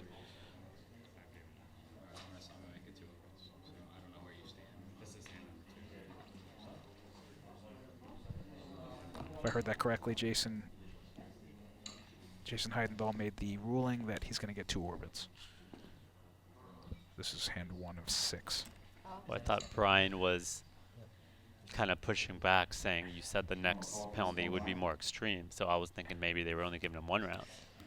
Why else would he say that? That's what I thought I heard. But it could be that this was a different scenario. And it is more extreme. It went from 1 round to 2 rounds. Oh, did they for sure give him 2? Jason just said two He did. rounds. Got it. 10 seconds. And 6 hands is a lot. That's 2 full rounds of blinds and antes. That's 750,000 chips. That's a ton. It's like 9 starting stacks. I mean, no, excuse me, like 19, 18 starting stacks. 19 starting stacks. It's huge. Check.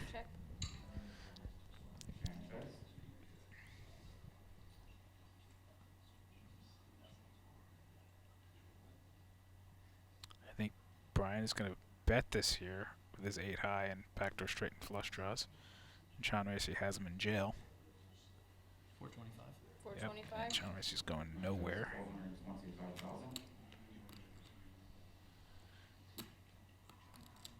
I don't think his hand is quite strong enough to put in a check raise, but I think we're just going to see a call here.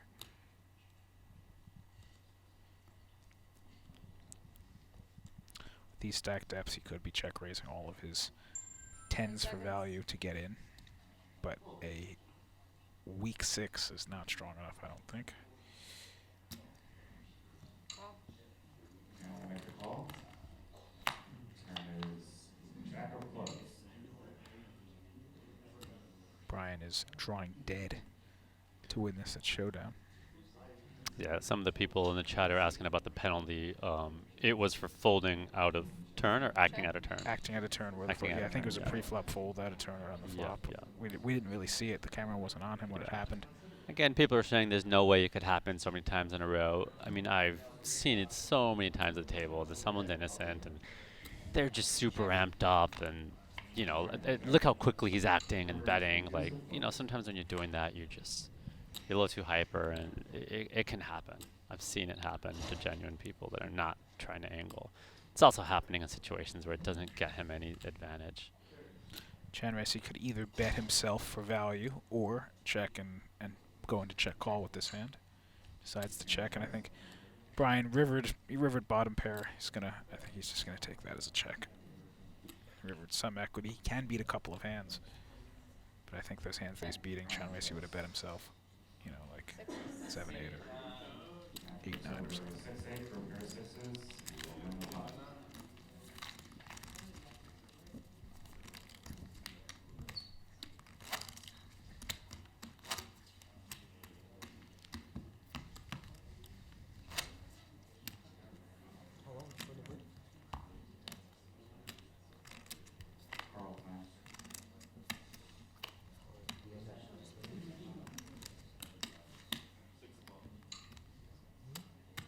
Yeah, about 15 minutes probably.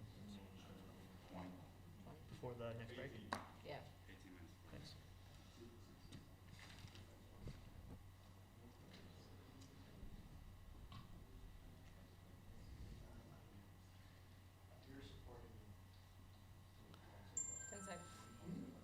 This hand is strong enough, I think, for him to raise and call off for 22 big blinds with ace-9 off against Brian in the dead big blind. This now creates an interesting dynamic that Brian is going to be effectively defending from the small blind, when with all that dead money out there, he's going to be defending really wide, including hand like 7-5 suited. Yep. If there was a big blind there, he may very well just be folding that hand. It's interesting that he's raising larger than min. So Brian just smashes that flop. Bottom pair and a flush draw. John Racy has the ace high and a backdoor not flush draw, but I don't think they can put in a lot of chips here. I like betting here with the ace of diamonds. He has all these backdoor draws. I like betting here because he can pick up so much equity on the turn, and if he's check raised, he can fold easily. Besides the diamond, what else are you going to be thrilled about betting? Not too much. I don't mind checking this. I definitely do both. I mean, that said, there's not that many hands he's going to be able to check raise here.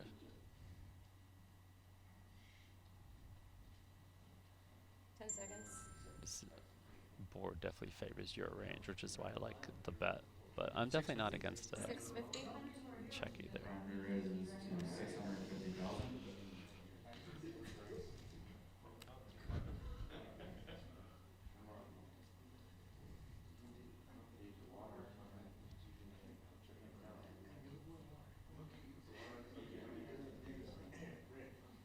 10 seconds.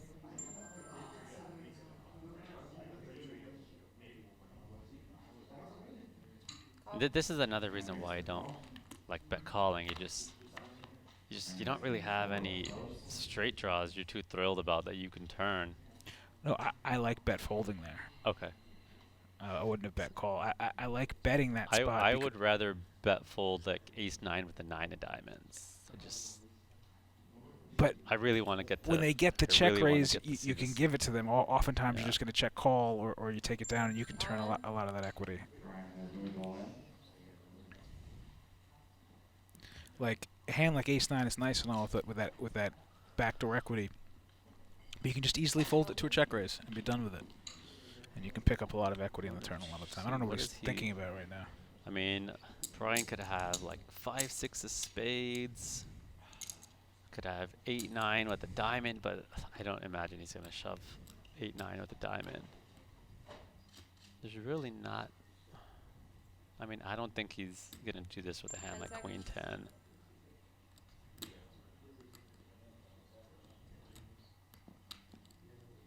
I'm having trouble thinking of a lot of hands he beats.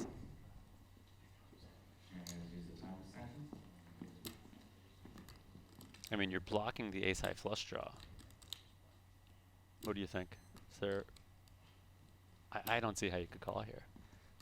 I'm really curious what he's putting him on. 10 seconds.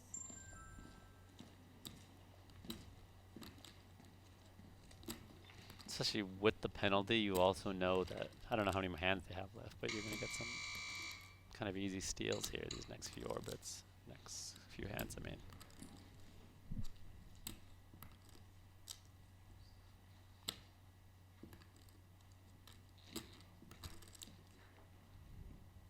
Oh, well, 9-10. Well, he's blocking 9-10, which is the double gutter. 10 seconds.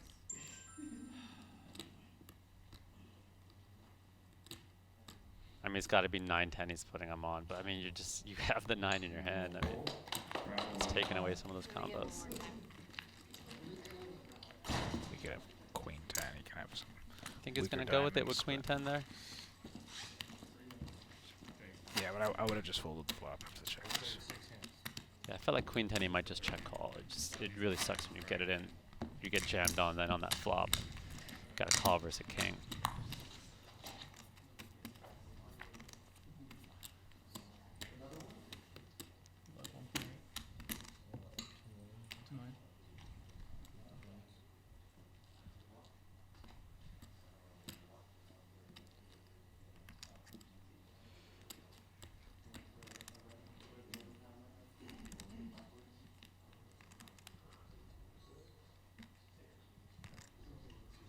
Seconds.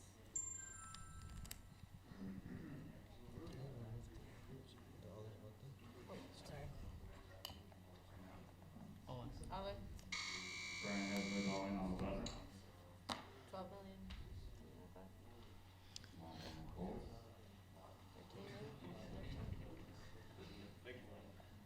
Yeah, I guess he is shallow enough that Queen 10 could just check raise, call off the jam. If he was a little deeper, then I think it's kind of gross getting in so many chips. But at that stack He's size, not deep enough to continue with the ace 9. It's not enough good yeah. turn. No. cards. I was wondering if Brian could have check raised Queen 10 on that flop. And at first I thought, no, you don't want to check raise that. But this shallow, it's not as big deal. Check raising, calling off, getting 2 to 1. If you're deeper, I don't think you want to check raise Queen 10 there. You don't want to jam and then have to fold, or get jammed down then have to fold. So much equity. All in? And has moved all in from the small blind. Brian has folded. It's 2 straight. Not a bit.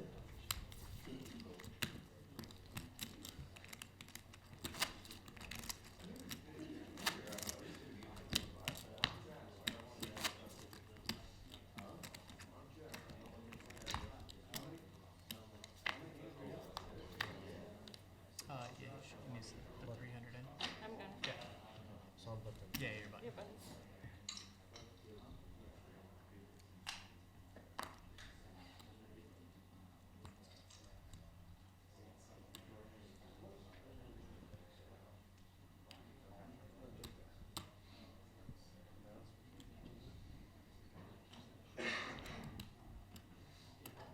Seconds. All in. Wow, that's really wide, but he's going at really opening up his ranges because of that dead big blind. Shove with the offsuit 7 high. Yeah. 18 big blind shove. He's 7. He gets the button again.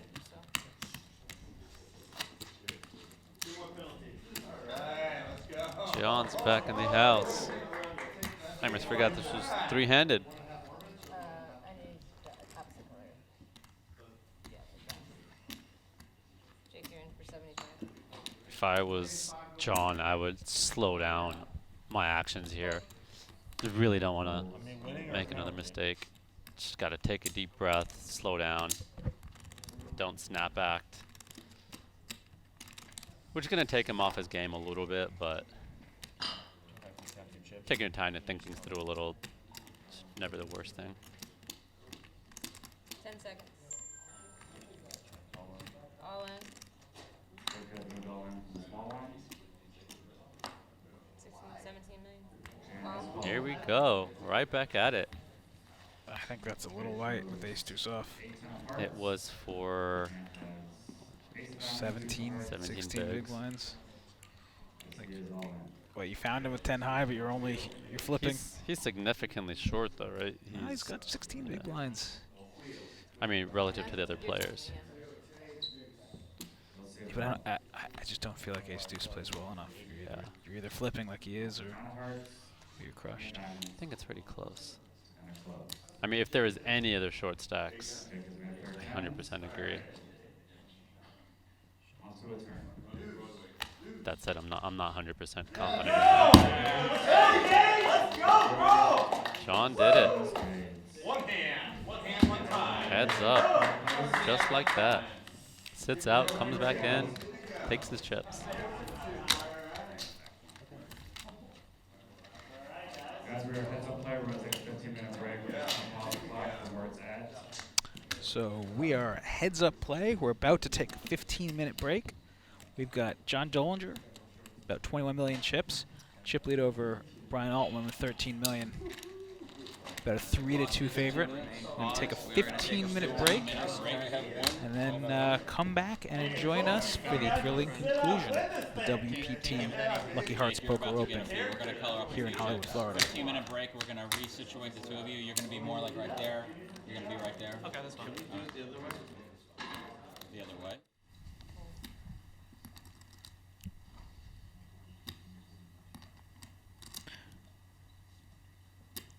John raising under the gun with pocket nines. He's going on his bigger sizing again. Last time he went bigger sizing, he was also under the gun, so his sizing tell could just be in relation to his position at the table, not only his hands. He had queens when he did it last time, also a strong hand, but he was under the gun.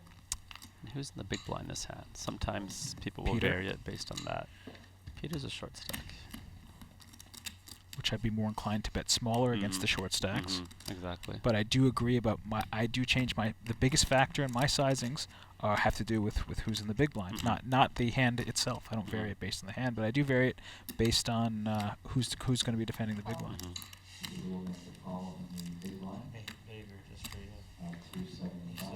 I think this defend here is a little wide, even with the ace from Peter. It was under the gun open, almost a full 3x, and he only started the hand with 10 big blinds. Yeah. Now he's down to 7.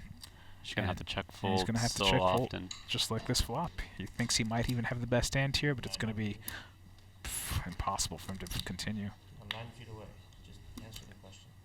I think he's going to either. I mean, he's gonna any bet he does is gonna be a commit. So he's either just gonna go all in himself or bet half the pot. And 175.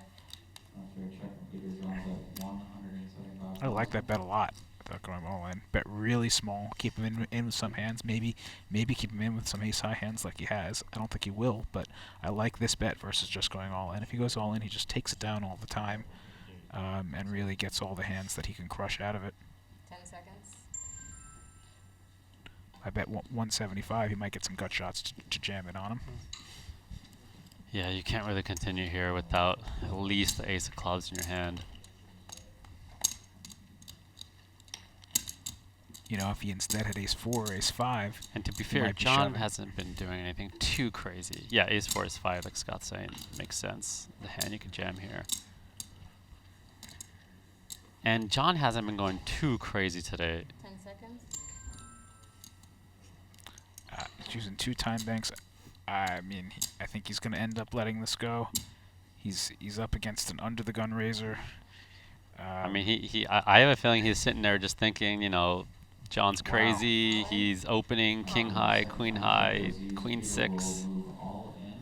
That's very light. Yeah, I don't like that play. I feel like he'd let John get into his head, just, you know, maybe the way John's been playing previous days. I mean, at least the ace of clubs in your hand, you know, helps a little bit. Here, you just have nothing. Even the 7 of clubs would help. Got a little bit of sweat here. Turn card. A 4 or an ace, or Peter's going to be our 6th place finisher. Damn, Peter. That said, could definitely understand it's 250.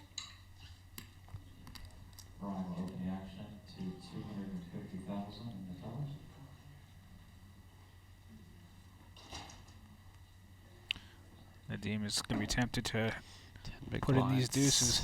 Problem is Nadim is probably ahead of Brian's opening range. Problem is he virtually has no fold equity. You do have fold equity. Versus Brian's bottom opening range a little bit. Because people know you're going to be a little bit tighter. And he's also going to be opening garbage that he doesn't normally open, like queen 6 off. Unfortunately, on this one, you're probably not going to get a fold. But yeah, he's... This is going to be 650 in the pot. Yeah. It's going to be 725 for Brian to call. He might have just the slightest amount of fold equity. It's kind of not enough. But I think Brian's going to call him 90% of his opens here. Is there anyone else short here? What's the... well, he's certainly the shortest. By far, right? Yeah, by far. I mean, that's another thing. I mean... I don't blame him for doing this here. You also... There's a lot of dead money in the pot. And he has the best hand. How many better spots are you going to get? Yeah, I mean, hey, he's 53% with dead money, getting a, 1.2 to 1 or whatever it is. That's not I mean, if there was another 15, 20 big blind stack, I would probably pass on this and just hope they get into an all-in. Nothing wrong with this spot if you're Nadim. I also wouldn't mind passing on this spot for Nadim. It's close.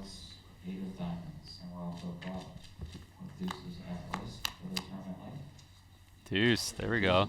That's probably going to be a double for Nadim. Guess we see some a back doors here for Brian. Diamond or a 9 on the turn. There it is. There it is.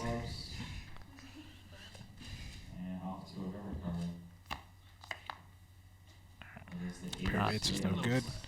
Nadim is going to get a double here. Back in it, Nadim. Had Nadim had, let's say, 1.3 million, I would like the shove a lot.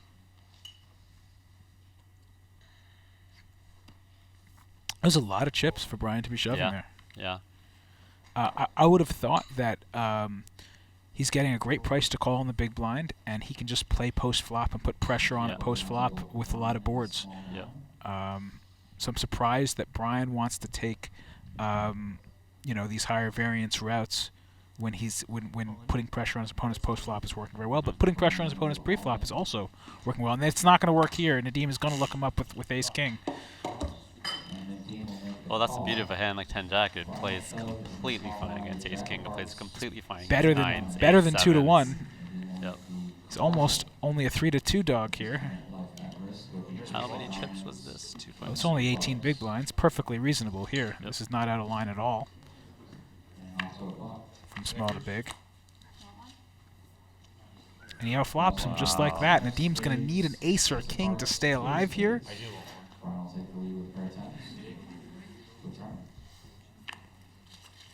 What reasonable person would say no? 7 of clubs. Deem you need an ace or a king here on the river. Off the river card. River will bring like Good game, Nadeem. $450 every week. 2, 3, $400,000 in guarantees every week. They get huge fields. It'll be right here in the poker room at the Seminole Hard Rock Hotel and Casino, February 19th to March 15th. I love playing at Hard Rock. I try to play every single main event here. The fields are great, the weather's great, the venue's awesome, the food's good, and pool's awesome. And they have those big series once a quarter, once a season. The Seminole Hard Rock Poker Opens, but there's also a lot of these smaller series in between those. Escalator series a couple of times a year. Staff There's is a super deep great stack on series. top of everything. Really listens to the players. And the dealers are some of the best in the world.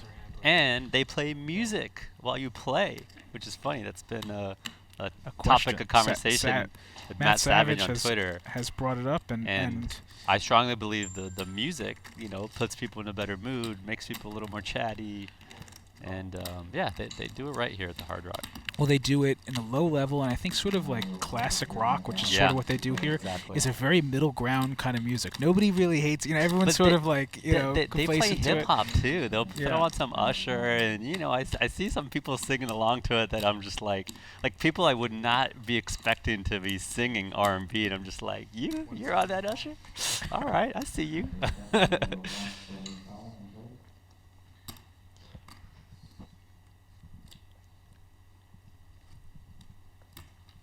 John bets his under pair, and Nadia's going to continue with the ace high.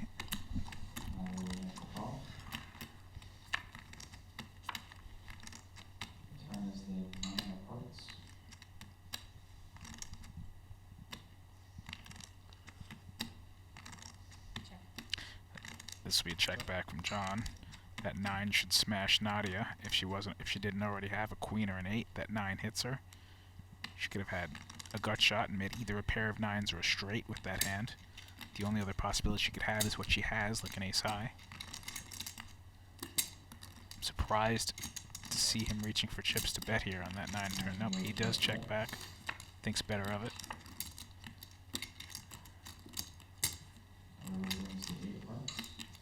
No reason for Nadia to bet here if she thought her hand was good before. It would certainly still be good now unless John picked up a 9. It's going to be a tough sell for John to bluff here. Nadia's thinking about betting, but I don't see any reason to bet this hand right now. She's not going to get much stronger hands to fold. 10 seconds. He's obviously never going to fold a queen or an 8, and he oftentimes won't be folding a 9 either. That shit is good. Well, now John got counterfeited and has 6 high, and certainly can't continue here in the river. So she threw out a bit of a block bet sizing here, so. All in. Jake will move all in. We got an all in from, wow. John went all in. I was gonna say the one thing that could have hurt her is the block size bet. We definitely both agreed that the ace queen should have been a call, so she is playing a little too tight there. Oh, I think the point we're making is that, there's small mistakes and there's large mistakes, and overfolding ace queen there is a smaller mistake than calling too wide with, you know, maybe ace-9 or something. And Maybe an hello. We have the light open from John on the cutoff, a 6-4 offsuit. The 3-bet from, oh wow, excuse me, not the 3-bet. Brian just calls with ace-king, gets Nadia now to shove with ace-queen, and she's going to find out the bad news. But quite frankly, even if Brian had 3-bet here, her 4-bet jamming here would have been reasonable. 2.45. I think she's going to run good here. I think she's going to suck out. It's 50-50. Either she does or she doesn't, right? I don't know why. I just feel it.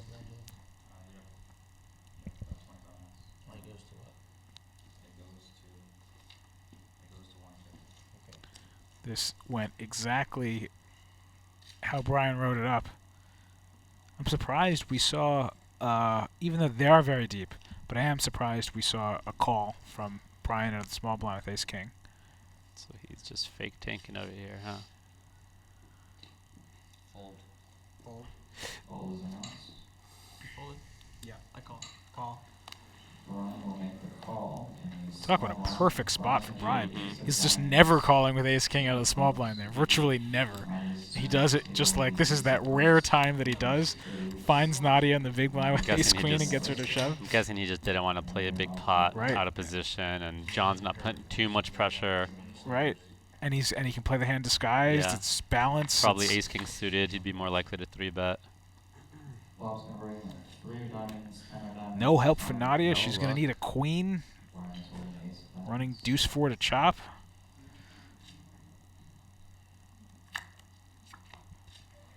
Now she needs a queen that isn't a diamond. It's only getting worse for her. She's got 2 outs. Or she's going to be out in 4th.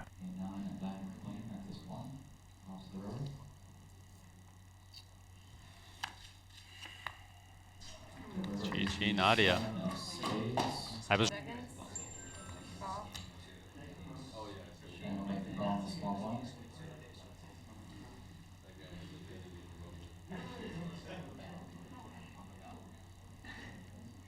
By the way, with that double, Charisi is in the mix now. He has half of Brian's side. If he doubles through Brian here, he now has...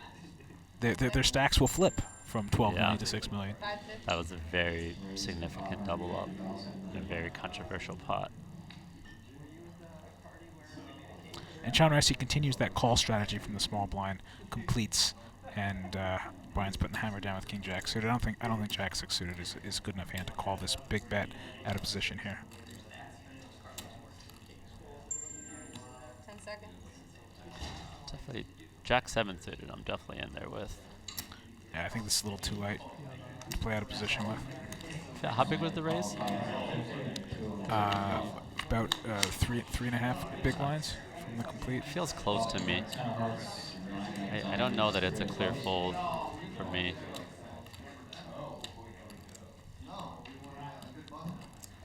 They're about what, 40 big blinds, Steve? Yes, 40 effective, 42 to start there.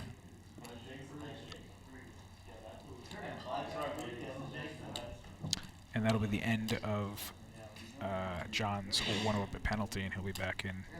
So he missed a total of 3 hands. He missed 3 hands. And if it happens again, I'm sure they'll at least double that.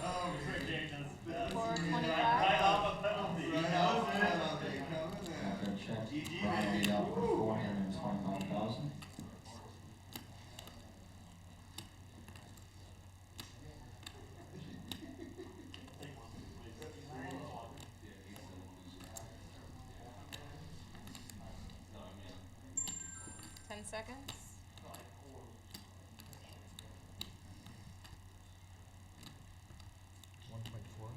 1.4.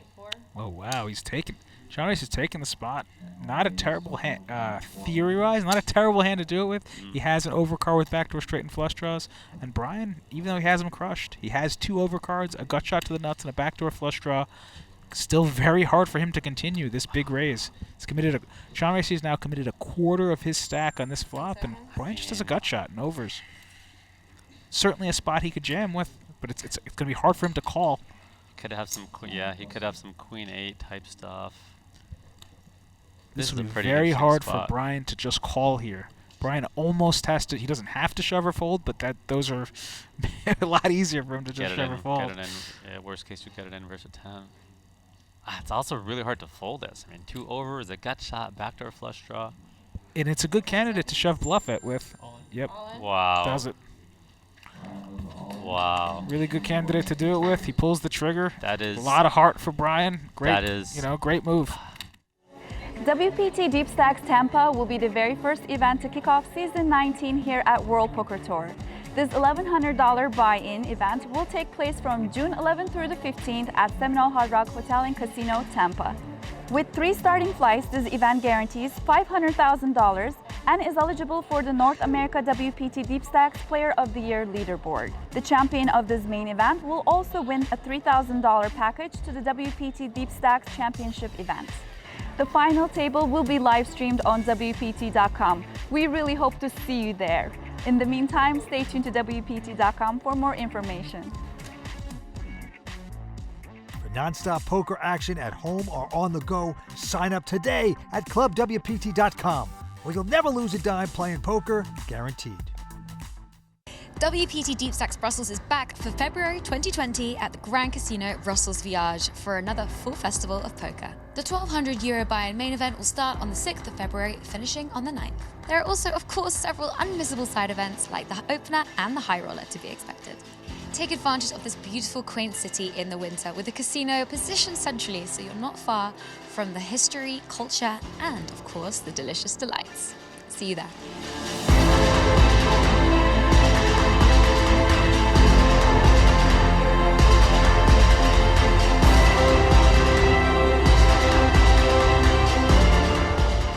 Non-stop poker action at home or on the go, sign up today at ClubWPT.com, where you'll never lose a dime playing poker, guaranteed.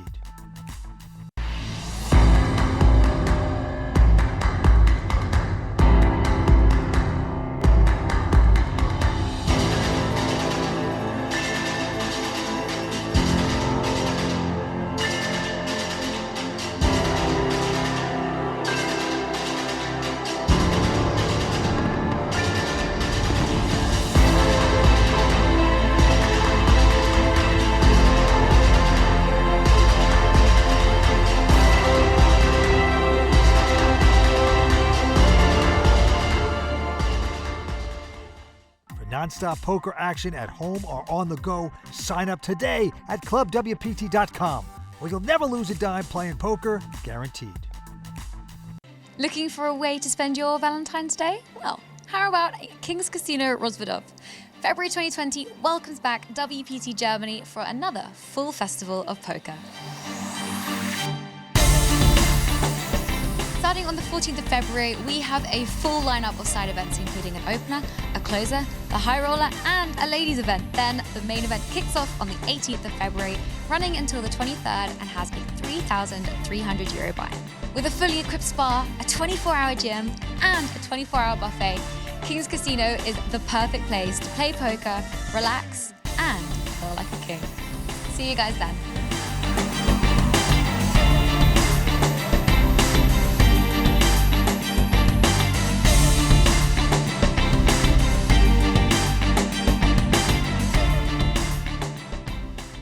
Non-stop poker action at home or on the go, sign up today at ClubWPT.com, where you'll never lose a dime playing poker, guaranteed.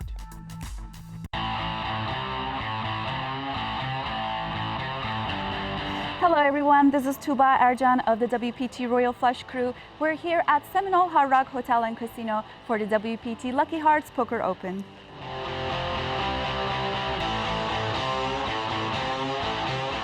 This $3,500 buy-in, $2 million guaranteed event brought in 843 players, creating a prize pool nearly $2.7 million. Here on day 2, we've seen a lot of familiar faces and WPT Champions Club members, including Brian Altman, James Calderero, Eric Afriat, Darren Elias, Craig Varnell, Daryl Fish, Jared Jaffe, and Marvin Rattenmeyer. When you guys and if you guys ever need time away from the table or discuss that, it needs to be off the table. Maybe down the road, depending on but you guys how the can match walk. is going. Welcome back to the Seminole Hard Rock Hotel and Casino for heads-up play of the WPT final table. Brian Altman and John Dollinger. John Dollinger has a 3-2 chip lead. And these were the guys all day that we thought were going to get heads up. They started 1 and 2 in chips. They really both drove the action here all day. And this is certainly They going to are be like getting the job done. Whoa! Whoa. Got a little. His Sit pop much? right back up. Right back up. That was a good recovery. Yeah. Reminds me of when I was at college at U of I in snow for the first time. Fall and slip on the ice and jump right back up. Like, oh, no one saw that, right? Right. No. We didn't get that one.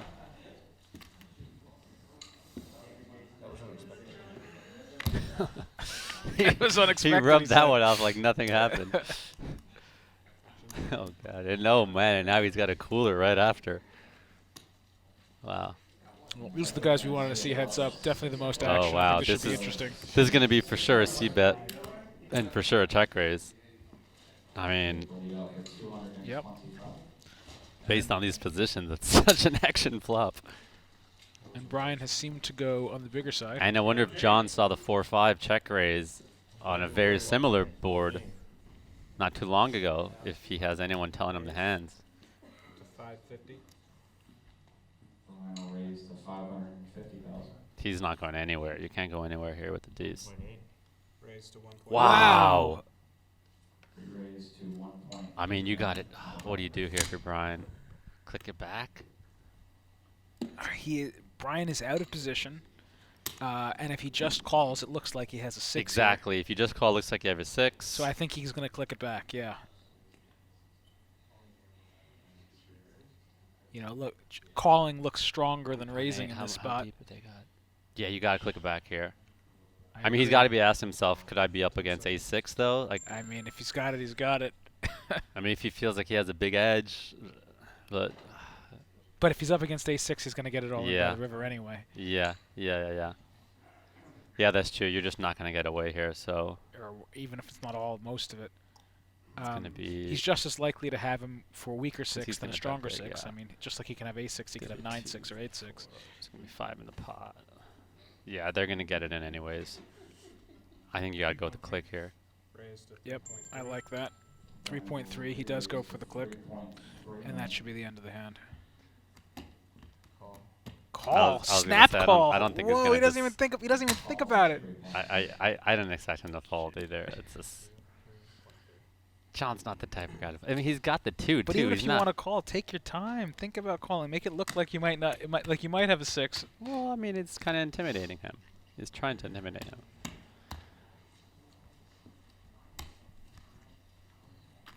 I'd be trying to think if you're Brian here, if you're everyone. Well, not on that card. I could. I was going to say, I'd be tempted to do some checking on a lot of turns. It's sort of a good card for John in the sense that 5 now really all of his check races sort of now beat him. Hands like 3-4, 4-5, 3-5 now have gotten there, and your Queen 2 is no good. 1.6. Small bet, right? I like it.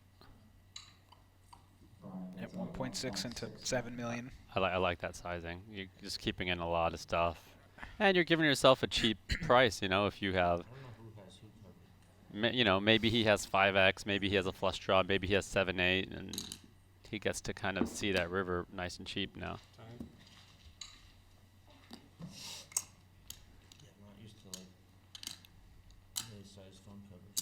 We're going to have I think we're going to see a call here and then a jam on the river, and then John's going to fold. I think we're going to have a new chip leader here at the end of this hand. Just like that first hand of heads-up play, Brian is going to punish John here and take the chip lead.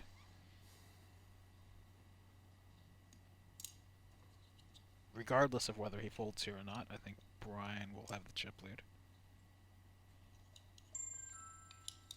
I think he's going to fold. Yep, he's folding.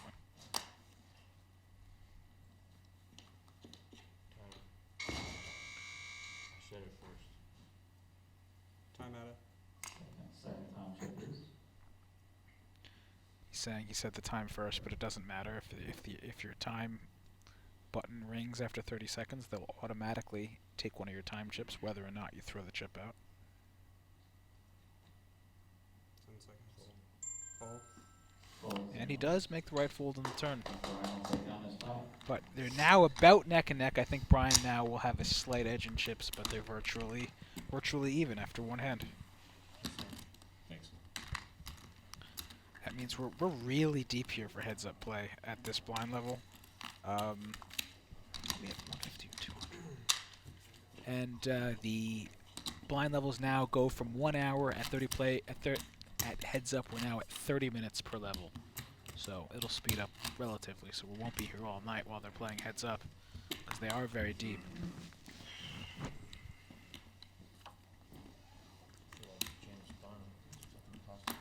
See? Said he feels like James Bond with the plaques. Exactly. And so the blinds are still 75 and 150. We took a break mid-level there while they were setting up for heads-up play.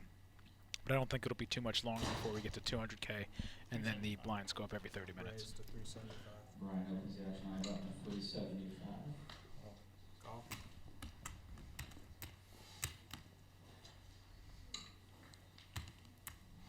Call from Jake.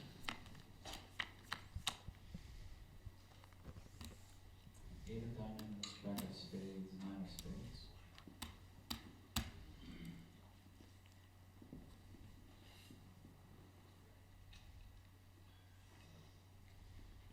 Check.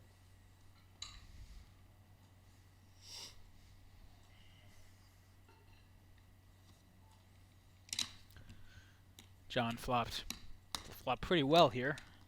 Middle pair, gut shot, backdoor flush draw. Brian also flopped decently with bottom pair and a gut shot. Check, check. And it goes check, check. Wow. And Brian finds that miracle turn 8. Definitely going to put some chips in here on the turn. 250. That's 250. And I think he's going to get raised again. 250,000 is the raise.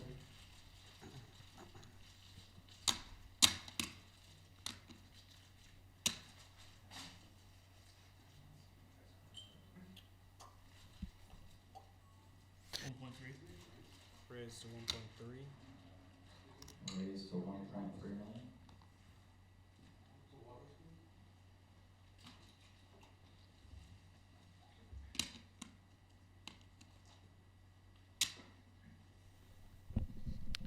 Yep, he gets raised big here on the turn. 2 hands in a row. He's thinking, what is he walking into? He could only win with a 9 in the river. If he gets a 10 for a straight, it'll be no good. He's losing to Brian's bigger straight.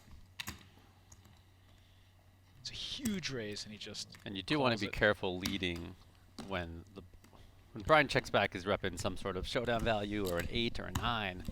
So when that 8 pairs up. Right, he effectively has bottom pair on the turn. It would have been a good spot for him to just check call. Yeah. So John put himself in this situation by leading the card. He really shouldn't be. I mean, what are you going to get value out of? Anything you beat is just going to fold. Maybe some ace high, but that's just too thin.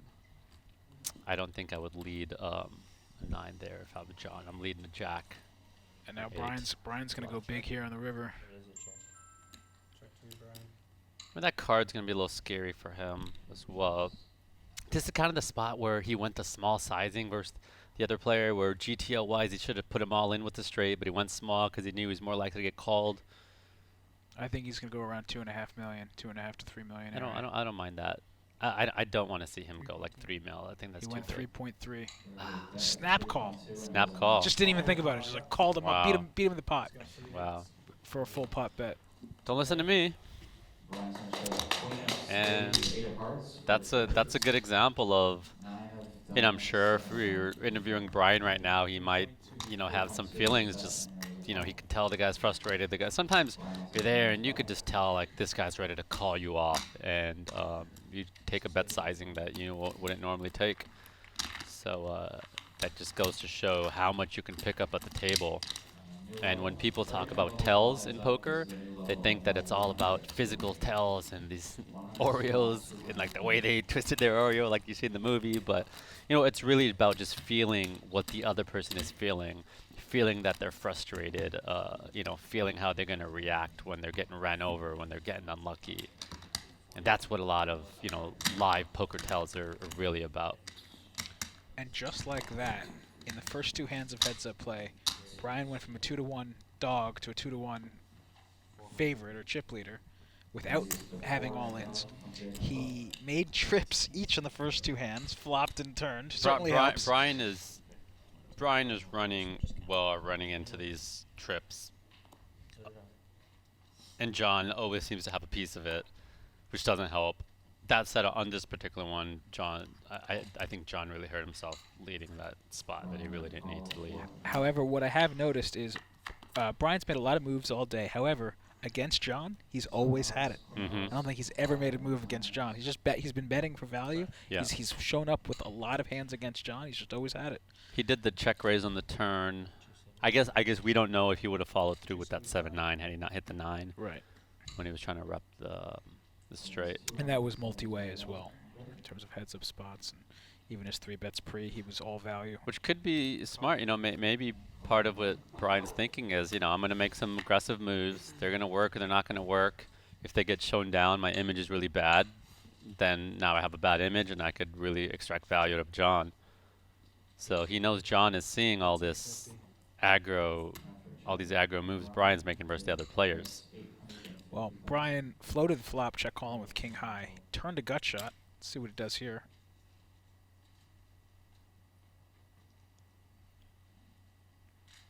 Don't see him raising here. He's going to call or fold. Sort of called on the flop with nothing and picks up some equity on the turn. But he's been so aggressive that it's not a good spot to put in a raise.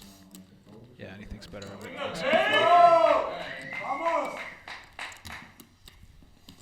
John's definitely got the energy on the sidelines.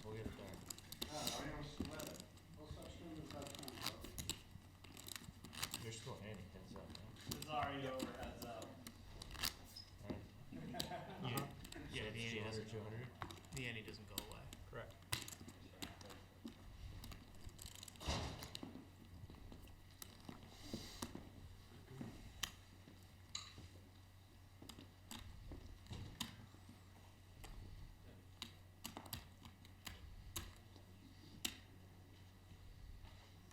Call.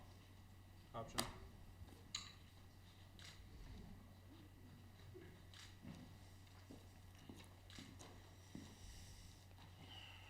Do you know how many chips you actually have exactly? So I can just know how many chips I have? Around 20. So I should have like 13 and a half. Is that right? Roughly.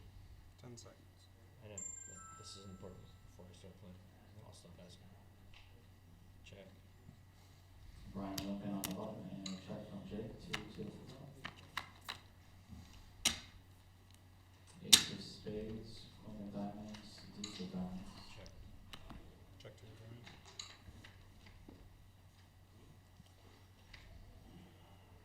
That's 2. After a check, Brian will have 200,000.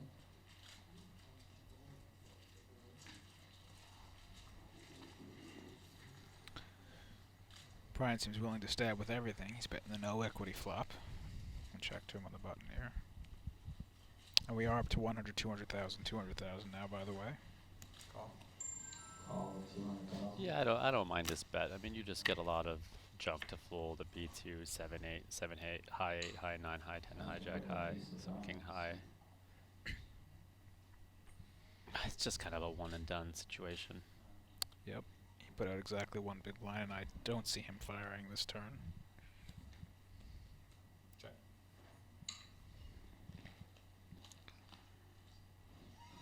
Check, check.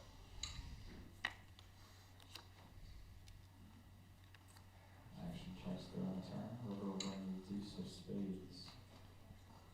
I think this river here will also go check, check. Brian improved in the sense that he can play the board now with aces and deuces and the queen. Ralph Sanchez says, "Hey Faraz, what are the odds the number 2 player comes back to win in this situation, almost being, almost having, you know, double the stack?" That's a good question for Scott. Well, who was the Is that- out-chipped person he was referring to? Because John started out-chipped, and Yeah, I'm not sure. or rather, who Brian started as in a deficit. Let's say, let's use the scenario now. Let's say if Brian hypothetically had exactly 2-to-1 chip Then lead. it happens every 3 times, Yeah. assuming they were equal players. Yeah, 1 out of 3 times. I mean, Yeah, that's a pretty assuming clear equal, and it happens all the time. Yeah, sure. If you're 9-to-1 dog, it would happen every 10 times.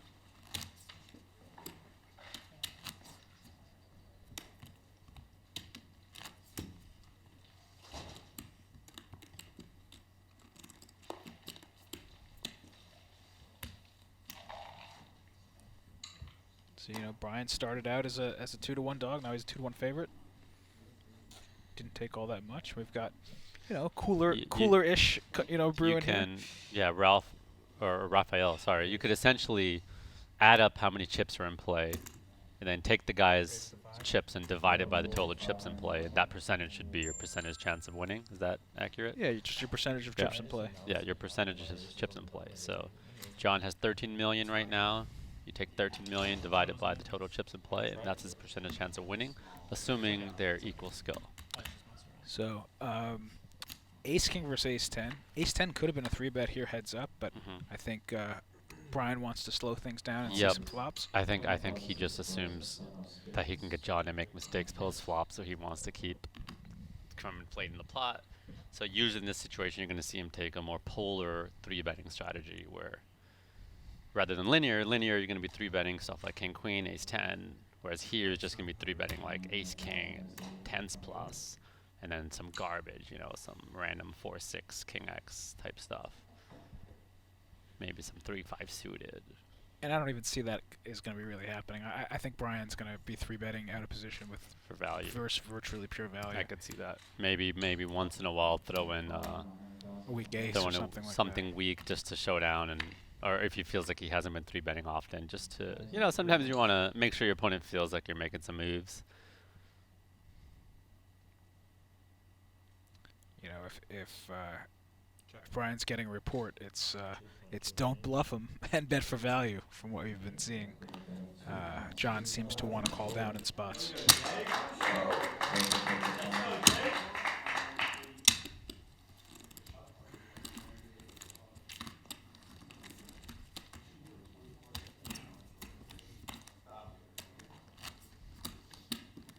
John portrays a lot of confidence.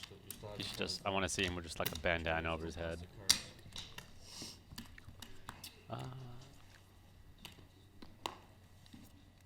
Small blind, Brian. Thank you.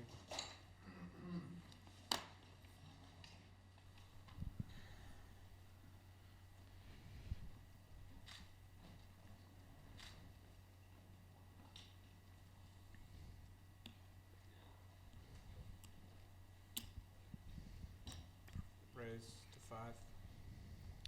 Raise to 500,000 on the button. Zach from the Facebook chat is asking what happened to John Stack. Basically, Brian flopped trips twice. Or one of them he turned trips. No, well, he physically colored up. So he has a bunch of plaques which are off screen. Oh, Zach. And so it looks like physically less chips. Yeah, so John just colored up, if that's what you're referring to, why it looks like he has less chips. But how he lost his stack, how he lost the chip lead was one hand Brian flopped trips, check raised. John didn't believe him, so took bottom pair and a 3-bet. And Brian 4-bet, and he called. So that was a big pot. And then another time, Brian turned trips and got a lead out of him, raised, got action out of him, and then bet pot in the river almost, and John snap called. So Brian ran into trip twice and got paid big time on both of them. Meanwhile, I think John just made a very too tight of a fold pre-flop. He didn't defend 9-7 off to what it was, a 2.5x, and with the big blind ante, it's only 300,000 more, and there's already like 500,000 forced in every pot. 9-7 heads up is going to be just too strong here. King of spades, 3 of diamonds, jack of hearts. So you're going to have to be playing all those hands. It's unlikely you're going to be dominated heads up, and in fact, you can have the best hand. 200. 200,000 is the wager from Brian. 1.2 million. Raised to 1.2. Wow, so we have a 0 equity bet followed by the 0 equity check raise. And then he shows it. Shows the big check raise right in his face.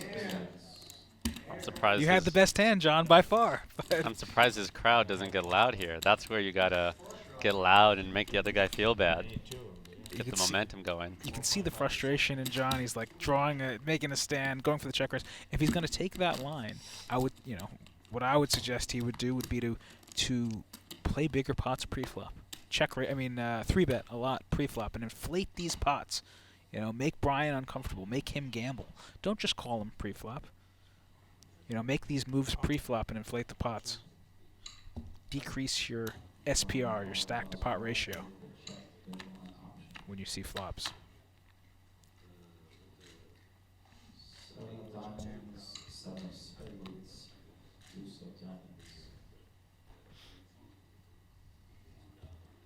Check. I think Brian's going to check this back.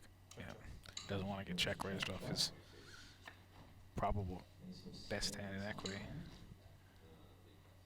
I think we're going to see him check back again if it gets checked to him.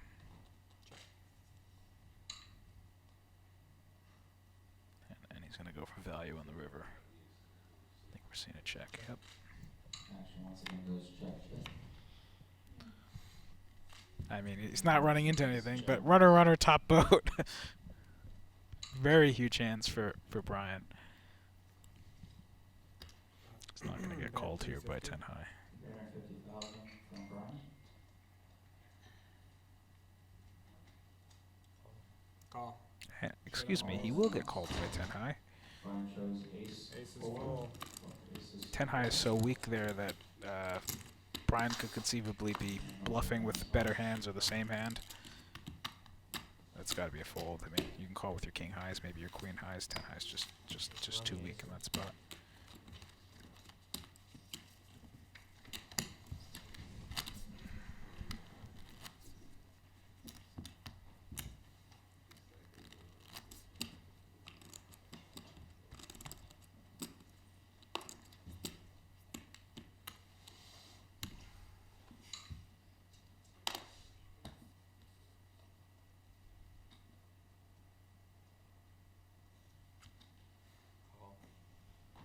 Call.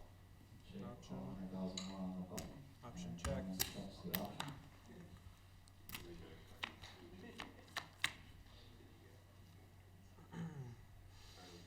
You guys are gonna love that one. King of diamonds, Check two. jack of clubs, 5 of hearts. 250. That's 250. That's 250,000.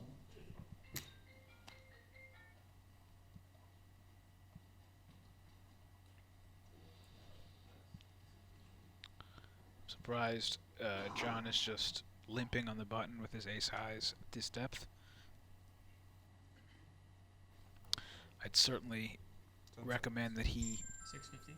raise his buttons, especially with his stronger hands. He's going to be in position, and you want to inflate those pots a little bit when you have good hands and position. But Brian's going for it. Check raise with nothing here, with queen high.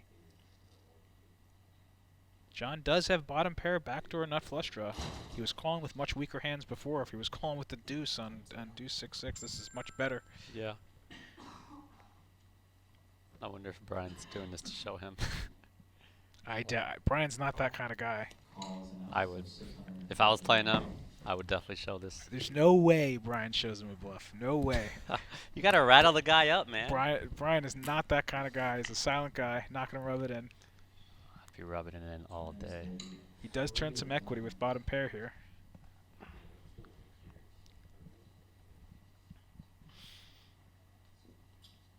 Check.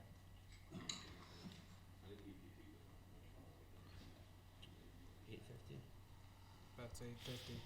That's so weird. The He weird calls thing, the check yeah. raise and then bets when checked to him here. I think he's going to take it down. Your bet is 850,000 from Jake. This keeps happening to Alti, is that he's like turning equity and then Yeah. still check But he's folding it. Yeah. I mean, again, I guess maybe he thinks he's c-betting too much. That's not the combo. I would much rather just have. John isn't some c-betting more- too much though. Yeah, exactly. but I don't. I'm he's not in fact- crazy about that check raise. But maybe what You just don't have many turns you could continue on there. I can't think of anything I'm that I thrilled can about. think of what Brian's picking up on. He's check raising his c-bets because he doesn't c-bet because John doesn't c-bet his strong hands. When John has top pair, he checks back. He's only That's c-betting his interesting. middle and maybe weak hands. Yeah.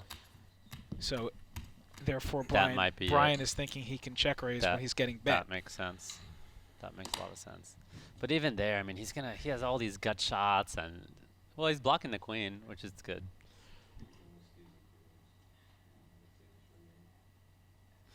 Yeah, that's a reasonable line of thinking that he might be using. Raise to 5.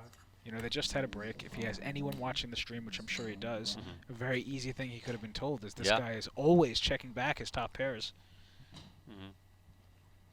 Therefore, if he's getting bet on the flop, it seems weaker than top pair. Yeah.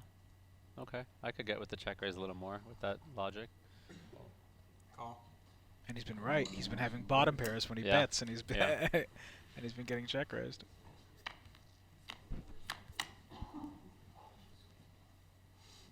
He's also not the guy to just give up on the flop very easily.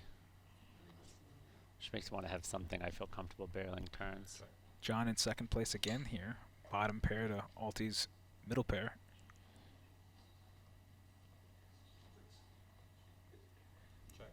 Action goes check, check. King of hearts on the turn. Not anymore. John with top and bottom.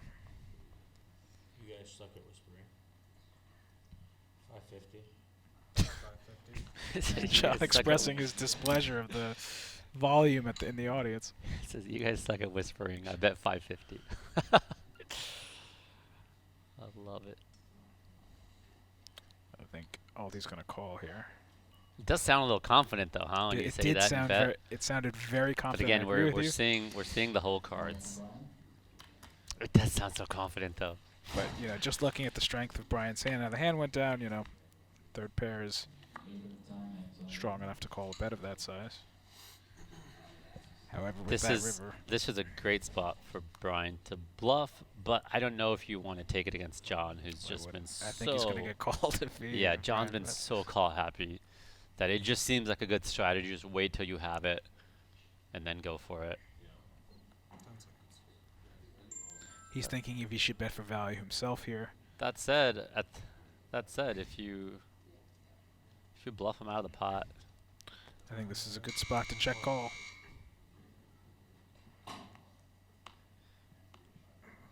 his hand looks a little face up when he thinks so long and then checks. It does kind of look like he has two pair, or like king queen or something. Or he could have rivered an 8 or something. Yeah. Check on the river. King 4. It's kind of tempting to bluff there. If you're all it's just scary when the guy just snap calls your overbets. I only have one time card. I said 1 point and they buzzed me. And with that, last 30 here's something that's going to come into play. John's out of time extensions. He's used them so frequently now, he's got none left, so that means now, any time in the future, he has 30 seconds for every decision. If that clock hits 0, it's going to be an automatic fold. I think that means Brian can more easily put him in some difficult spots. However, he's also shown an affinity to snap call in some of these situations. But certainly something to think about now that he's out of time banks.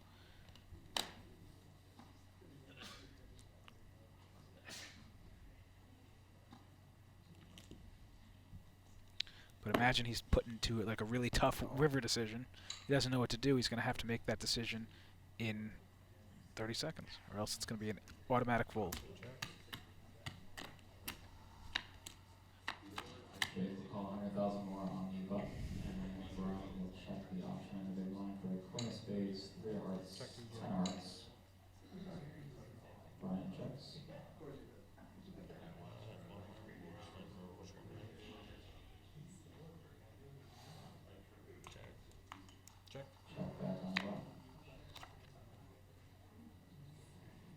diamonds is our turn card. Check.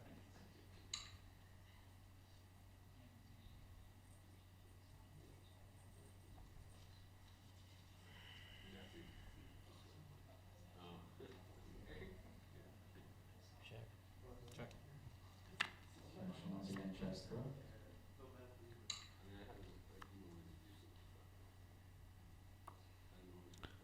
I think they're both going to be tempted to bet here. Check. 975. 975. And I think that's going to be Brian. Yeah, he's not going to call it 9 high. It looks bluffy how that hand went down, but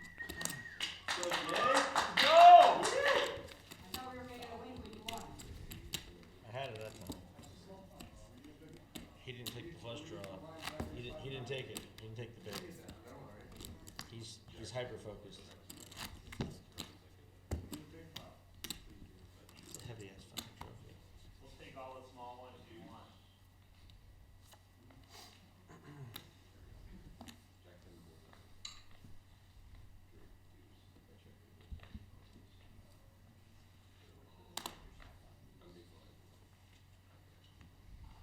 Call of 100,000. Call. O'Brien. Check. wow. Got limp to John. He's got king queen in the big, reaches for chips to go for the raise, and then just checks it. Good spot for him to put in a raise there. And that reach looks a little strange.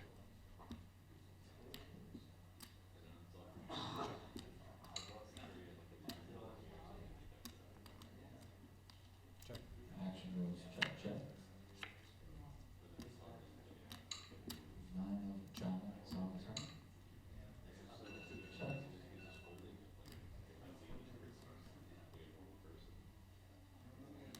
Check.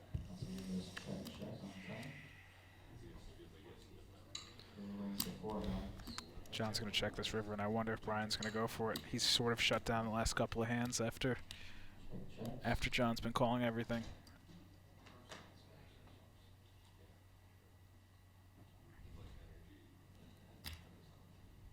Bet 6. I think he very well might call here. I honestly have no idea what John's going to do. Certainly his hand is strong enough to beat all of Brian's bluffs.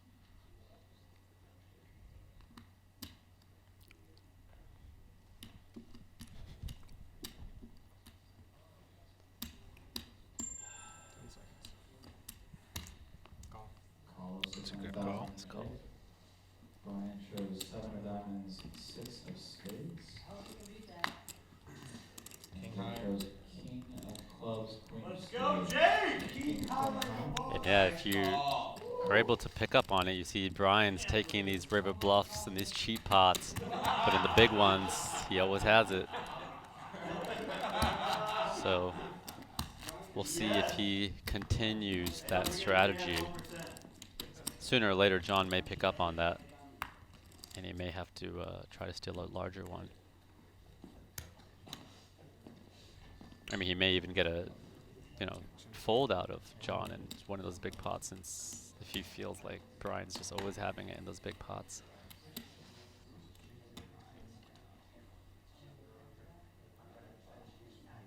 Or maybe John won't learn his lesson, and he can just stick with that strategy. That's where being able to adapt to your opponent is actually, one of the most important things, especially in heads up. Someone could be way better than you fundamentally, much more knowledgeable poker player than you, but if you have a better feel and adjustment to the player, then, you can still outplay them. This isn't a big deal, but can you move your Raise. big With chips five. to the other side of the rail? So I can It's 500. Raise to 500,000 or Brian on the ball.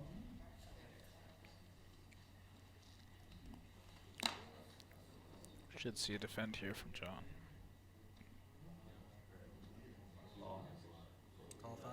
Jake makes the call.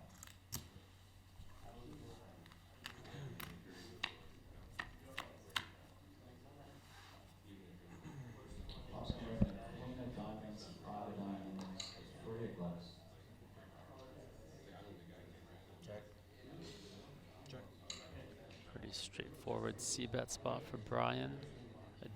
John shouldn't really get involved here, but again, he is a little unpredictable, so you never know. Never know with John, and that's what makes this exciting to watch. Is 700,000. It's for JK. Thanks.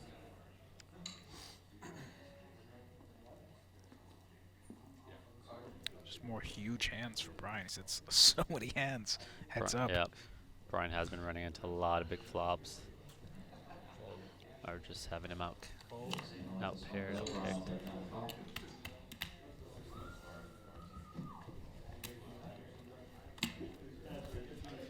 Man, I must say, playing this many days of poker, it creeps up on you because, you know, 5 days of sitting there playing 12 hours a day, it wears and tears on you.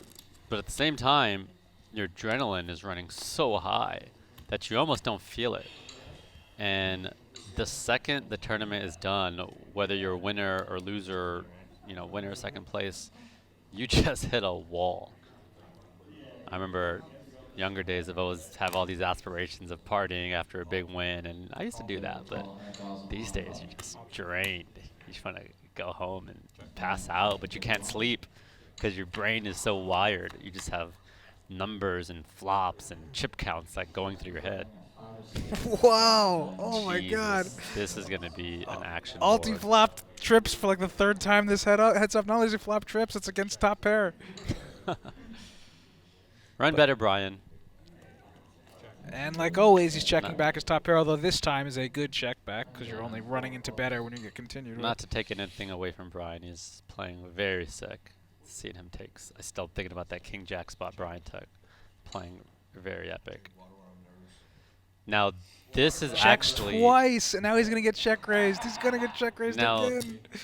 Brian's paying attention. That is a smart check because he knows he delays c-bets. He delays c-bets a bunch, and he's been checking back top pair a lot. So. And he's been check raising so much, and he's been sort of, John's been drawing lines in the sand and making very wide calls. He might be, if he was check raised here, he might bet call a 4, based on some other hands we've seen. Yeah, yep.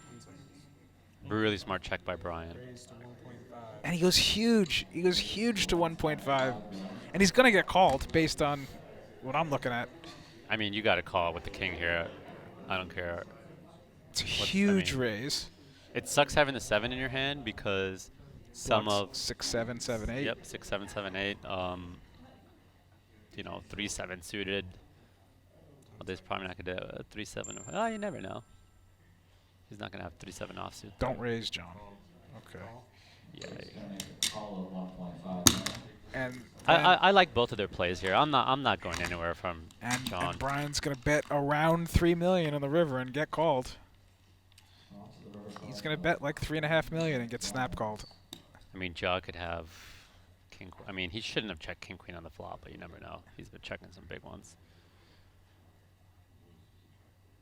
Well, now John's he's gonna go somewhere in between 3, 3.5, and he's now gonna John's get snapped.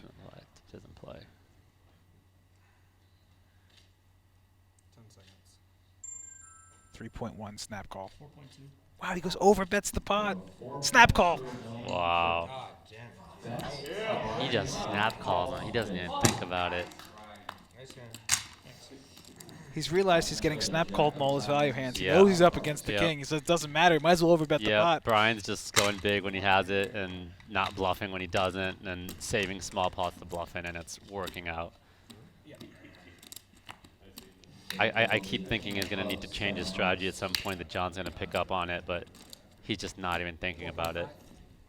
That said, John's getting some nasty coolers. I mean, sometimes you got to ask yourself, you know, he can't have it every time.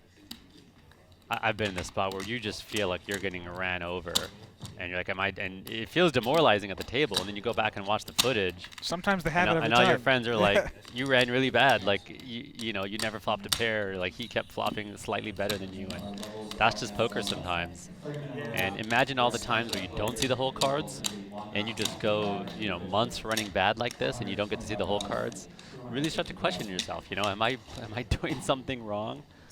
And that's where poker can seem incredibly difficult to kind of judge yourself and if you're playing well or not. That's the hardest part about poker.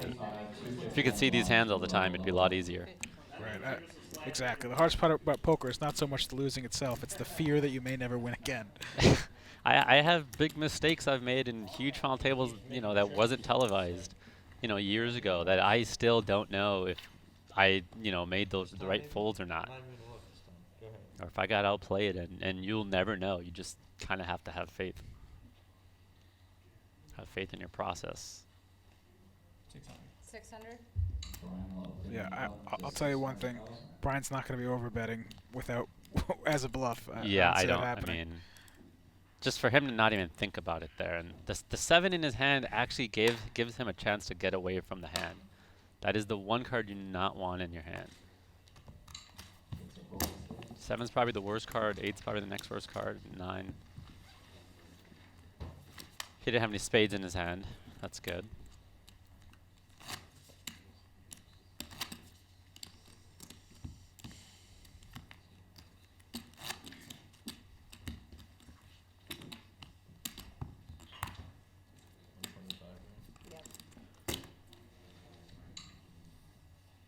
Ah, it feels so good to have those piles of chips like that.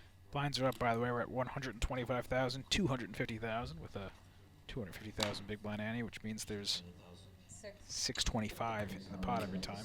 Raising deuce 4 off. It's a frustration raise. Mm-hmm. I saw him just open fold the button with 3-4 off, but now wants to get something back.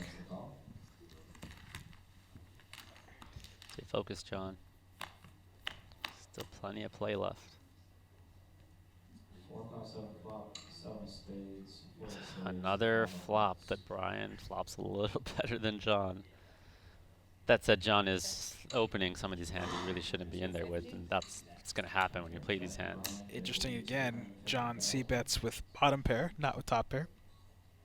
I mean, I don't mind a check raise here. I actually would love a check raise here, especially with the spade in your hand. Yeah, this is pure value. He'd be top pair with a straight draw. He's also shallow enough that it's not a big deal if you got to, get a lot of chips in, and he's frustrated. You might get him to do something silly with ace deuce, ace 3. Huge check raise. You have one of your weaker hands here. Bottom pair, no kicker with no. I don't know if I like the size. Yeah, it's too big. It's just hard to get action. See time chips? What's? Is 0? I have 0. 10 seconds.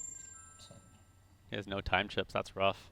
It's almost like Brian was reminding him that he had 0 time chips. Brian said like that. He wanted. Yes, Brian said that. It's like he wanted him to call. He's like, he wanted you to do.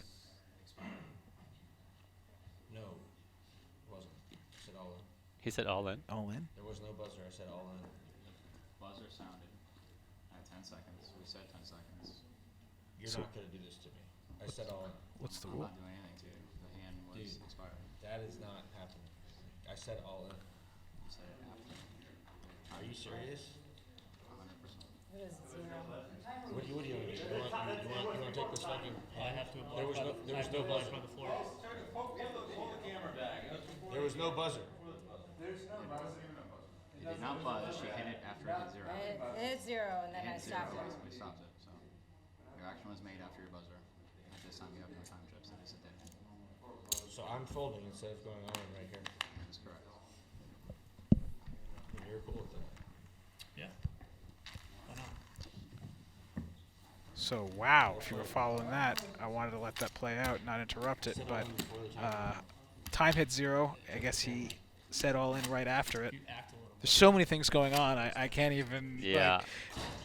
First of all, I want to say I just mentioned that he's out of time chips, and let's see how this affects it. So he did 30 seconds. We were talking smack about Brian's check raise size, that it was way too big, and Brian's a boss because it clearly worked, and he was going to get a shove out of him. Brian was so confident about his hand, he reminded John with 10, 15 seconds left, saying, "You don't have any time chips," meaning because like he knew he didn't want the buzzer to run out. He wanted to remind him that you need to hurry up and act. Exactly. He felt like he was going to fold. And then I run out of time. And then he John shoves with a second later, and it inadvertently saves his tournament here because I don't think he Brian. ran out of time. Yeah. I don't think Brian was folding with top. Of course not. Of course top not. pair and a straight John draw was there. inducing. So sorry, Brian was John shoved all in, but he missed it by about a second. The time had and run that out. saves his tournament. Yeah. That was such a wild sequence of events that happened there. And John was claiming that he did not miss it, but you know the dealer, the floor, everybody confirmed it was too late. It is rough to not have any time chips.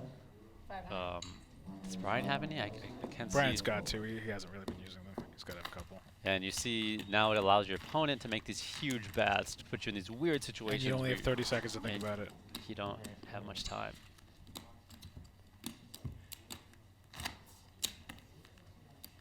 So Brian Kelly is asking, why do you not want a 7 there? So he's referring to the hand where the board was, what was it, King 5-5-4. King 5-5-4, where the flop went check-check, turn was a big check raise by Brian. The reason you don't want a 7 there is because if Brian doesn't have trips, you want him to have a bluff. And his most likely bluffs are going to be something like a straight draw. Or a flush draw. Yeah, straight draw, flush draw. So you don't want to have the cards in your hand that you want your opponent to have if he's bluffing, which is 7-8, 8-9, or spades. So anytime you have any of those cards in your hand as the bluff catcher, you're blocking his bluffs. So it's just less likely he's bluffing it because you have the 7 in your hand. Doesn't mean you can never call with a blocker in your hand, but it should make the likelihood of you calling go down significantly.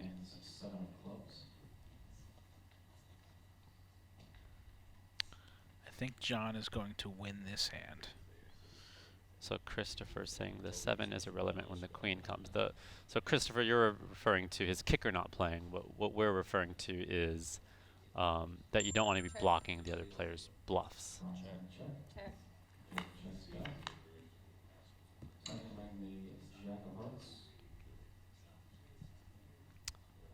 Again, those of you wondering how we're interacting with the fans, we're on the World Poker Tour's Facebook page. The stream is up there, and in the comments section you can chat, ask any questions you want to ask, state any comments, and we're checking it out. Just say hi if you want to say hi, give you a shout out. Let us know what you want to talk about. Check.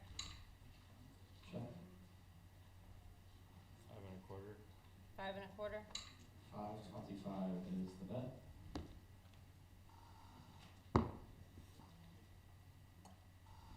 Got a 6 high bluff here from John. Call. Quick call with ace high. Jake will show 6-5 of clubs for 6 high. Brian will show ace-9 of clubs for ace high. Brian makes a good call there with ace high.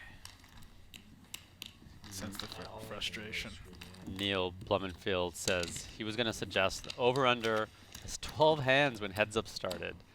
Was looking good after the first 2 hands, not so much now. I mean, they were pretty deep. 12 hands, very aggressive. But that said, Neil, you're absolutely right with the way both of these guys are just pounding chips in there. Especially the way John has been inflating some pots that don't need to be inflated. But there was some pretty nasty setups to kind of help those coolers. Brian will call the 125 more on the button. But I also would take the over in 12 hands easily just because of the fact that, you know, I don't think Brian wants to inflate too many pots without, you know, some reasonable holdings. He just doesn't want to, he's probably not going to want to take an extremely high variance spot and wait till he actually has the goods. So what's going on here? Brian limped the button, and John is raising. John's putting in 3 big blinds from the big blind with Queen Jack, and I think Brian's going to call here. I like the raise from the big blind. Yeah. Queen Jack plays really well heads up. It can dominate a lot of your opponent's hands, and he's got him in really good shape. He could win a decent-sized pot now. You like the size? You think he should go a little bigger? Nah, the size is fine. It keeps in all those hands that he crushes. Yeah, that's true. Yeah, you allow Jack 8, Jack 9, those things to continue. Queen 8 even. C-bet here will work. I think we're going to see one from him out of position with his frustration. And this is a perfectly fine hand to do it with. Queen high with the backdoor straight and flush draws. If your opponent doesn't have a king, it probably is going to work. We got a long road, boys. But I like the pre-flop aggression from John. I would continue that and not have a ton of limps in your range. I'd be raising up your buttons, and I'd be mixing in some more 3-bets pre-flop out of position.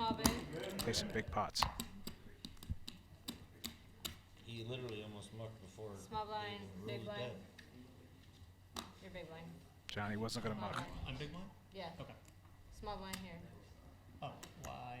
He's big blind. I should be the bottom. Welcome, Pascal. Pascal says, was this heads up from the beginning? Absolutely not. We started this today, 6-handed. The official TV final table, live stream final table. And we have been here for, how long have we been here for? It's been 5 hours so far. Almost 6 hours, right? It's been 5 hours and change. 5 hours. So I think we got the heads up around 4 hours in. Both Brian and John have been the big stacks all day. And that is a huge shove. Yeah, he just shoved 40 big blinds. To be honest, probably plus EV. So, to be honest, I actually don't hate it. I mean, if you feel like Brian is outplaying you right now, then taking some of these small edges, you're kind of taking away his post-flop advantage he might have on you. Right, So and it wouldn't be a bad situation if Brian was if they trapping flip. him with ace king, ace queen. Yeah. He's got So a best hand. I actually really respect that play, because to be able to make that play, you're kind of acknowledging that, you know, maybe you're not playing as good as the other guy, and you're trying to reduce his edge by taking kind of these high variance spots. John, I'd love to see that 750 again with king queen suited. Yeah. Plays so well. Yep, he's. You took that spot with queen jack Yeah, offsuit. You have a can't better check hand this. now. He's probably just getting paranoid, thinks he's getting trapped, he doesn't want to waste a hand. But what he's probably failing to realize is you can raise, get 3-bet, and still continue. His hand's so good. And I don't think Brian is going to take a lot of those lines. I think he's just going to limp and call and take flops most of the time. I don't think he's going to get super out of line pre-flop. Even here, you really don't need to check raise. You can just call. I mean, your king queen high is going to be beating a lot of his hands.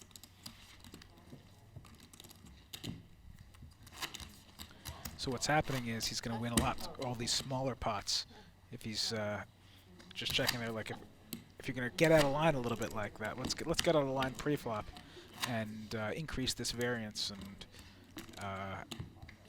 and I think it'll give him a lot better chance here.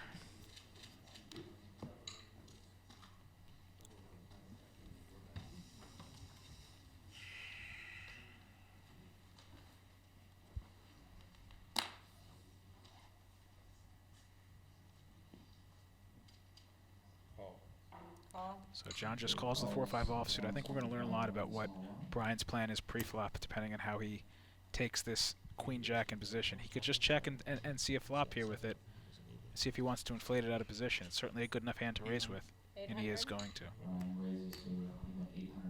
Yeah, I like it.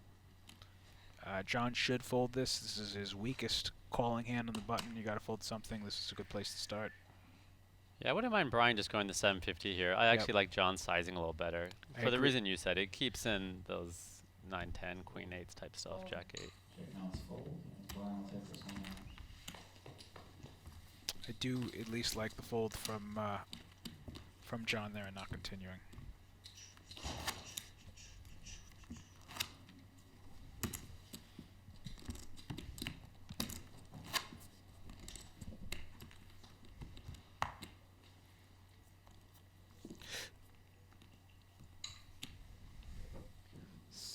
Scott Helfer, hi from Chicago, chilling with WPT. What's up, Scott? Hello from Oklahoma, Sean Haley. What's going on? Got people tuning in from all over the U.S., all over the world.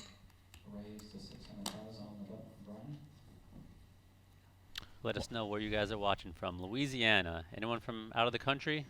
Let us know. Wonder if we can see a 3-bet here with his with John's ace. His ace deuce offsuit. You could tell he's thinking about just jamming here. 10 With seconds. ace deuce. After he's 10 seconds, he has no time to act and think. Say call. Call was announced, 600,000. And I imagine Brian picked up on that he was considering raising there.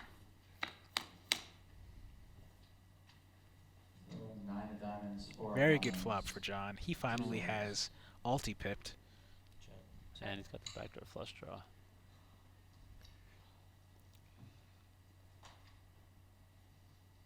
Now, I might want to bet this just for protection, but if it goes with the check. It's definitely a fine. He doesn't want to get check raised when he has some value there. Yep. I like both. 850. That's definitely a weird bet. You're also blocking ace high, which is one of the hands that might hero you. I don't like this bet. Good fold. If you have ace deuce there, you're not getting called by king deuce.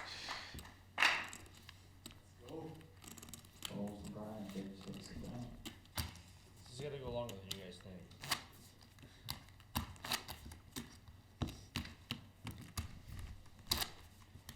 James Cunningham is asking, what are the chips and bar values?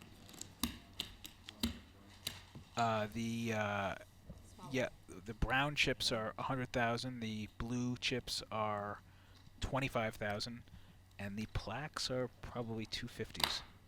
250 or 500. I think they're probably 250s. Marilyn Toops. Sorry if I pronounced your last name wrong. Marilyn says, hi from Louisiana. My first time watching. Awesome to have you. Let us know in the chat what you like seeing, what you find interesting. Any questions you have for us, happy to answer them.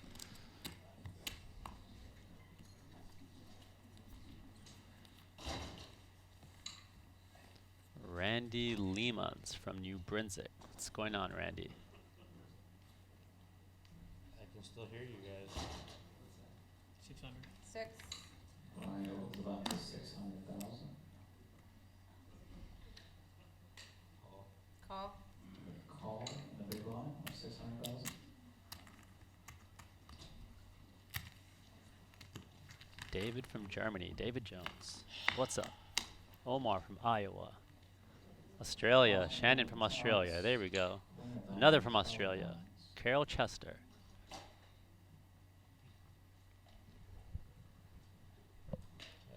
Check.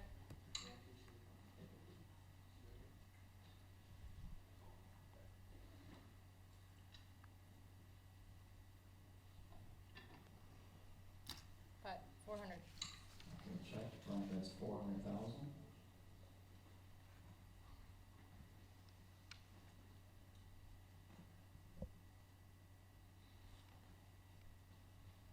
Uh-oh.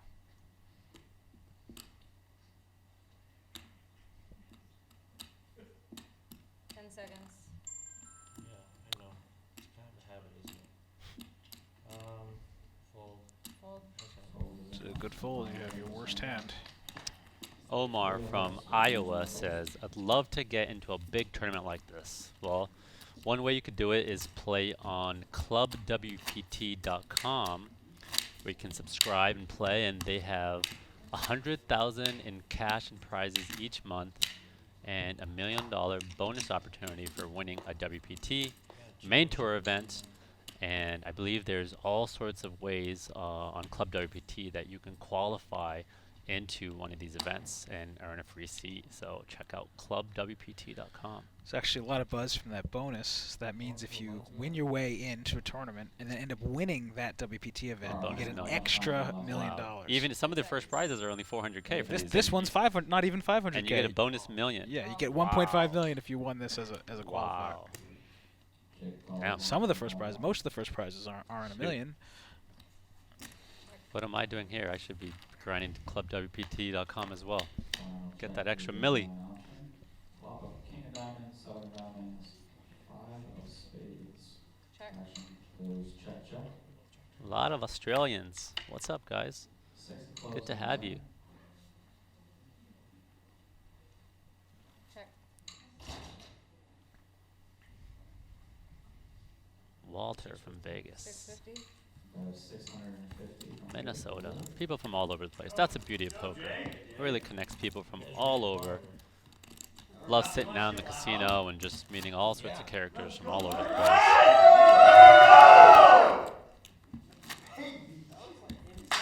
Hey, we'll be the real if you want us to. You can join in if you want. 250. Come on. I'm going to take some shots. No one's room for the other guy. Who is the other guy? Walter Sato says, do you think the big blind ante has changed the game for the better? Absolutely. It's Yeah, it'll be hard pressed to find someone just who about anyone who's thinks played it's it worse. agrees it's just easier, straightforward, speeds up the game, less confusion, less mistakes. Fold. Brian will take this one out. Yeah, I mean, everyone's, you know, on their phone doing something, and to be interrupted to give an ante every single hand for the whole tournament, it's so much easier for one person to do it. You see more hands, it's more enjoyable. Like after, you know, after we've been playing like this for a couple of years, I couldn't imagine going back. It would be there would be a full-scale revolt.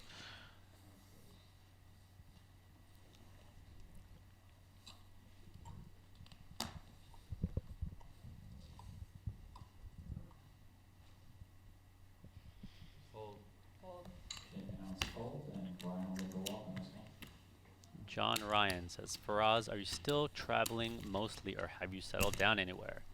So those of you who know me know, kind of known for being a bit of a wanderer. I traveled on tour without a home for about 11 years, non-stop, just living on the road. I have settled down a bit. I was doing a startup for a few years, so I was living out in Boulder. Now I'm back on tour playing temporarily, so I am back on the road, but not planning on being on the road for too long, just kind of in between ventures. So playing played pretty full schedule this last 2019 and looking to play kind of more of a half schedule this year. So 1 million. Raised to 1 million even. I think I'll always be playing at least some tournaments. Here we go, Jake. See, John went big there as a bluff. He went for 4 big blinds. 3 big blinds was value. Sticky. Yeah, one too many out there. Jake. We'd be closer if that all-in actually counted. Still lamenting that he couldn't get that all in. He was thinking that it would have been a fold from Like 10 million. Alti. Stuart South, hi from Jamaica. What's up? Hello. I think you're like 8. It doesn't matter, 8, 10. We have potential for something to happen here. John on the button with ace-8, certainly going to come in for a raise. Brian just calls, which now means it's a possibility he might be coming over the top of Brian's incoming raise here. 800. Snap all in, it's over.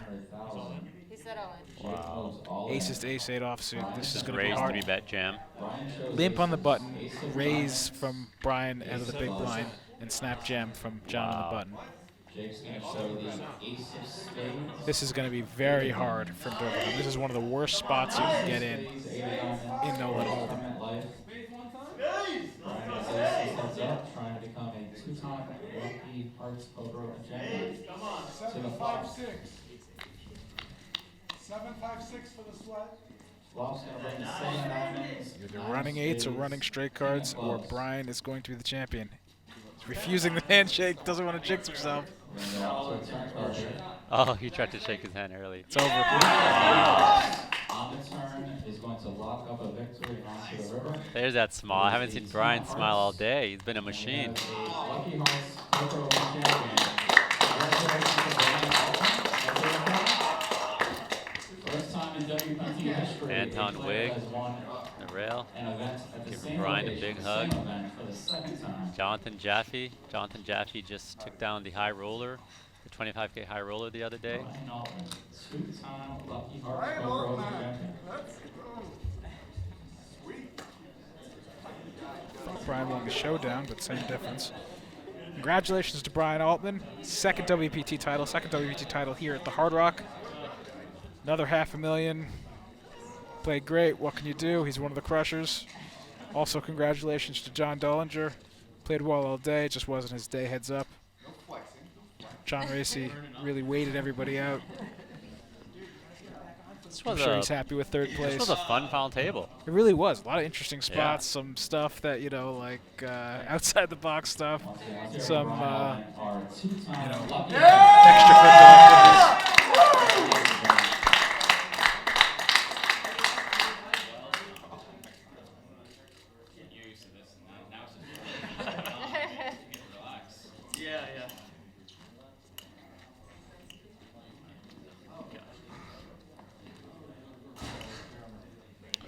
Yeah, Brian went pretty much wire to wire. He was up there in day pretty much every day with top of the chip counts. I mean, what could you say? He's a crusher. The amount of focus on Brian's face, just the entire day, just like so in the zone. Made a lot of great plays. A couple spots here and there that didn't work out, but overall some really awesome plays. John Behan, thanks for the love, buddy. Appreciate it.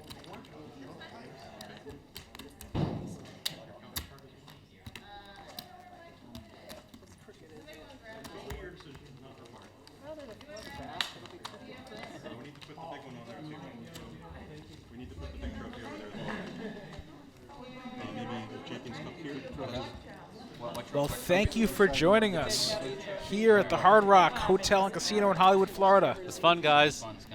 Please join us again for upcoming World Poker Tour events next week at the Borgata.